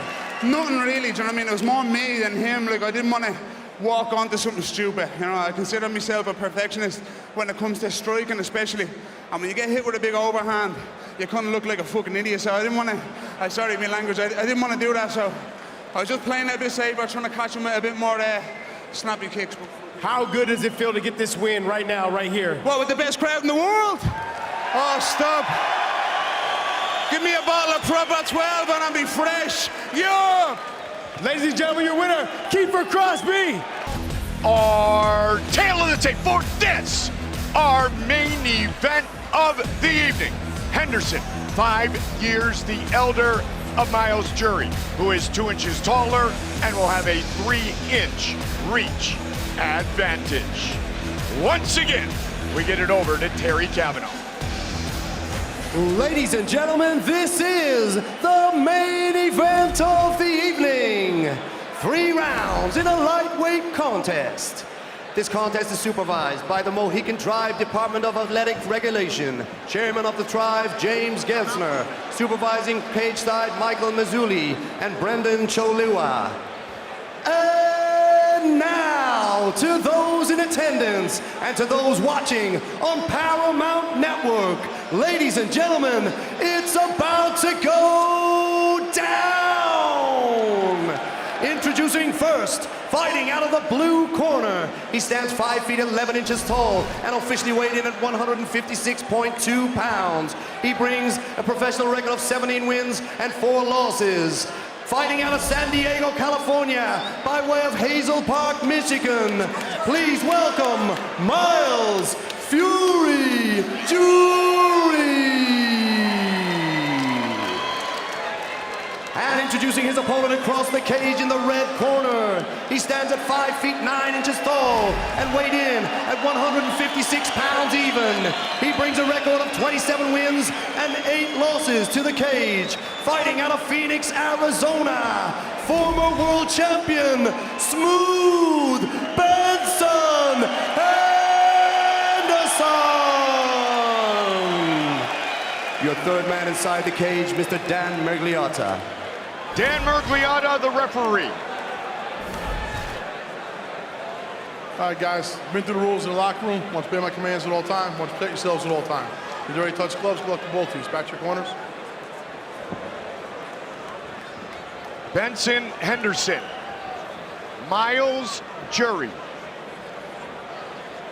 17-4 record for Miles Jury. 27 career wins for Benson Henderson, who said, and I quote, "Miles is breakable." Jury said, "I can do some things to give Benson trouble." Here we go! Main event of the evening. Benson comes out swinging. Could we see a fast start from Smooth Benson Henderson? This is already faster than he normally starts. That's kind of what I was throwing to you, partner.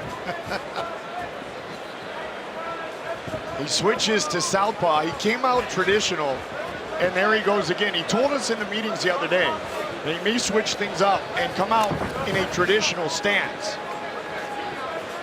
He has done it quickly once or twice here in the first 30-plus seconds. Yeah, I can relate. I would switch a lot in my stance, and when I switched into my stance, I wanted to pull the trigger fast because I didn't feel comfortable there defensively. Interesting perspective. Especially in a day and age, Josh, where so many people are seamless going back and forth. Yeah, they're working on it. People are getting better at it. What we just saw was something really tricky out of Ben that I've been doing for a while that I actually stole from him when I used to fight, is that little front thigh punch. Yeah. Little front thigh punch, little side leg kick, and his leg kicks are nasty. I take it from experience. Yes, vicious. And he put a heavy one on Miles Jury already. You can see some redness above the knee on the left leg of Miles Jury. Talented, talented kid.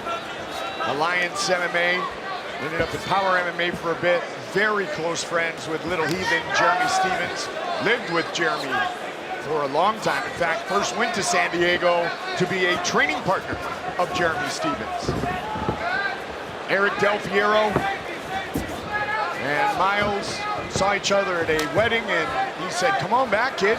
And he did, and he's here now as part of that Find Alliance team. You hear it all the time. Fighters, they've been with their longtime coach. Miles with Del Fiero for a long time. And then just more fighters started coming, and he started feeling that he wasn't getting the attention that he used to get. And then they start thinking something's wrong, and then they leave. And they're just not the same fighter anymore. Now that he's back, he said everything's been good. We talked about it, we squashed it, we just got things out in the open. And you can tell by the way he walks around now. He's a lot more confident, and just he feels good about the relationship back in Alliance. And there was a ton of hype on Miles Jury when he made it to the big time. Benson Henderson is off to a fast start. Throwing a lot of shots here in the first part of round number 1. I'd like to see Ben go back to that leg kick. You can see they're having a little bit of an effect on Miles Jury.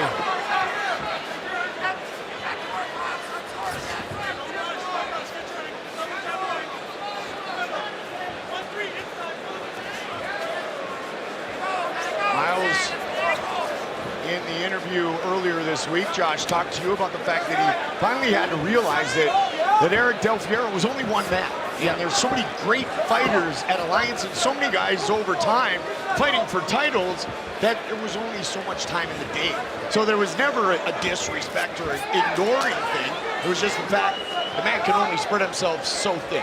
Yeah, but what happens is, and I can speak from experience, I used to train at AK, I still go by there every once in a while, obviously, but Javier Mendez was one man. Absolutely. And you can think about all the guys who went through that gym, right? And I used to get all the attention because I was the only UFC fighter at the time back in 2000.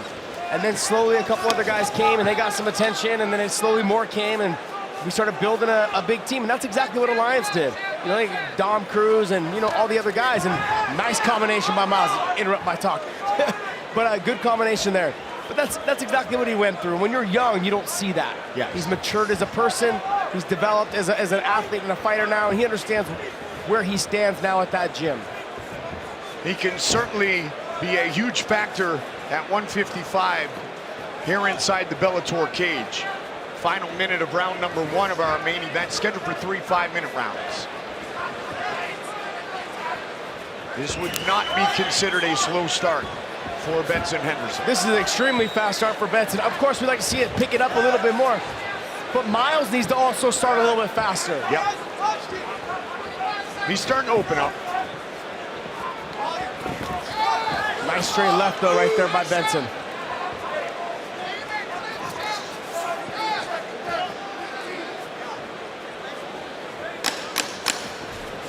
Highly decorated in his MMA career, and Aiden even used the hockey reference. He wants the hat trick of titles in major organizations. Round 2 of our main event of the evening. 3 Arena. Dublin, Ireland. Mike Goldberg, Josh Thompson, Aiden Power, Paul Semtex Daly. Red gloves for Benson Henderson, blue gloves for Miles Jury, the native of Royal Oak, Michigan. You heard Benson's coaches say, kid, we had a good first round, let's turn it up now. I mean, I gave the first round to Ben also. Miles has got to pick it up himself. This has to do with the cobwebs. It's your first fight in Bellator. New stage, you're the main event, you're fighting Benson Henderson. That's a lot to take in. Huge opportunity. Miles talked about on frequent occasion. Nothing to lose. No, you know, you could say that, but there's so much to gain that there is a lot to lose. Because Miles Jury can put himself right into a title picture if he can pull off a victory over Benson Henderson, one of the best at 155 in the world.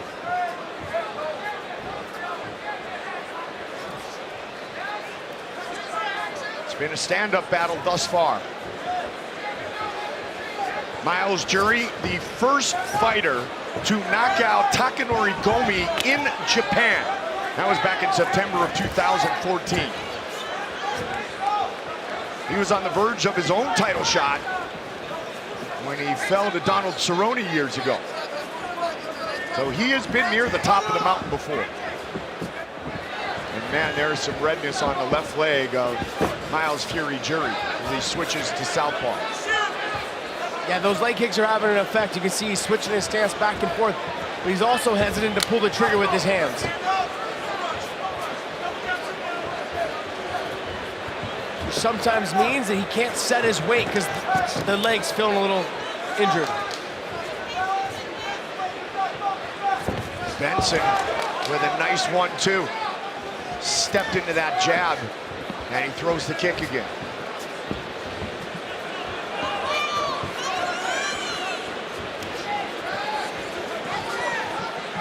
Henderson able to get those kicks off so quickly. No wasted motion. Economy of movement. Midway point of this 3-round fight is upon us. Benson Henderson looking for his 4th straight Bellator victory. The thigh punch. Miles has got some of the best jiu-jitsu I've seen, especially when he was younger. Oh yeah. I'm surprised I haven't seen him at least threaten a takedown or press to the fence. Both men black belts in Brazilian Jiu-Jitsu. Benson a black belt under John Crouch, also a black belt in Taekwondo. Miles a black belt in Brazilian Jiu-Jitsu since December of 2013.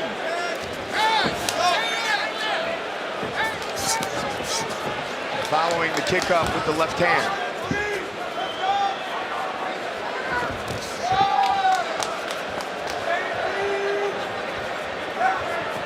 You know, everybody talks about Benson's transition into Bellator and the rough road early. That said, he fought at 170, which is not his natural weight class against Andrei Korshkov. Had to win over Patricio with the leg injury. And you know what? That has happened before. People have check kicks and had their leg broken. Anderson Silva. Michael Chandler, split decision. Split decision with Patrici. I mean, some really good fights and then wins over Huerta, Zayadawad, Piccolati, and Henderson hopes tonight jury. He's fighting a better fight this fight than he has in his last couple of fights. In the Patricio fight, a lot of people thought he was losing also. Yeah. You know, Patricio was landing the cleaner shots, landing the better leg kicks. They had him winning. He obviously, I think, won the first round. Then he threw a kick and Benson checked it, ended up breaking his leg. So that gave Ben the win, but people look and say, man, Patricio was actually winning at 155. But then later on we find out Patricio's got the power to stop somebody like Michael Chandler with a knockout.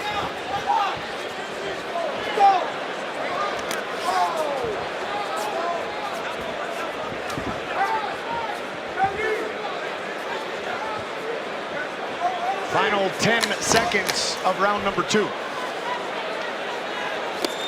Body shot.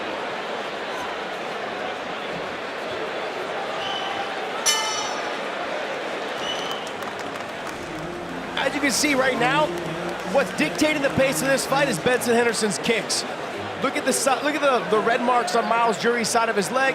As the fight goes on, the red marks gotten worse and worse, and that's slowing the momentum of Miles Jury to step in and throw heavy shots. Event of the evening. 5 minutes remain. Oh, double kick from Henderson early here in round 3. He has done a ton of damage to the lead leg of Miles Jury. And again, same spot. And the thing about Benson is he throws that kick, Josh, from orthodox or southpaw and lands it in the same place, and no switch. Yeah, he'll throw the same. He throws the same spot from that position. Then also, too, what he'll do is he'll fake that, and then he'll come across with his back leg across your back leg, which is something most people don't do. Getting kicked in that back leg it's an unconditioned leg, so those kicks hurt probably twice as much because you're not used to getting kicked in that back leg. One thing he does very well is mix up his kicks. And that kick hurts twice as much as a normal Benson Henderson kick. That's nasty. A spin and a miss by Smooth Benson.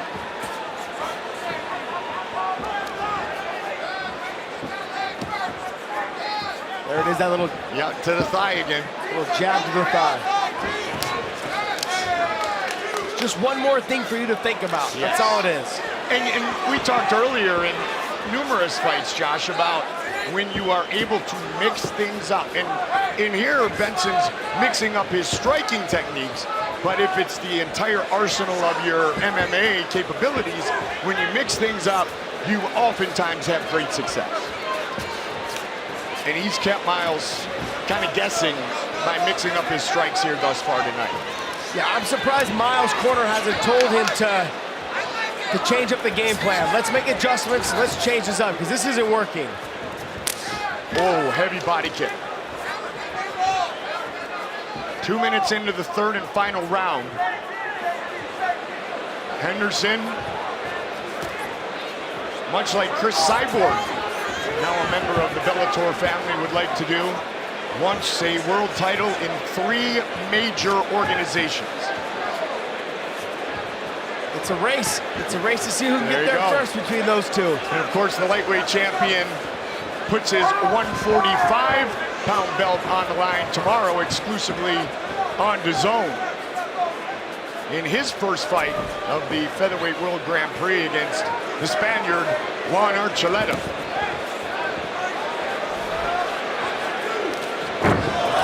Head kick and a slip, right back up.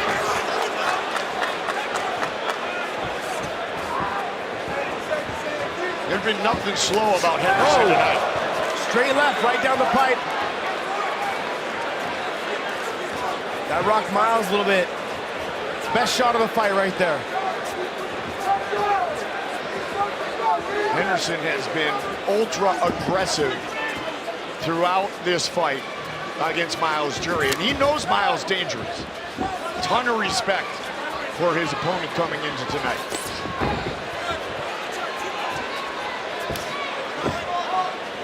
He told us earlier in the week, Josh, put on boxing gloves, I beat him. We put on a gi, I beat him. We wrestle, I beat him.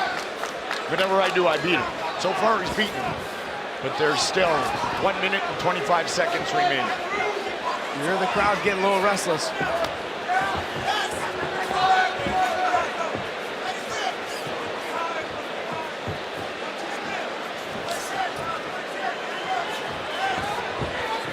Well, we got the fast start from Benson Henderson. Now we just got to get what Paul Daly was talking about. We got to start getting some finishes because I feel like he can. I think a lot of the fights he ends up going the distance. He's content with doing what works instead of picking up the tempo and trying to get that person out of there with the success that he's having with whatever he's using at that moment. He should try doing that more to get these guys out of there. Benson has 12 career wins by decision, which just validates the point that you just made, Josh. Spins again. Final 20 seconds now. And Jury able to connect.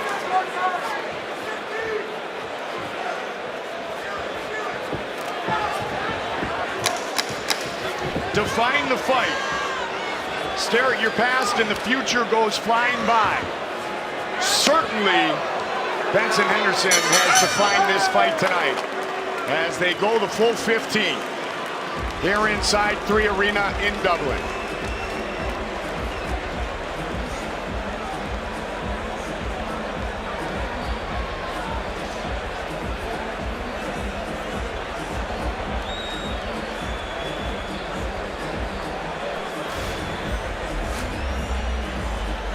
The story of the fight was this, the kicks all day long.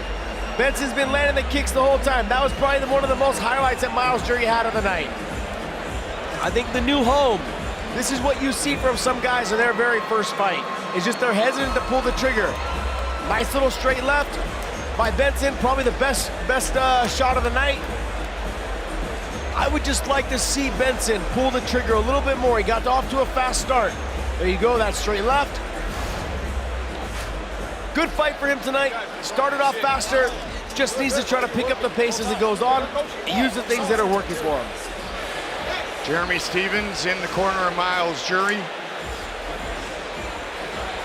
Here you see Eric Del Fiero as Benson Henderson confident that he has extended his win streak to 4.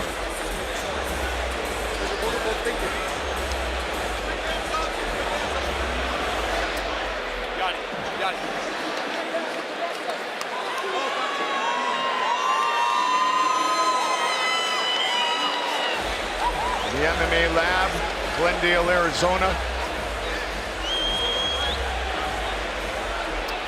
All right, let's find out who's going to be popping a bottle of La Chamendua. Here is Terry Cavanaugh with the official decision.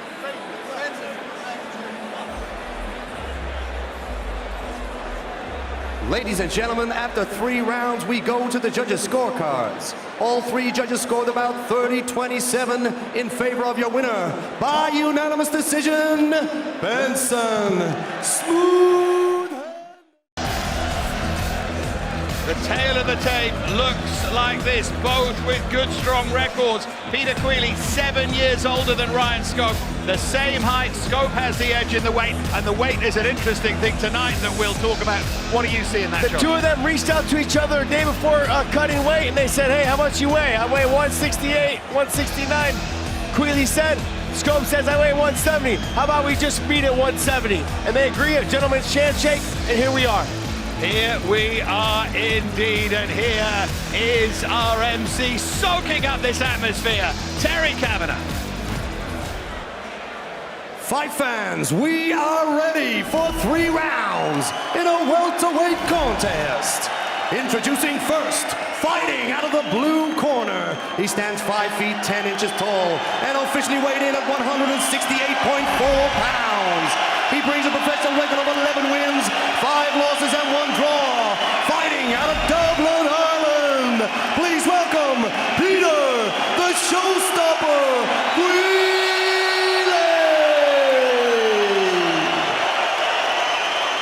And introducing his opponent across the cage in the red corner. He stands at 5 feet 10 inches tall and officially weighed in at 170 pounds even.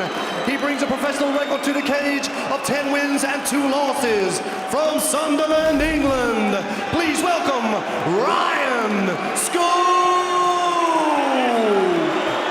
Your referee over the action, Mr. Leon Roberts.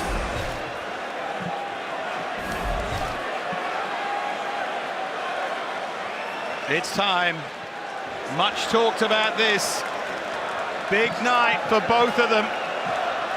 Ryan Scope's lost 2 of his last 3. If you throw in that defeat by Lewis Long, he needs to stop that. Appreciate he's moving up seriously in level, particularly against Patricky. But now a fight he believes he can win. It is Scope against Quley. Scope in those red gloves. Quley being cheered to the rafters, and he said he was going to start fast, Quley, and he has done. Yeah, I think what he did was took a page out of Patricky's book. Patricky, when he pressed Scope, he had the success of being able to hit him with a good shot and dropping him to his butt. Scope able to fight out of there, get back to his feet, and then they fight with the distance. So he saw that, I think, and he thinks that Scope doesn't fight well moving backwards. But talking with Scope, Scope said, don't be surprised if you see me take him down. Scope's a good boxer, good striker. Just looking to find his range there, but Quley is all over him at the moment, trying to pressure Ryan Scope in these early stages.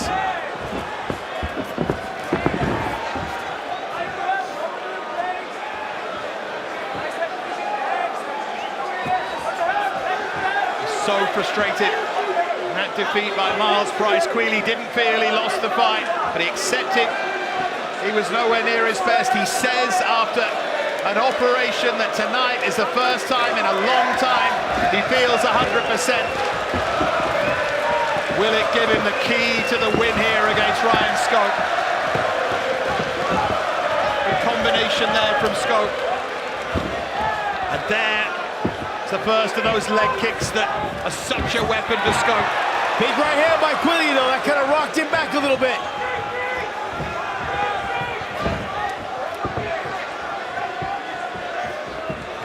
Can't take your eyes off this.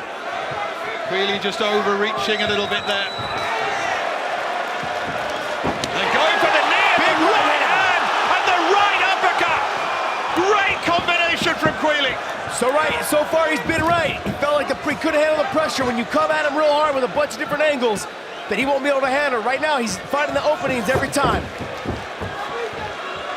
Tell you what though, Scope can take a shot. You don't want to take many of those.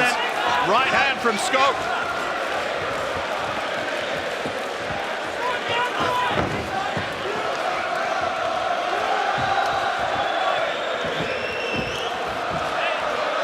Scope looks a little bit rattled in there, trying to keep his nerves, trying to get into a rhythm here. He's been thrown off that by Quley, the veteran.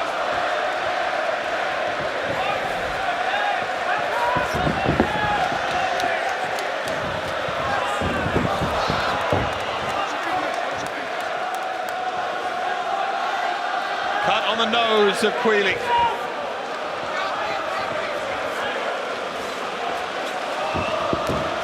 There's another of those leg kicks. Remember seeing the legs of Patricky after that fight. Bruised and swollen. They are a serious weapon for Scope, and he needs to get them going if he can here, to slow Quley down. I thought he would have came out early and tried kicking the calf kick like he did against Patricky and slowed the movement down a little bit, opened up everything else for him in that fight. He hasn't been able to slow Quley's movement down. He needs to get on that low-level calf kick to maybe slow the movement down. Quley doing a great job of switching his stance before he throws. That changes the dynamic of however Scope is thinking when he does that. That creates a hesitation to defense. And that's slight hesitation when you're talking guys of this caliber and this level. That slight hesitation ends up opening a shot that you can get caught with and the fight can be over. It's a game of chess, trying to open tiny windows.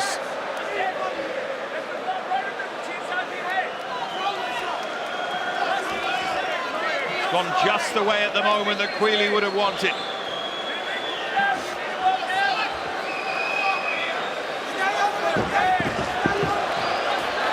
This is the way he likes to fight as well. When you've lost a sort of tricky technical fight like the one against Price, he prefers to be in there and fighting and laying it on the line. Needs to be careful. Scope was looking to counter in there.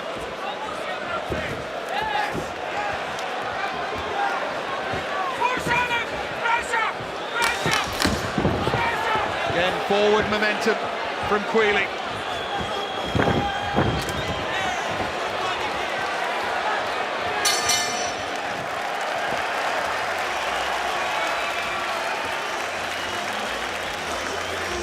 Quley, this is him in action, Josh, in that opening round. That nice little overhand right. What he did was he aimed for the stomach and the chest. So then Scope lowered his hands just a little bit, then he came up over the top of that overhand right. And you see here. Mosby there alongside him. SBG out in force for their man. Opening round for Quley, Josh, in your book? 100%. Oh, there's a kick from Scope. Quley rocked there and Scope is on him. That's what Scope needed to do in the first round. He did it in this round. He set up his kicks with his punches. Got Quley under massive pressure here, the veteran who has never been stopped. On the rear naked, he's never been finished before. He's got his hips up on top. He's cranking on the neck, nothing yet, but doing some damage. Quley is in trouble here. This is close to being stopped.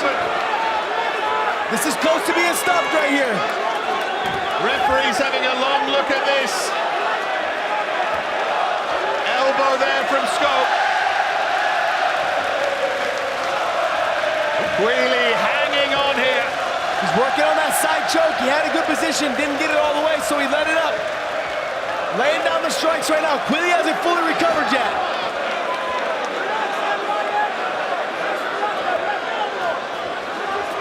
Scope doing a good job now, picking and choosing his shots. What last thing you want to do is try to tire yourself out, trying to get the finish and then not get it. Someone like Quley would come back. Long time left in the round as well, which is bad news for Quley. Scope continues that ground and pound and the hammer fist, and he again looks to get into position for the finish. Setting up that side choke again. Oh, he let it go. He's still in that mounted position. He's trying to frame him away with the face. Trying to land the strikes. He's keeping his knees pinched tight so Quley can't roll side to side and start to work on the escape. Oh, there he goes.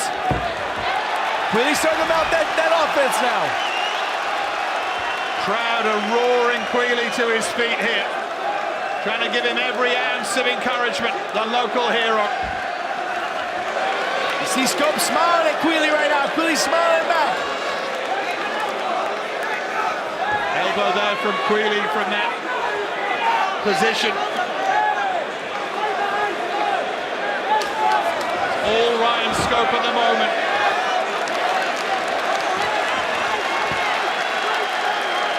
Trying to wear Quley down.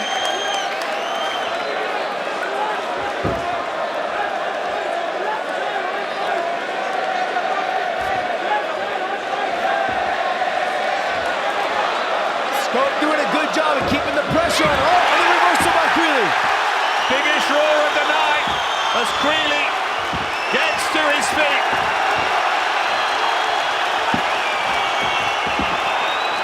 This is what I was talking about. Scope did a lot of work trying to get the finish. How tired is he now? Now Quley's looking for the finish. Scope is here. And Quley, in the most dramatic fashion, turns it round and wins. He was down in the dust and he rises to his feet and stops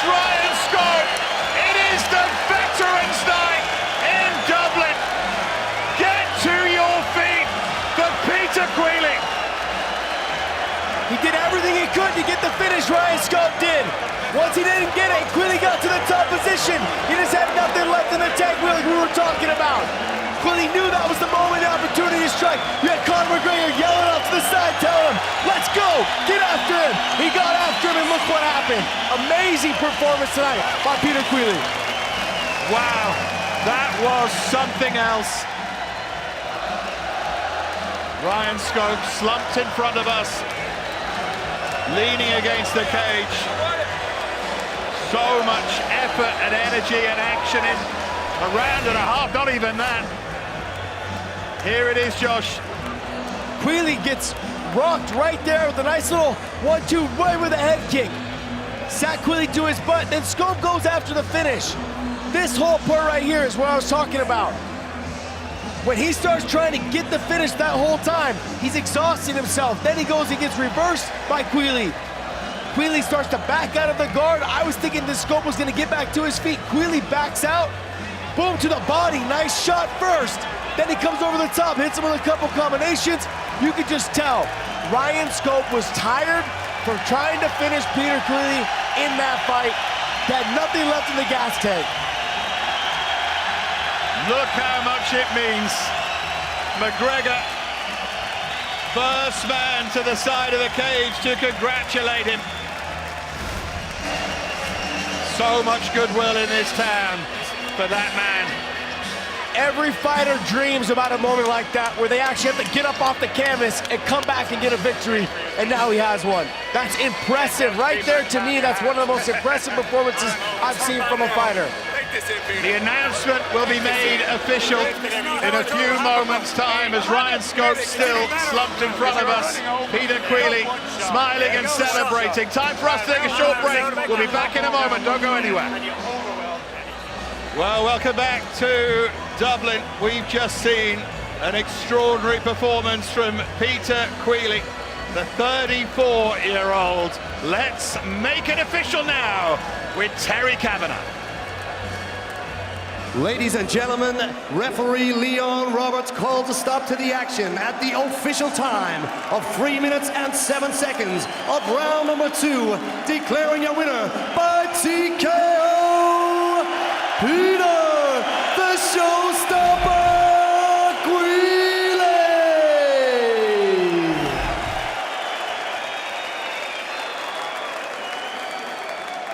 And I'm here with your winner, Peter Quley. Hey, how good does this feel right here to get up off the canvas like you just did and do what you did right here in your hometown?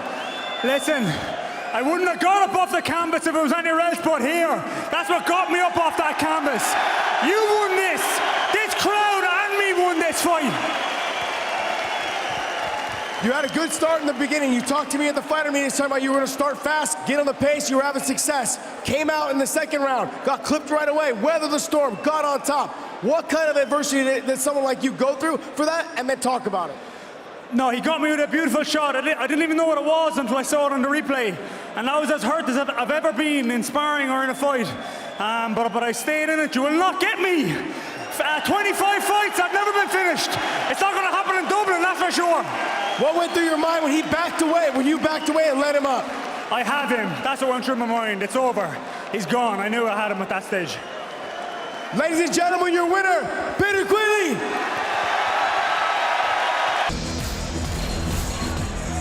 Here is the tail of the tape, 14-1 now, Michael Benham-Page. Look at the gap in experience. Kylie, 3 years his senior, big gap in height as well. Michael Benham-Page has everything in his favor and a 6-inch reach advantage too, Josh. The height and the reach is going to play the factor, and the clinch is going to play the factor on the distance and the range when it comes to the striking. Also, there's not a stat here that says speed, but I'm going to give that to Michael Benham-Page also. Yeah, we could add that one. Well, quickly, we should get to our MC, Terry Kavanagh. Ladies and gentlemen, this is the co-main event of the evening. 3 rounds in a welterweight contest. Introducing first, fighting out of the blue corner. He stands 5 feet 11 inches tall and weighing in officially at 171 pounds. He brings to the cage a professional record of 3 wins and 1 loss. From Tala, Dublin, please welcome Richard Kylie the Face!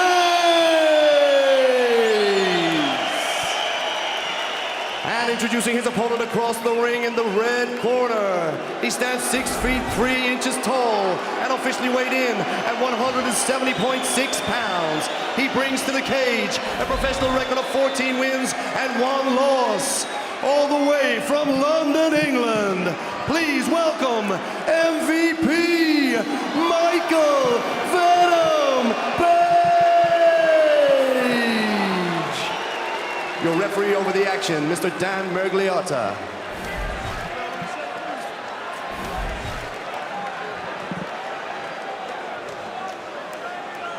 Okay, guys, been through the rules in the locker room. I want you to obey my commands at all time. I want you to protect yourselves at all time.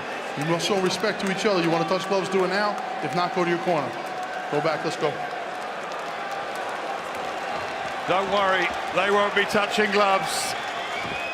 Michael Venom Page, if he needs an introduction, and he will if you're new to this sport, with those red gloves, and Richard Kylie, who has made so much noise to get this chance, called MVP out time and again, and MVP has responded to the challenge. Can he overcome it as quickly as some feel he might?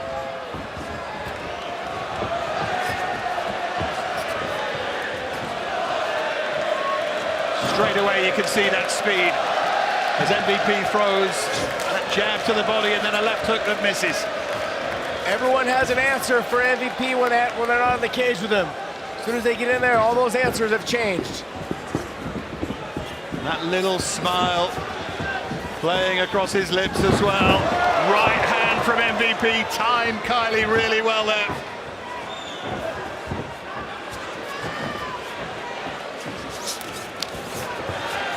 Kylie's got to keep moving.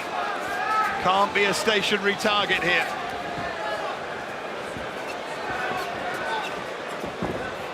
Look at this, he's just taunting him.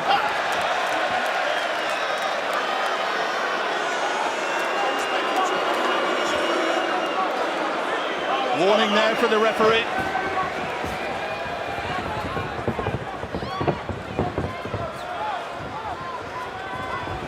Speed is just blurring from Michael Venom Page.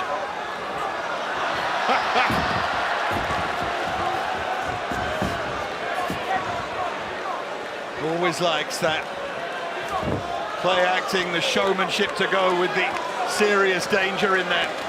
Like I said, there's no threat from the bottom from Kylie. So MVP, all he has to worry about is that up kick. There's nothing to worry about in the submission department right now. He can just pick and choose his shots from there. There's that up kick. Nice little shot through the guard. It's what he does so well, isn't it? He does pick those shots. He thinks about it. Great thinker to go with the obvious violence.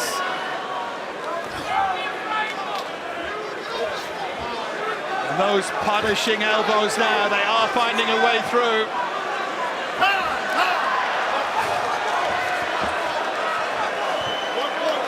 Yeah, he's seen enough, he doesn't like it. Point off MVP. Doesn't like it. Feels it went over the line, lack of respect. What do you think about that? I like the ref a lot. I've worked with him several times.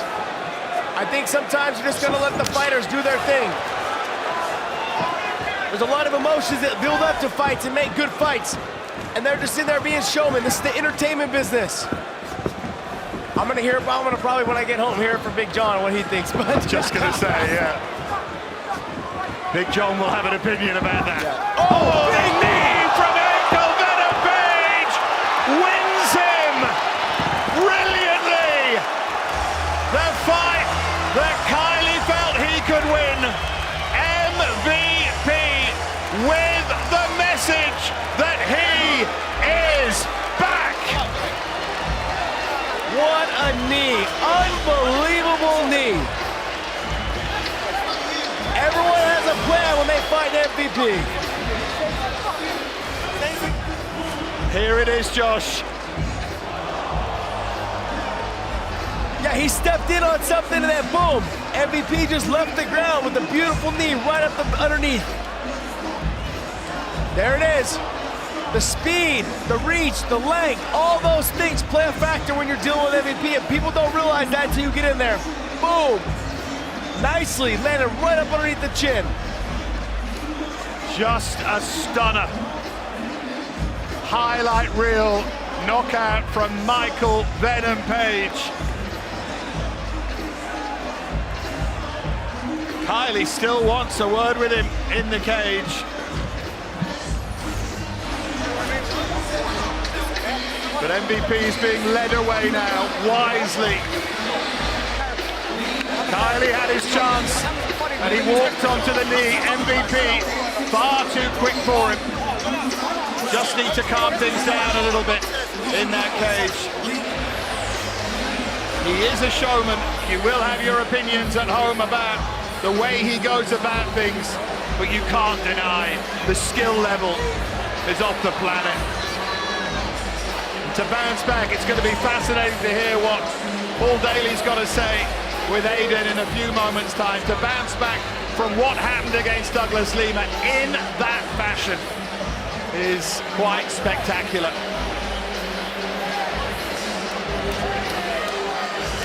The chat continues in the cage. Josh has gone up there and will grab a word with Michael Venom Page in just a moment. We will, first of all, make it official. Back to Terry Kavanagh.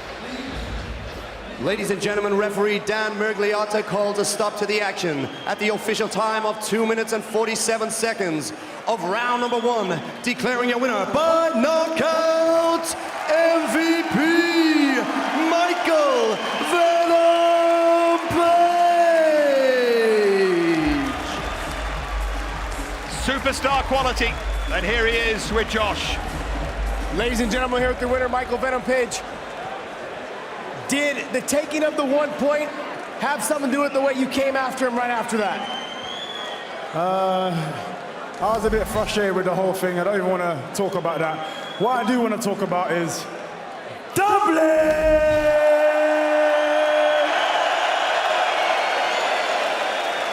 I am so excited. I wish I could have done some more for you guys. I'm so excited to be here. You guys are amazing.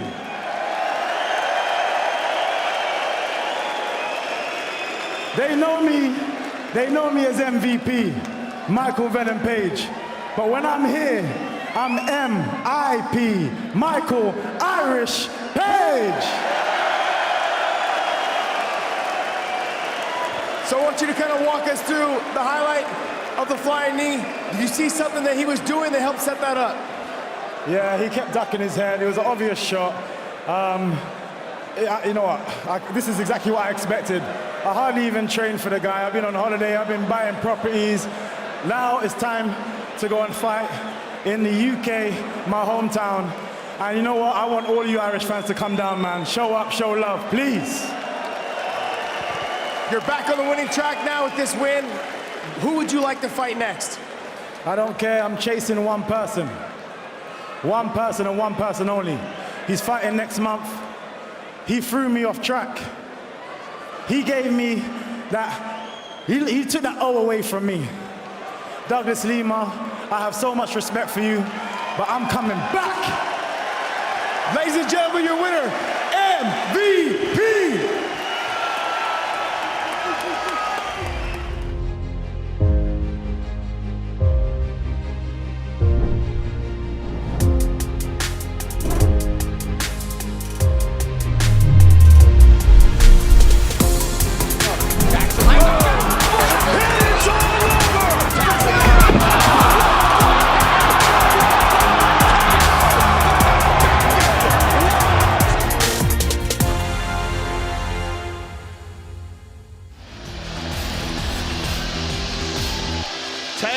The tape looks like this. James Gallagher with just that one defeat to Ricky Bandejas.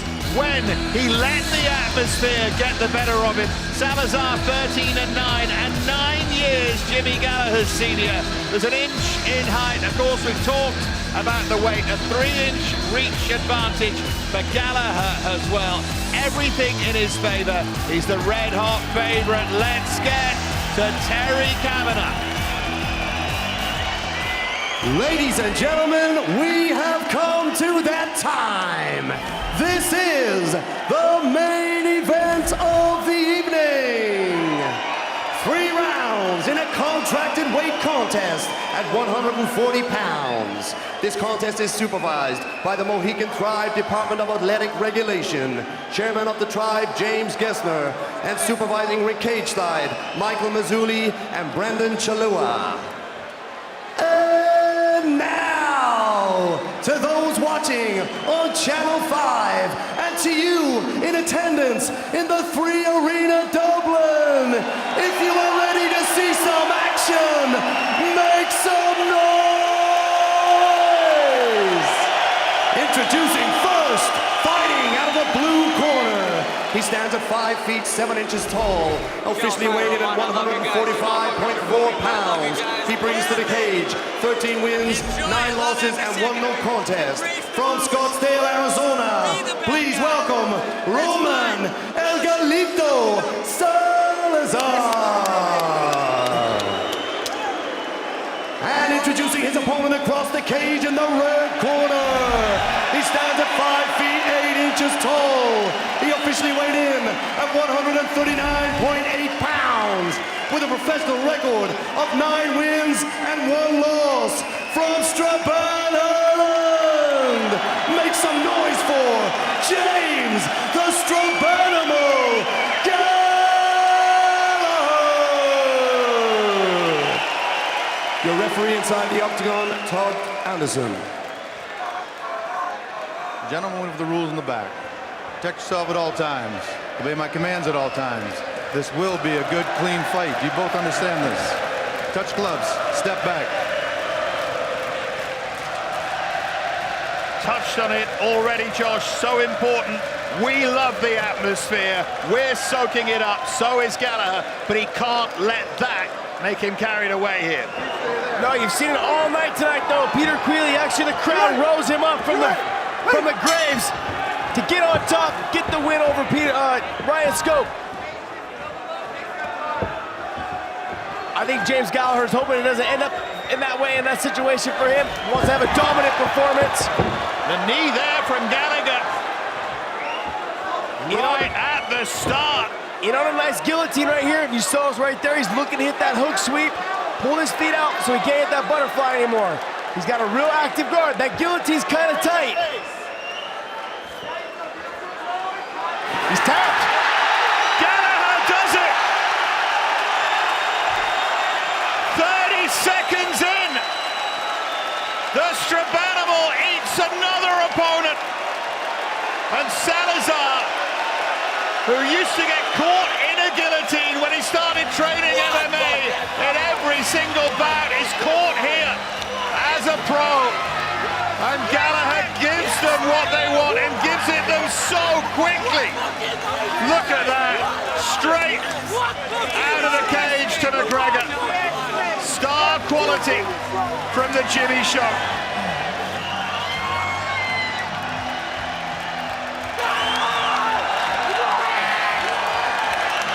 Well, that was quite something, Josh. I mean, Kylie said if he knocked out Michael Venom Page, he would be the face of Bellator. I think the Jimmy Show is taking over, buddy.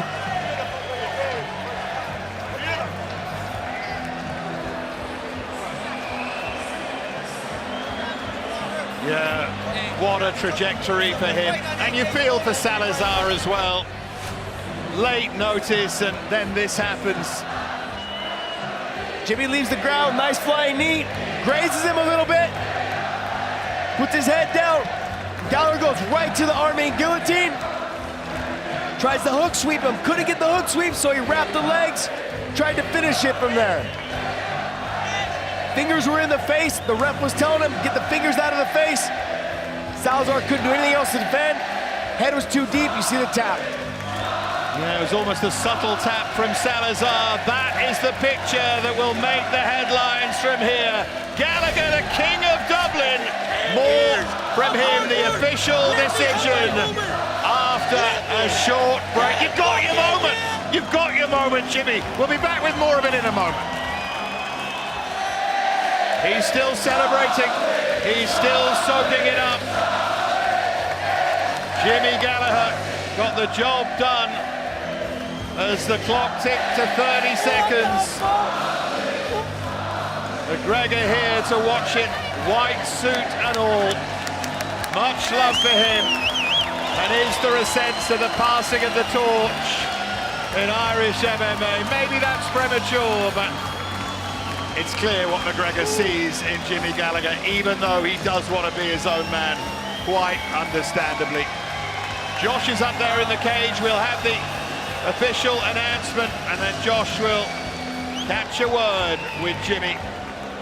But as things calm just a little, we can make it official as they come to the center of the cage. Terry Kavanagh standing by.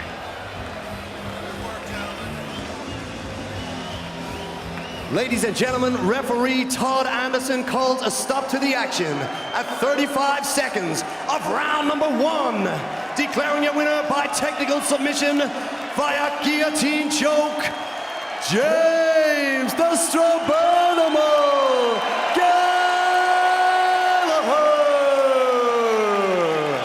More rear naked chokes than anyone in Bellator history.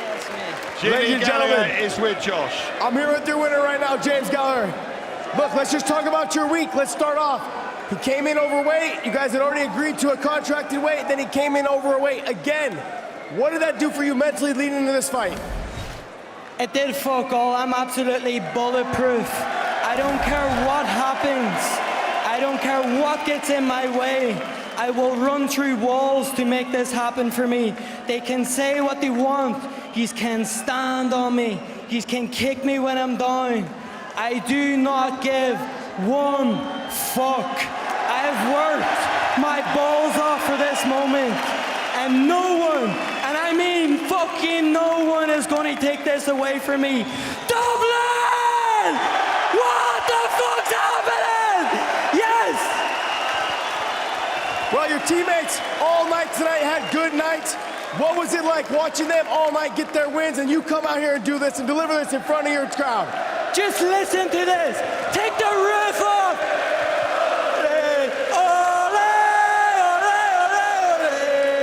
Oh yes. Hear that, Josh. Hear that, man. That is exceptional. No one is doing this. They're not taking on the hype. They're not taking on the criticism that I am. They're not putting themselves out there the way I am and stepping up the way I am. And it's all because of this crowd is the reason why I keep going. Yes! Yes! Ladies and gentlemen, your winner, James